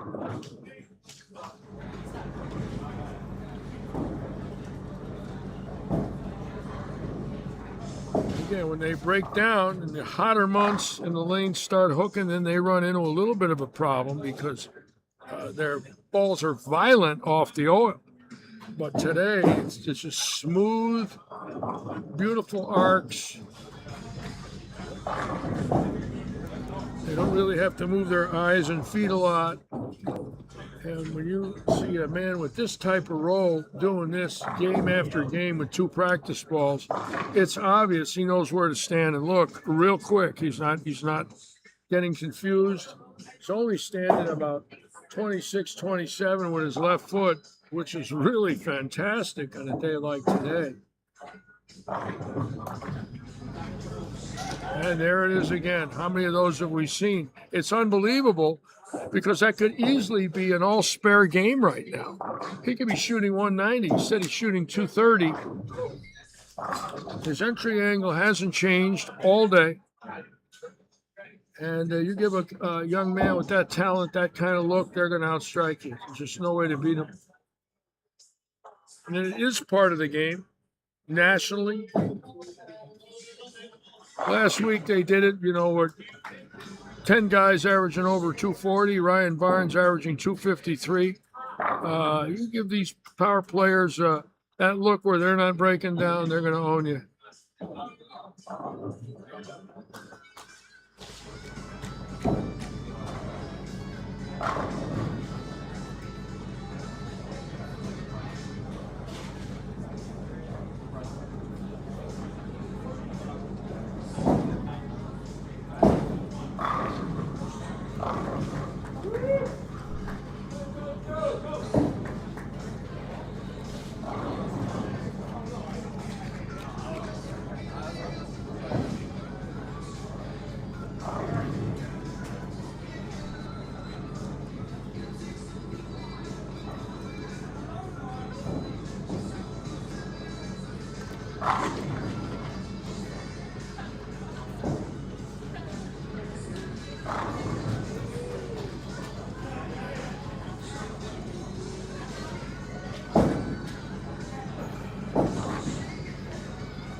Okay, Horton coming up now for number 6. And the team right now with only 2 spares in 15 shots. They've got 13 strikes. So right now they are the favorites to get to the finals.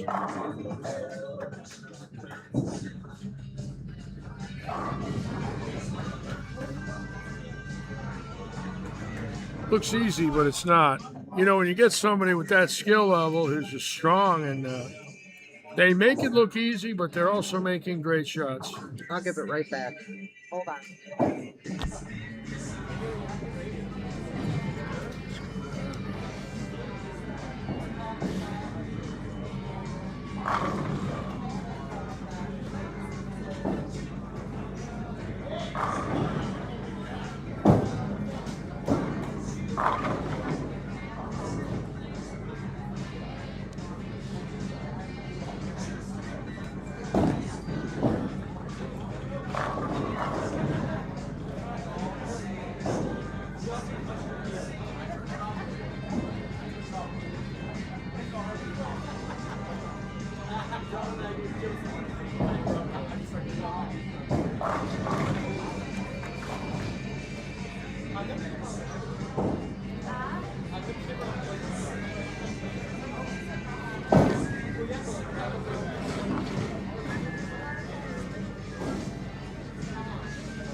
right now, it looks like the Horton team is going to lock in to that last game. They have struck every ball but twice, but 3 times. So right, thank you so much.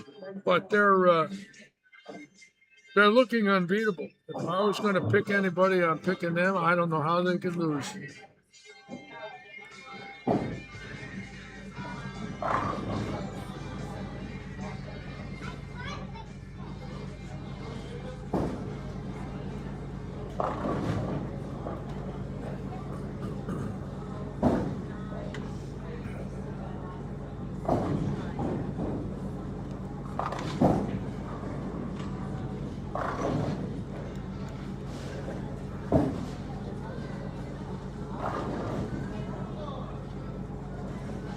So let's see, 59, 69, 79.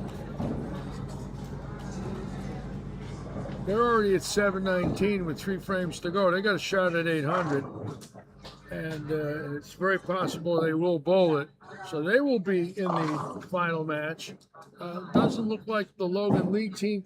Looks like the Medeiros team right here on 33 has a very good chance to make it. Keep in mind, 4 make it. Over here, the team on 27 looking very good with only 2 opens.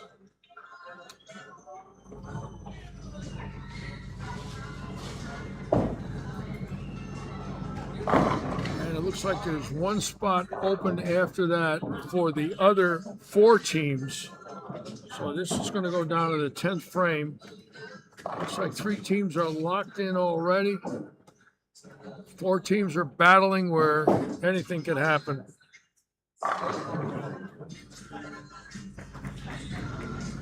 Jinx for the Horton team. No, not today, Hannah. I can't jinx them the way they're bowling. Impossible. I'm good at jinxing, don't get me wrong. I know that. That's one of the things that got me in the Hall of Fame. I jinxed everybody. But I can't jinx the Horton team. They're too good. They had the Larry Jinx Award that they hand out now in Southwest Florida.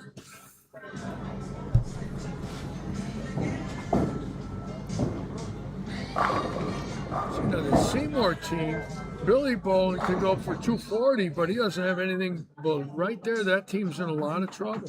Looks like the team with this young left-handed boy right here has a good shot at it.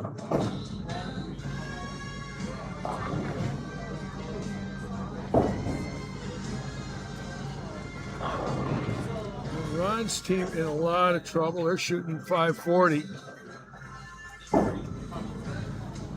And Horton finally missed with a 10-pin, did pick it up.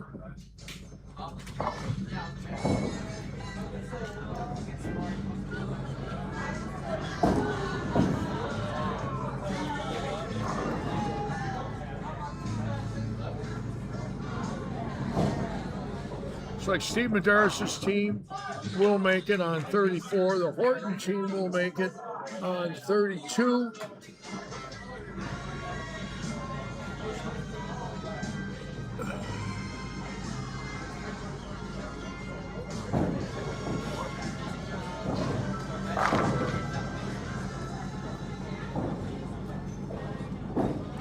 Team on 28 will make it. It's 3.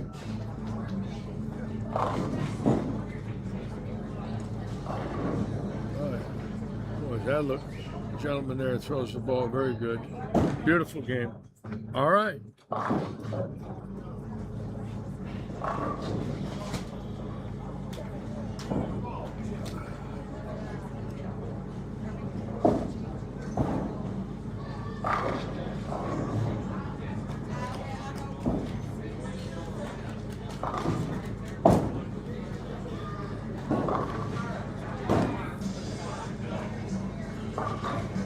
Again, tomorrow we'll be on the air at 1:15. I'm very excited again about tomorrow I expect a very strong field. It might not be a big field, but we know that Daniel Lynn's going to be bowling. Brandon Bone, obviously, Stouffer, Ratchin, Robert Hilton. We're going to have some big guns in the tournament tomorrow. I hope Austin Horton bowls tomorrow. It could be very strong. Again, it's a scratch field. I expect our better players to be bowling. I don't believe they're going to see any low average people bowling tomorrow whatsoever. I don't see it even possible. So, might not be a big field, but it might be an exciting field. And a lane machine looks like it's working very well after what we thought might be an issue on Tuesday and Wednesday. So, scores today super high.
conceivable a Logan Lee team right here. If he strikes it out, they might sneak in. Now, they were going nowhere going into these last 5 frames.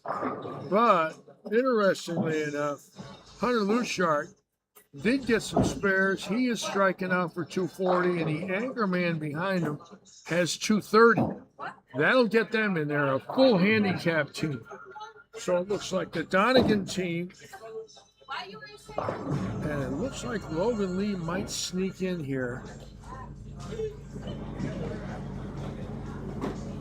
Very interesting. They didn't have much going after 4 frames.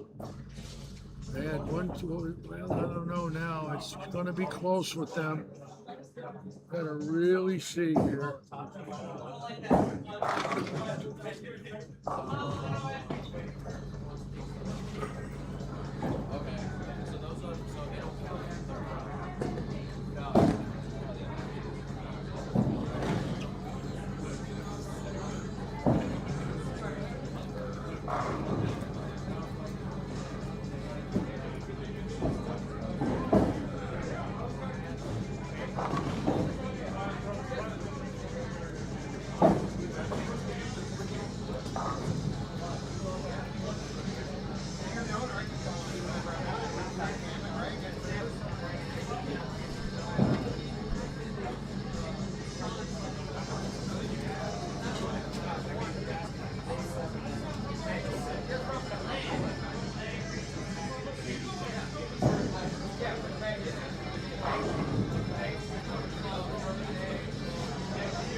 .268 for 256. Right behind him, and Donnie Donegan can go out for 220. They just pulled a monster set. So they're going to be in the 740s. They'll be in, obviously. You know, when you get your anchor man giving you 268s, you're right behind him. Keeps the arm swing nice and loose. No pressure, obviously.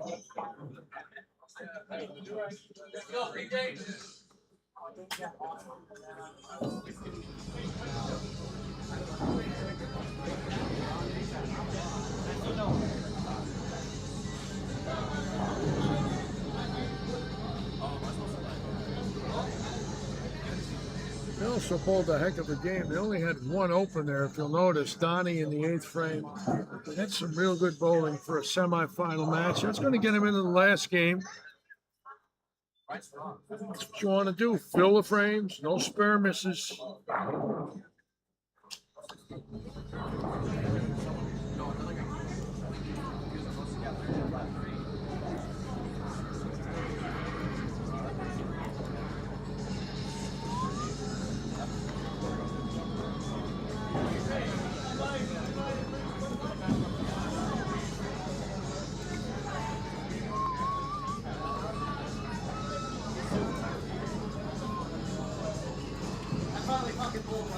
Okay, 1 game to go here. We will have the scoring in right now. Luke is updating. We'll have our final 4 teams for today's championship.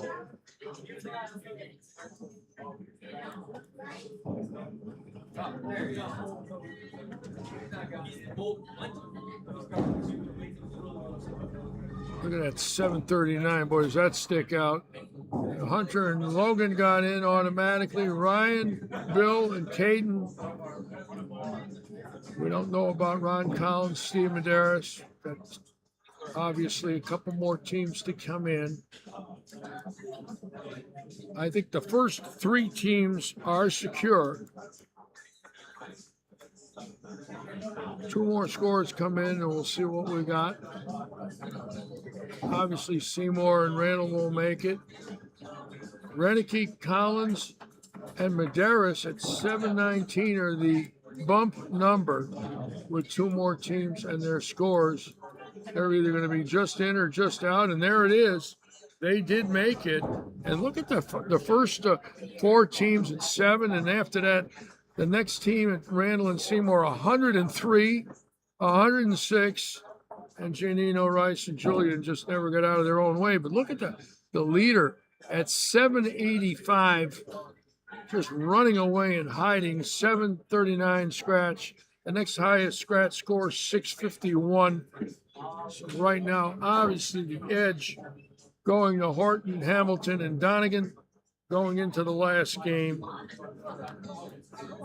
1 to go. Looks like the Naples guys are dominating the Fort Myers teams today. Of course, that's happened before, you know, in Collier's heyday with Huff and a few of the other players down there. They had dominant bowlers for many years, even though not as many league bowlers as we had here in Fort Myers. There was a rivalry. When I first moved here 25 years ago, the Naples bowlers could keep up with the Fort Myers bowlers. Changed a lot in recent years with several bowling centers closing. A lot of people are not bowling anymore that bowled 25 years ago. We're going to start off on lane 23 with Courtney, Gentile, and Fife. All right. 24, Horton, Hamilton, and Donegan. 25, Lockhart, Lee, and Richardson. 26, Frankie, 23 to 26 will be the last match right here. 23, 4, 25, and 6.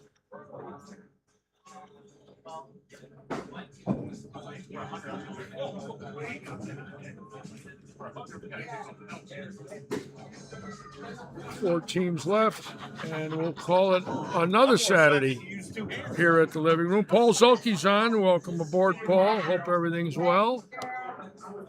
Thank you for joining us. We're still here, Paul. I haven't moved, and I haven't got fired. So Robert's still keeping me. Paul, I don't know how, but finishing my 3rd season since I came back in July of 23. I went by pretty quick, too. Very fortunate to be here with all of you. A game to go. We'll be back tomorrow for the scratch event. It's going to be a lot of fun watching that. It's going to be a lot of fun watching Brandon Bone, the son of a living legend. Very seldom do we have the luxury of me to say that. The son of a living legend, we have it tomorrow, believe me. So I'm excited because when we get the Weber kids in here, they usually put on a show for us. And obviously, Brandon, now their star player. And of course, Austin Grammer bowling for a PBA title tomorrow in the final match, a graduate of Weber as well. So could be a big day for Weber International if he wins there and Brandon Bone wins here. If he wins up in Rochester, New York, wouldn't that be wonderful? Great college teams, great performance from 2 of their members. All right, you guys are ready. Here we go. Get your check marks to get started when both teams are ready. Okay, it's action time here at the living room. Here we go.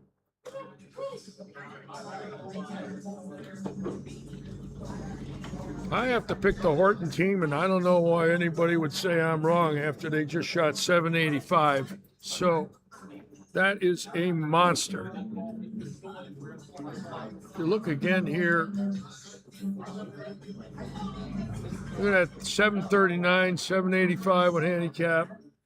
Their scratch score, 80 pins ahead of the next team. Somewhere in there. Oh, yeah, 80 plus. So obviously they're the team to beat. And 1 game to go.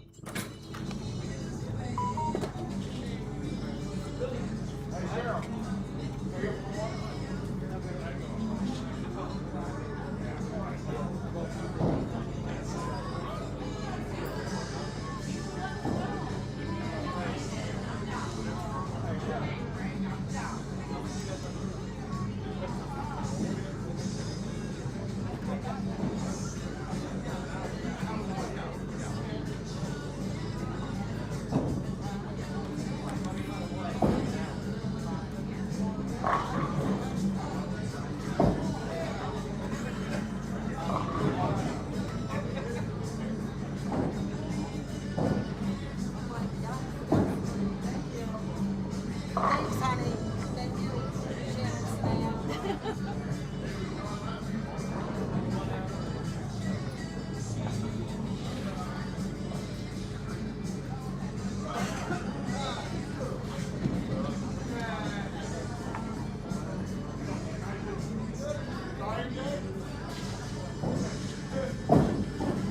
I've got some real nice messages today. There was a picture of Ralph Engen posted on Facebook. I loved Ralph Engen and idolized him.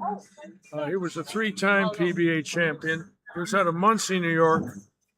Great story about Ralph Engen. After World War II, Ralph Engen's father, John Engen, opened up a pro shop in Manhattan. It was the only place in Manhattan to get bowling balls drilled. And Ralph went to work every day in his father's pro shop, and by the late 50s became a phenom in the metropolitan New York area. Went on tour in the 60s, was voted the Steve Nagy Sportsmanship Award winner many times. And I got to know Ralph, started hearing about Ralph when I was about 15, how great he was. And I posted something with the picture of Ralph, what a great gentleman he was. And he was a Nagy Sportsmanship Award winner, which was given to guys like him and Johnny Gunther and Mike Albee and Parker Bone. And this fellow just said some nice things about me today, which is always appreciative. But, you know, when you grew up idolizing PBA members like I did, there was some I didn't idolize, but Ralph was one of them. I idolized Dick Ricker and Wayne Zahn, Dick Weber, obviously the most consummate professionals I ever saw in my life, Carmen Salvino, and Ralph being from New York, where I was born, yes, automatically. Tita Semez, automatically. They were the men that built bowling in the metropolitan New York area for the kids to idolize, no different than today. You know, people idolize EJ and Jason, and rightfully so.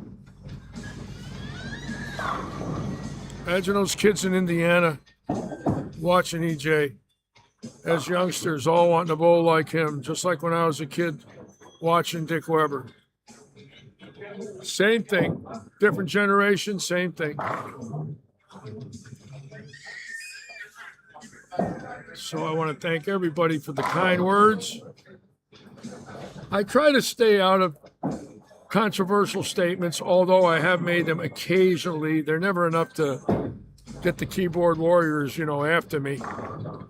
You know, if I kept writing them, I'm sure it would happen. But every once in a while, I'll contradict somebody that is saying something that's wrong. I don't really want to get involved with that stuff. I'm too old. When you have a heart condition, the last thing you want to do is get involved with controversy on Facebook. That's for sure. But sometimes they're so wrong with some of the things they say about a time in bowling where they were not alive. They weren't even there. They weren't born yet. That's the part that really bothers me is, how can you talk about something when you weren't even alive? You weren't there. How would you know? How could you possibly make a statement that you know?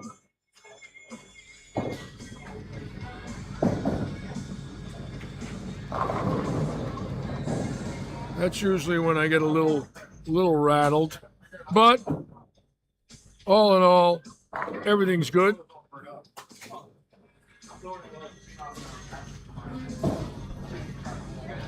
And we're going down now to the championship match.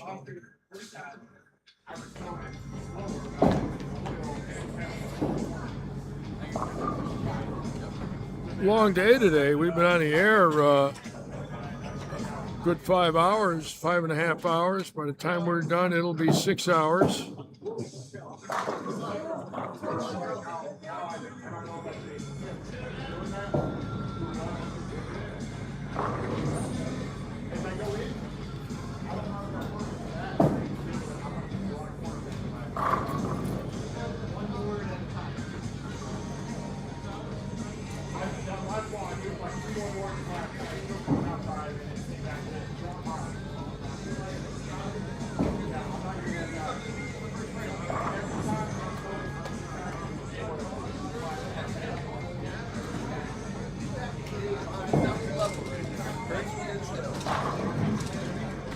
The power of the two-handers just is overwhelming. That young boy down there, he can't weigh more than 120 pounds.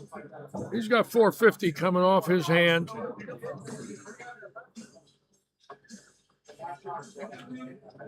And the man that changed the game, Jason Belmonte, 20 years later, still extremely active, but not nearly as effective. I got to believe a lot of that's physical. Now, he's got 20 years of wear and tear on his body. He just turned 40, I believe. That is not a game for longevity. There's no doubt about it. I don't see too many people being a factor on these seniors tour thumbless, although Ricky Schisler throws it pretty good, and he's 60. He's thumbless and bowls very well. Two-handed and thumbless. It's definitely a young man's game.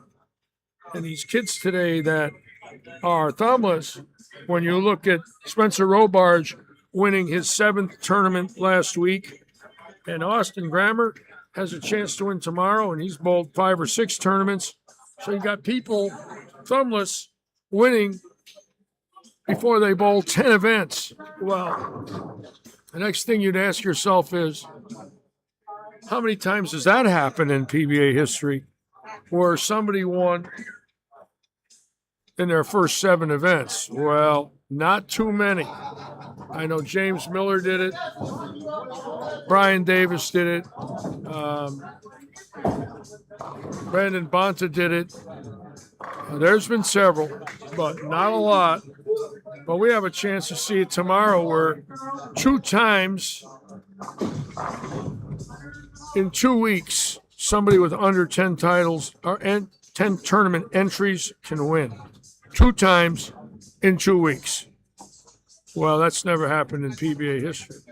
Thumbless, it's happening. Two-handed, it's happening. It's a sign of this environment in this day and age, the learning curve.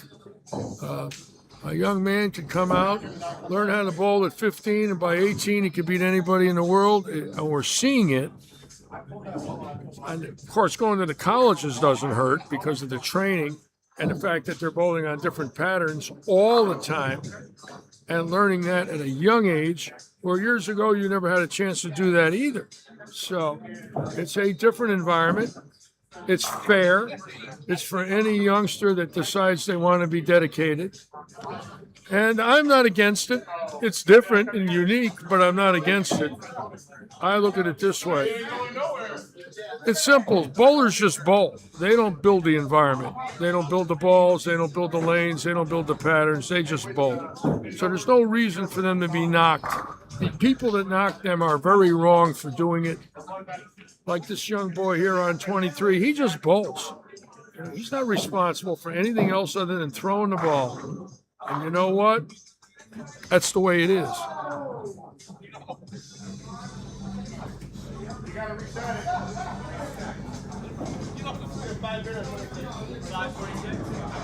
The two-hander haters are very wrong for doing that. You don't hate somebody for trying to bowl. You really don't. I can think of a lot of ways to hate people, but none of it's bowling-wise.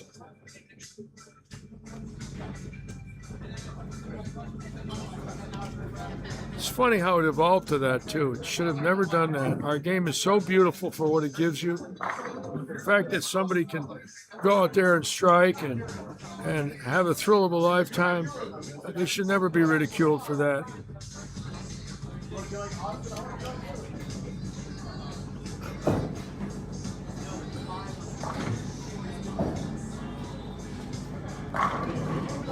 Austin Horton today, look at that. He doesn't like leaving a 10-pin. See that? He's so competitive. He gets rattled with one pocket hit, and that man wants to win. He has a burning desire to win. It's not that he's a bad guy. It's just very, very intense out there. These weekend tournaments to him mean a lot, and I understand that. The man works all week long, has a chance to come in here and bowl. He wants to win. Doesn't like finishing second.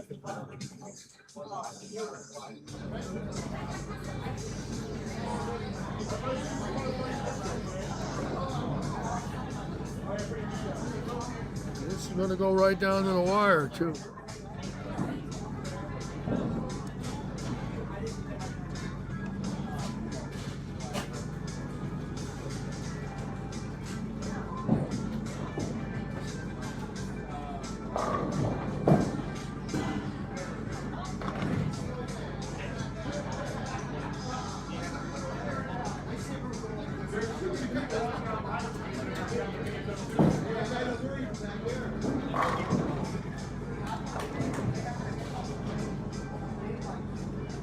Wonderful to see Hunter Lushart in there today. Hunter, the young lady on 26, worked here for 4 years, was a server, now does ultrasounds at one of the hospitals here locally, put herself through school, and we miss Hunter. Beautiful young lady, always pleasant, always nice.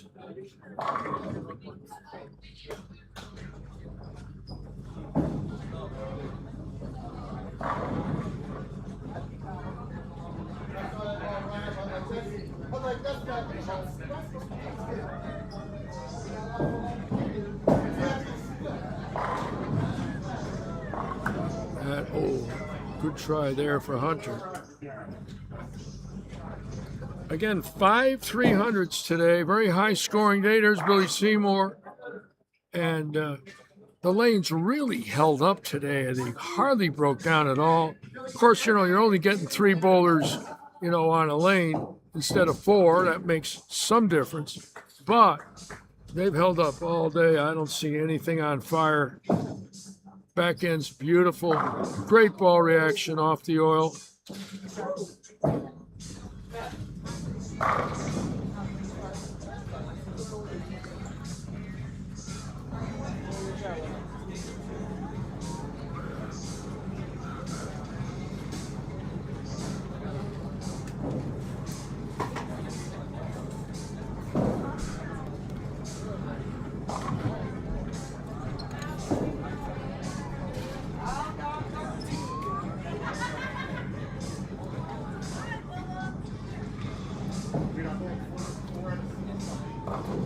This is my view right now, exactly where I'm sitting.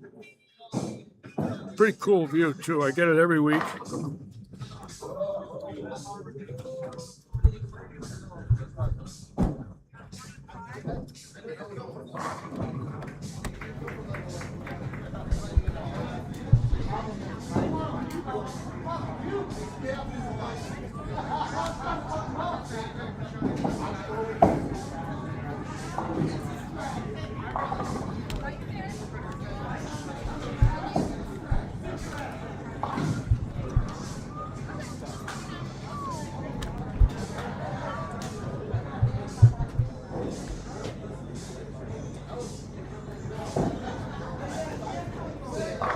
What's that, Bill?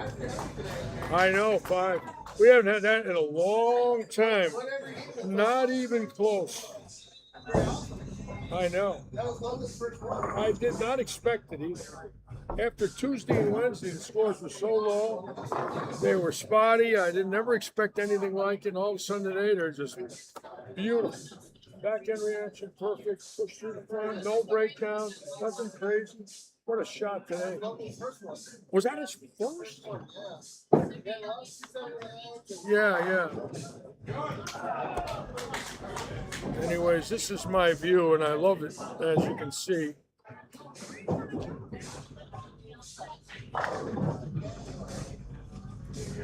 Let's go back to the real deal here.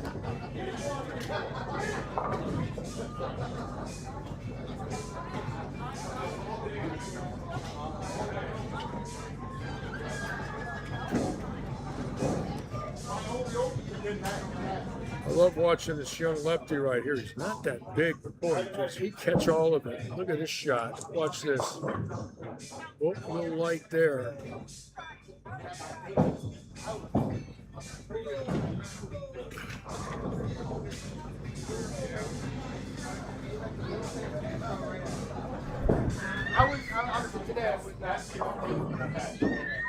Whoops. See, Donnie has to favor the outside, does not have a high rev rate, cannot get in the oil. So he's got to favor the drier area. And then again now, you know, they are breaking down a little. He is so far right with his eyes and feet that his ball is obviously going to hook early.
New York Yankees score.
Uh-oh. And you see, that's the shot that's been striking all day for Austin. And all of a sudden, he's not striking. They finally broke down enough at the wrong time. Because the way he straps the ball, the minute you see his ball jump high like that, it's not because he threw it bad. It's because the lane finally broke down enough where now he's got to make a move. The question is, if he gets too deep, does he leave a 210?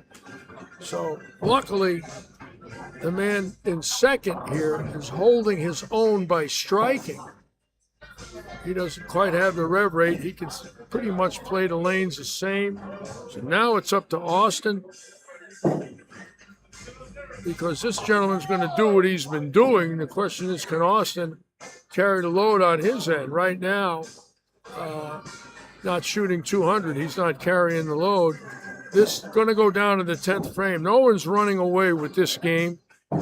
As you can see, everything's changed. All of a sudden, they're not striking a lot. Only one bowler would strike, and that's the gentleman right here. And he went through the nose, so here we go. It had to happen sooner or later, and that's what you see in these older panels. They've got to break down sooner or later. They've been beat up all day. And the lefties' balls hooking early, and when their balls hook early, you know they're breaking down. So now it looks like anyone could win this tournament. Isn't that something?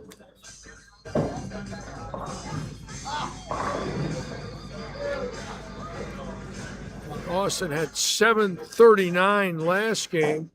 In this game right now, they're at 29 minus 14 is 15 minus. They're 13 over.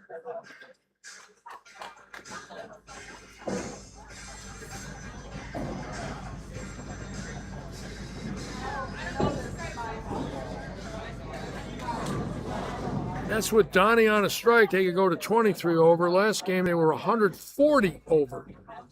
Shot 740. Right now, they're at a 620 pace. And look at this. Now they're not even at 600. So there you go.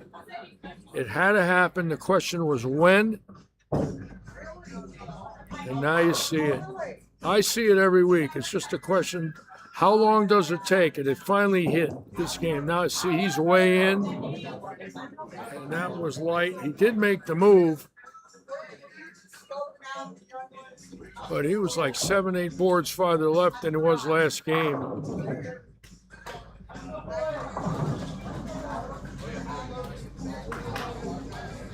Okay, so now this is anybody's tournament. There is no team with an advantage, and that's when the handicap players can win. Now the Medeiros team, they're about 590. This team right here with Cody, right about 570. Team on 24 at about 540. Oh my God. And Austin's team at about 570 to 580. So no team at a 600 pace after 5 frames.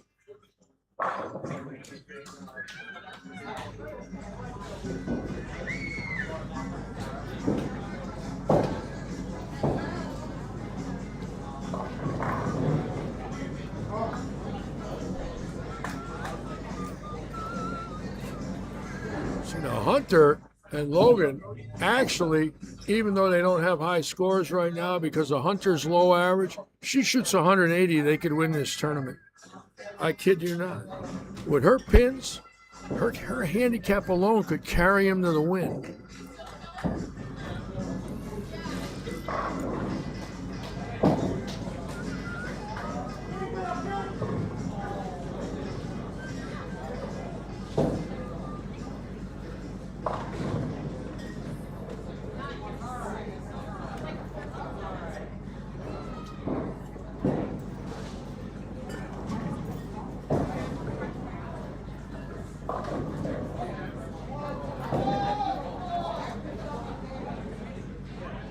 The young lefty in a lot of trouble started with a double, and all of a sudden he's got 3 opens in a row.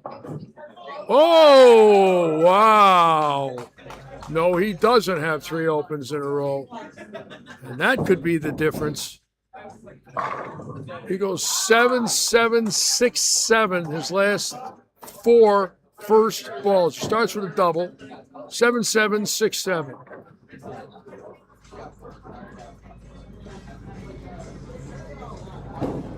Now, Horton baby split on this lane last time. He's moved a lot. Oh, yeah, he's moved 7, 8 boards left on this lane. Now, this is key. He is on a strike. And great move there and came right back. So now that team with 3 strikes could pick up 30 pins in one frame here.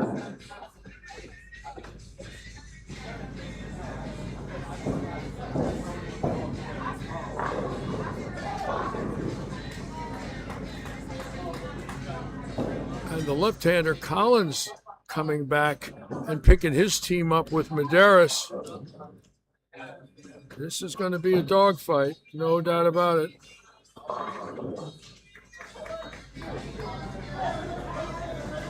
This is a big ball on lane 24 right here. Beautiful shot. So now they've picked up 20 in 2 frames. They can pick up 10 more, and all of them on strikes. And boy, is that big, especially late here. They were a little lost, and all of a sudden, if you'll notice, after that open in the 5th frame from Donegan, they've struck 5 shots in a row. This is 6 shots in a row. If Donnie can get this one.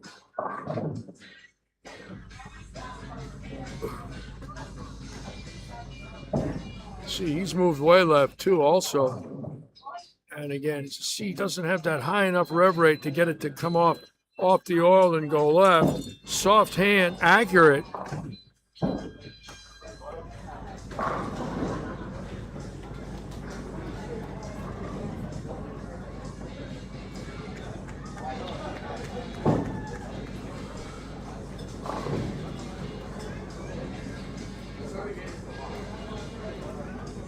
Again, as usual, I want to thank all of you for being with us today. We're going to start tomorrow again at 1:45. Thanks, brother. All right, Appreciate thank you. Thank you, sir. And again, looking forward to the scratch event. A whole different breed of bowler will be here in the morning, obviously. $80 entry fee, pretty much double what we normally charge. 6 games of bowling, step ladder, no handicap. I'm hoping for a field of 40. I don't know if we'll get it, but if we did, look at this. Oh, what a break that was for Horton. And boy, I'll tell you something, that keeps him alive for 248. If it doesn't fall, the max he's got is 227. That there could have been a 21-pin 7-pin. And no doubt about it, if he strikes out, it would have been 227 versus 248. 21 pins when that pin fell. Unbelievable.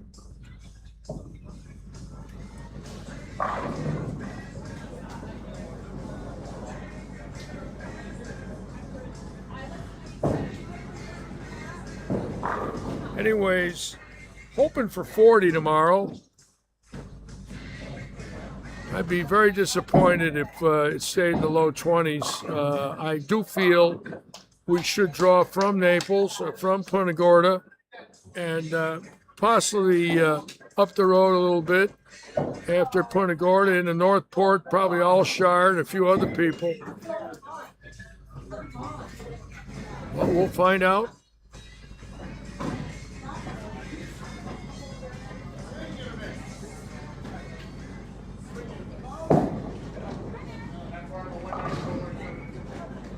So now the Horton team, even though Donnie's shooting 170, is 10, 20, 30 over. They're at a 630 pace with the 171, but they can keep picking up 10 a frame with those first 2 bowlers.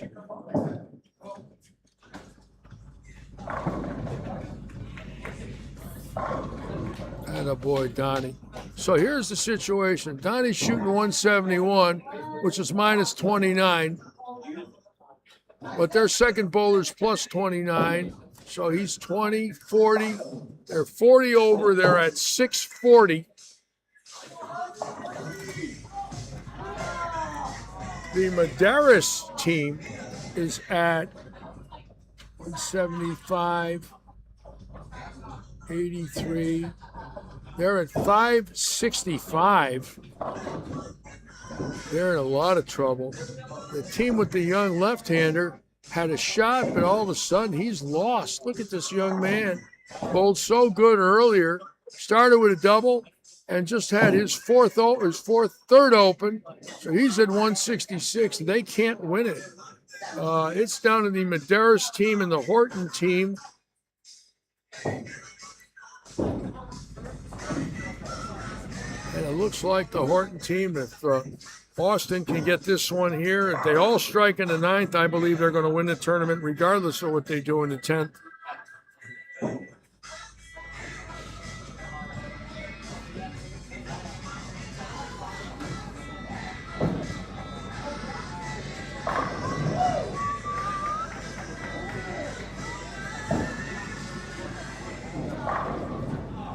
Wow. Was that a ringing 10? What a great shot. My God. How could that stand? Oh boy, that ball hooked. He's way too far to the right. You got to get in the oil and get it to push.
Collins leaves a 6-8, and that knocked him out. It's all Horton. I don't know how they could lose if they just spare out.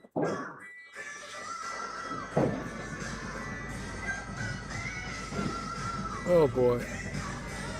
And the young fella is so disappointed, but he's smiling. See that?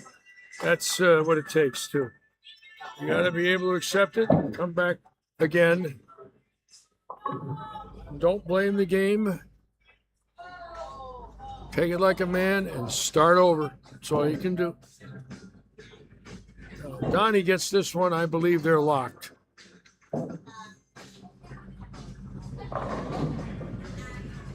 Right now he's 180, 240, 210. Oh, yeah, I think they're locked in. I don't see them losing. I just want to double check the handicaps here real quick, just to make sure I understand what's going on. Well, Hunter and Logan and Cody, I didn't realize, are getting 155 pins. They still have a shot at it. Oh, yes. They still have a shot at it. I don't know if Logan knows that or not. They still have a shot at it with 155 pins. Oh, yes. I didn't realize they were getting that kind of wood. They have a chance. And the reason is the left-hander coming up right here. He puts it. So they got 100 extra pins in handicap than the Austin Horton team. Now, Horton did strike out. It's going to be close, but if he gets this one here, he's keeping the team right in it. He can put it out for 255. And he strikes again. Slow, soft, just looping the lane.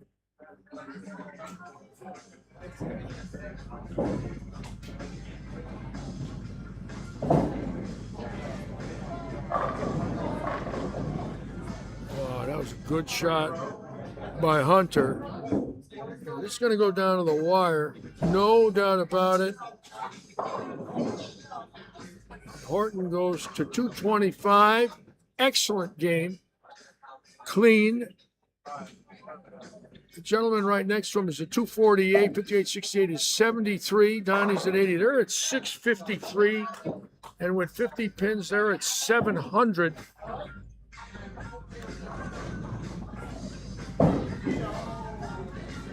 She had to make that. So that's 150 and 170 is 320. Could be 570 and 150 is 720. I'll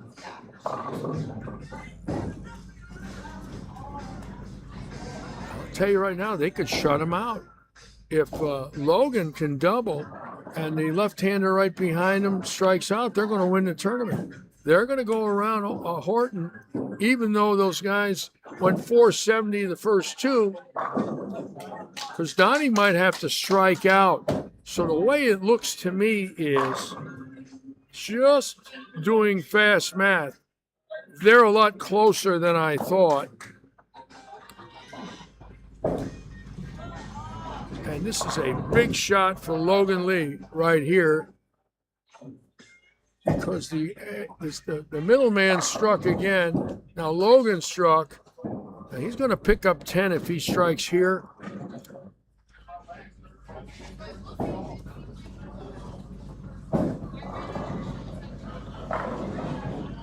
And he plaques a 10. So 48 and 25 is 73. Donnie's 80. 653. Let me see what they're getting for handicap. I'm going to tell you exactly where we are. 653. Handicap would be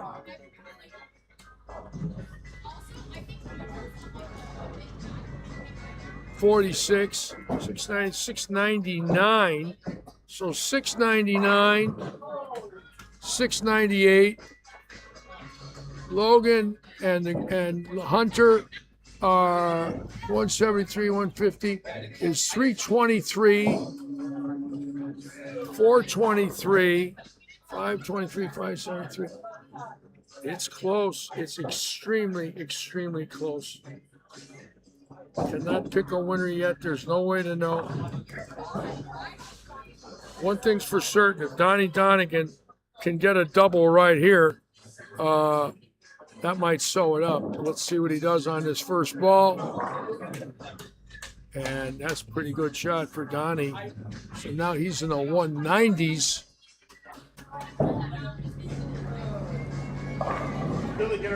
So they could go 720.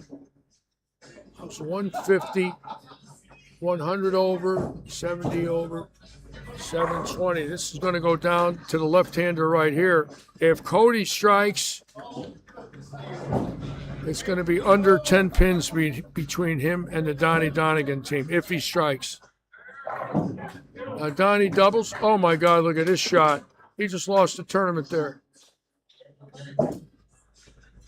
I don't believe what I just saw. He went double, three spares, four-bagger, threw in the gutter. Donegan wins. Donnie struck to pick up 10. He just guttered to lose 10. And if he doesn't mark the 10, that's 20. Donnie just caught him and beat him. Donnie went out for 2-0. What could have been 250 for the young man, if he doesn't strike, is going to be 2-teen. And he gets 8. This is over. Absolutely over. Donnie Donegan and Horton will win.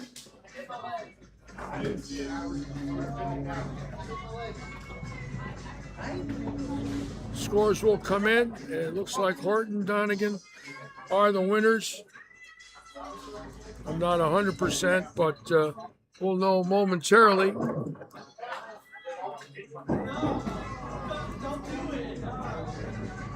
It looks like Horton, Hamilton, and Donegan.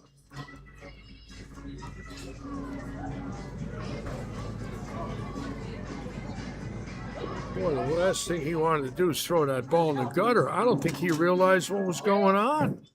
I don't believe it. He bowled pretty good all day. All of a sudden went gutter 8 in the 10th frame.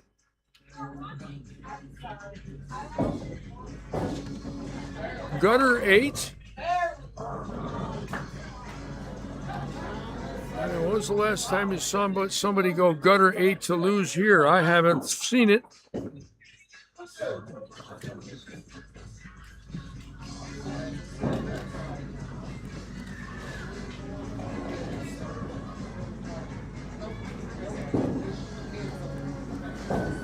That scoring will be coming right in.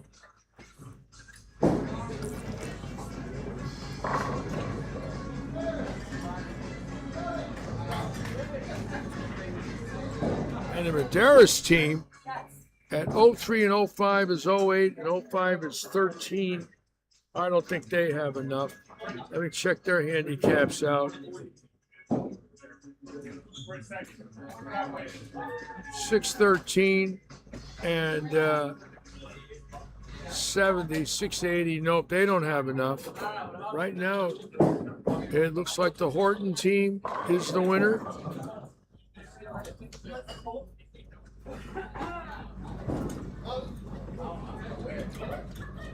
Boy, I don't know. I don't know if Cody realized. I don't know if Cody realized exactly what was going on in that 10th frame. I don't know if he just lost the ball. But if he strikes, I think he wins. He threw it in the gutter. 0 on a 4-bagger and then an 8 count. All right. That's it. Competition is over. Now we'll go to the scoring. I believe Austin Horton team wins with Hamilton and Donegan.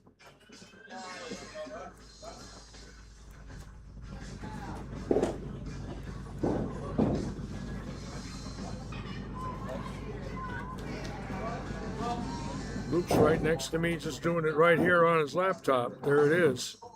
He's doing the scoring right here. Got it?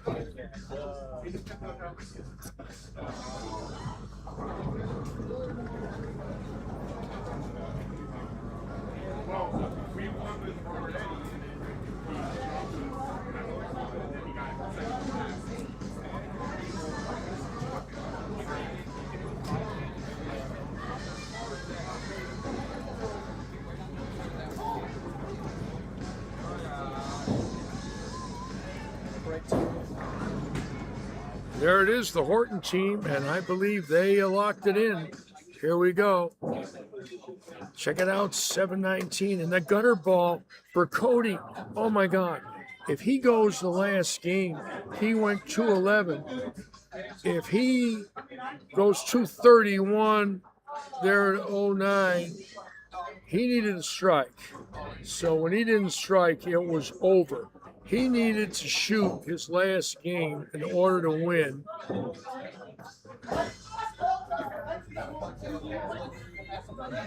.211. If he shoots 221, they're at 99. 231, they're 09. 241. Oh, yes, yes. If he doubles the 10th, he wins the game. He threw it in the gutter on the first ball, so it was over. So Donnie Donegan, Austin Horton, Mitch Hamilton are winners. Great performance for them. Austin Horton just bombing them today. And there they are over there. They know they've won.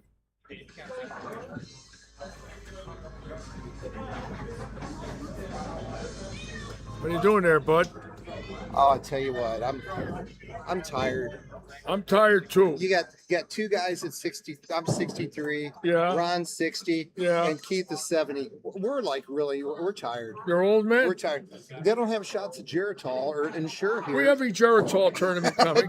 If the winner gets a lifetime supply of Geritol, no money, just Geritol. Yeah, we're ready for that. It's nice to keep up with the young bucks, though. You know, you're just fine. You're doing all right.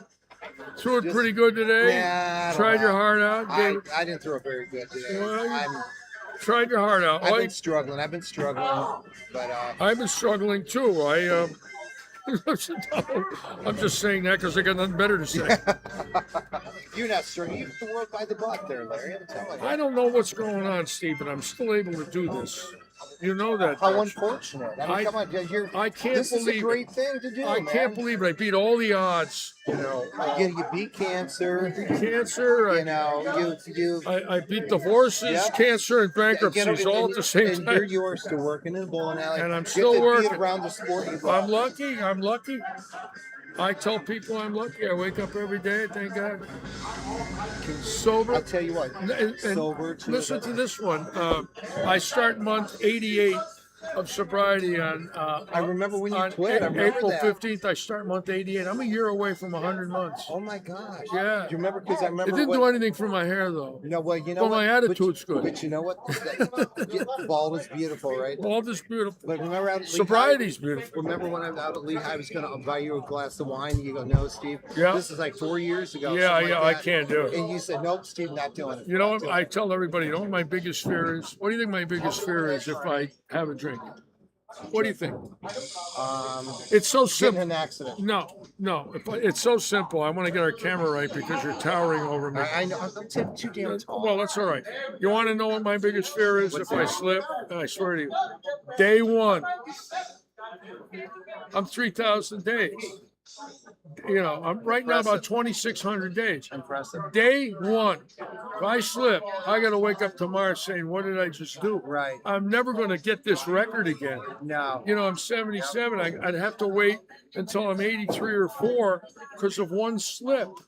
I can't slip. It's too late. You can't, Larry. I You could have can't. slipped 7 years ago. But you didn't. No, I can't. It's too late. I worked too hard to get this far. Well, I was, you know, when it got cold in January, me and my girlfriend, we've been on like a 5-year honeymoon. Yeah. And we couldn't fit into our pants when it got cold. So we both said, we're going on a diet. and we both went on a diet, lost some weight. And, And I had, then I went on. How much, are you heavier now than you have been in your life? No, now I'm lighter. Good. Now, because I've lost 25 pounds. Good for you. Yeah. I drink 1 day a week. Yeah. I have 1 day where I eat pizza and tacos. Yep. And other than that, I eat chicken, salad, everything. Just eat very healthy. Steve Medeiros, whose son is a Navy doctor in San Diego. Stick Medeiros Jr. Stick Medeiros, a Navy doctor. I drilled for him as a young boy. He's got a bunch of kids out there in San Diego where it's $1,500 a month for electricity. $200. We have Remke, Collins, and Medeiros.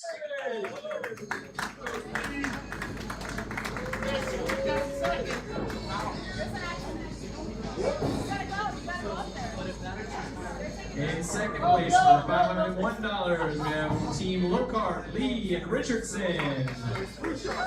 Very nice. I don't think Cody Richardson realizes. I hope he doesn't. I think once he goes home and does the math, he's going to realize if he doubled in the 10th, he would have won. And the big check, Team Hamilton and Donegan.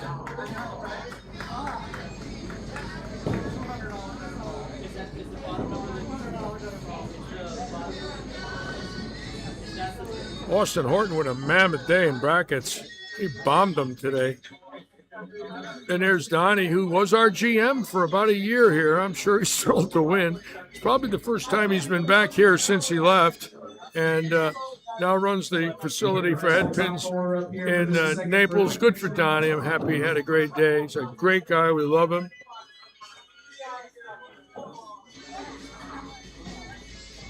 And again, another great crowd.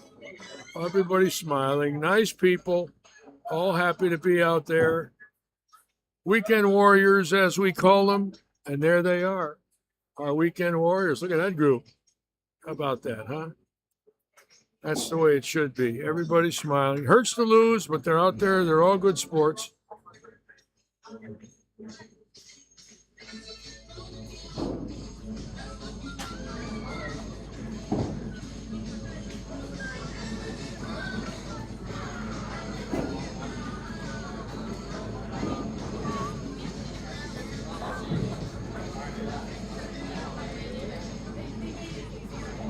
Donnie. Larry summoning you. Come here, Donnie. Well, I don't know how you did it, but come on in here. Congratulations. That's quite a comeback. Yeah. Nice to have you with us. Yeah. I'm glad you came up today. Thank you for joining us. Great bowling. How about Austin Horton? How good is he? Oh. Whoa, he's got a look. How about the messengers he got today? Yeah. My God. Oh, he slings wood. Yeah, he can sling the wood around. So you left us and you came back and you won. First time I stepped back in this building I just today. said.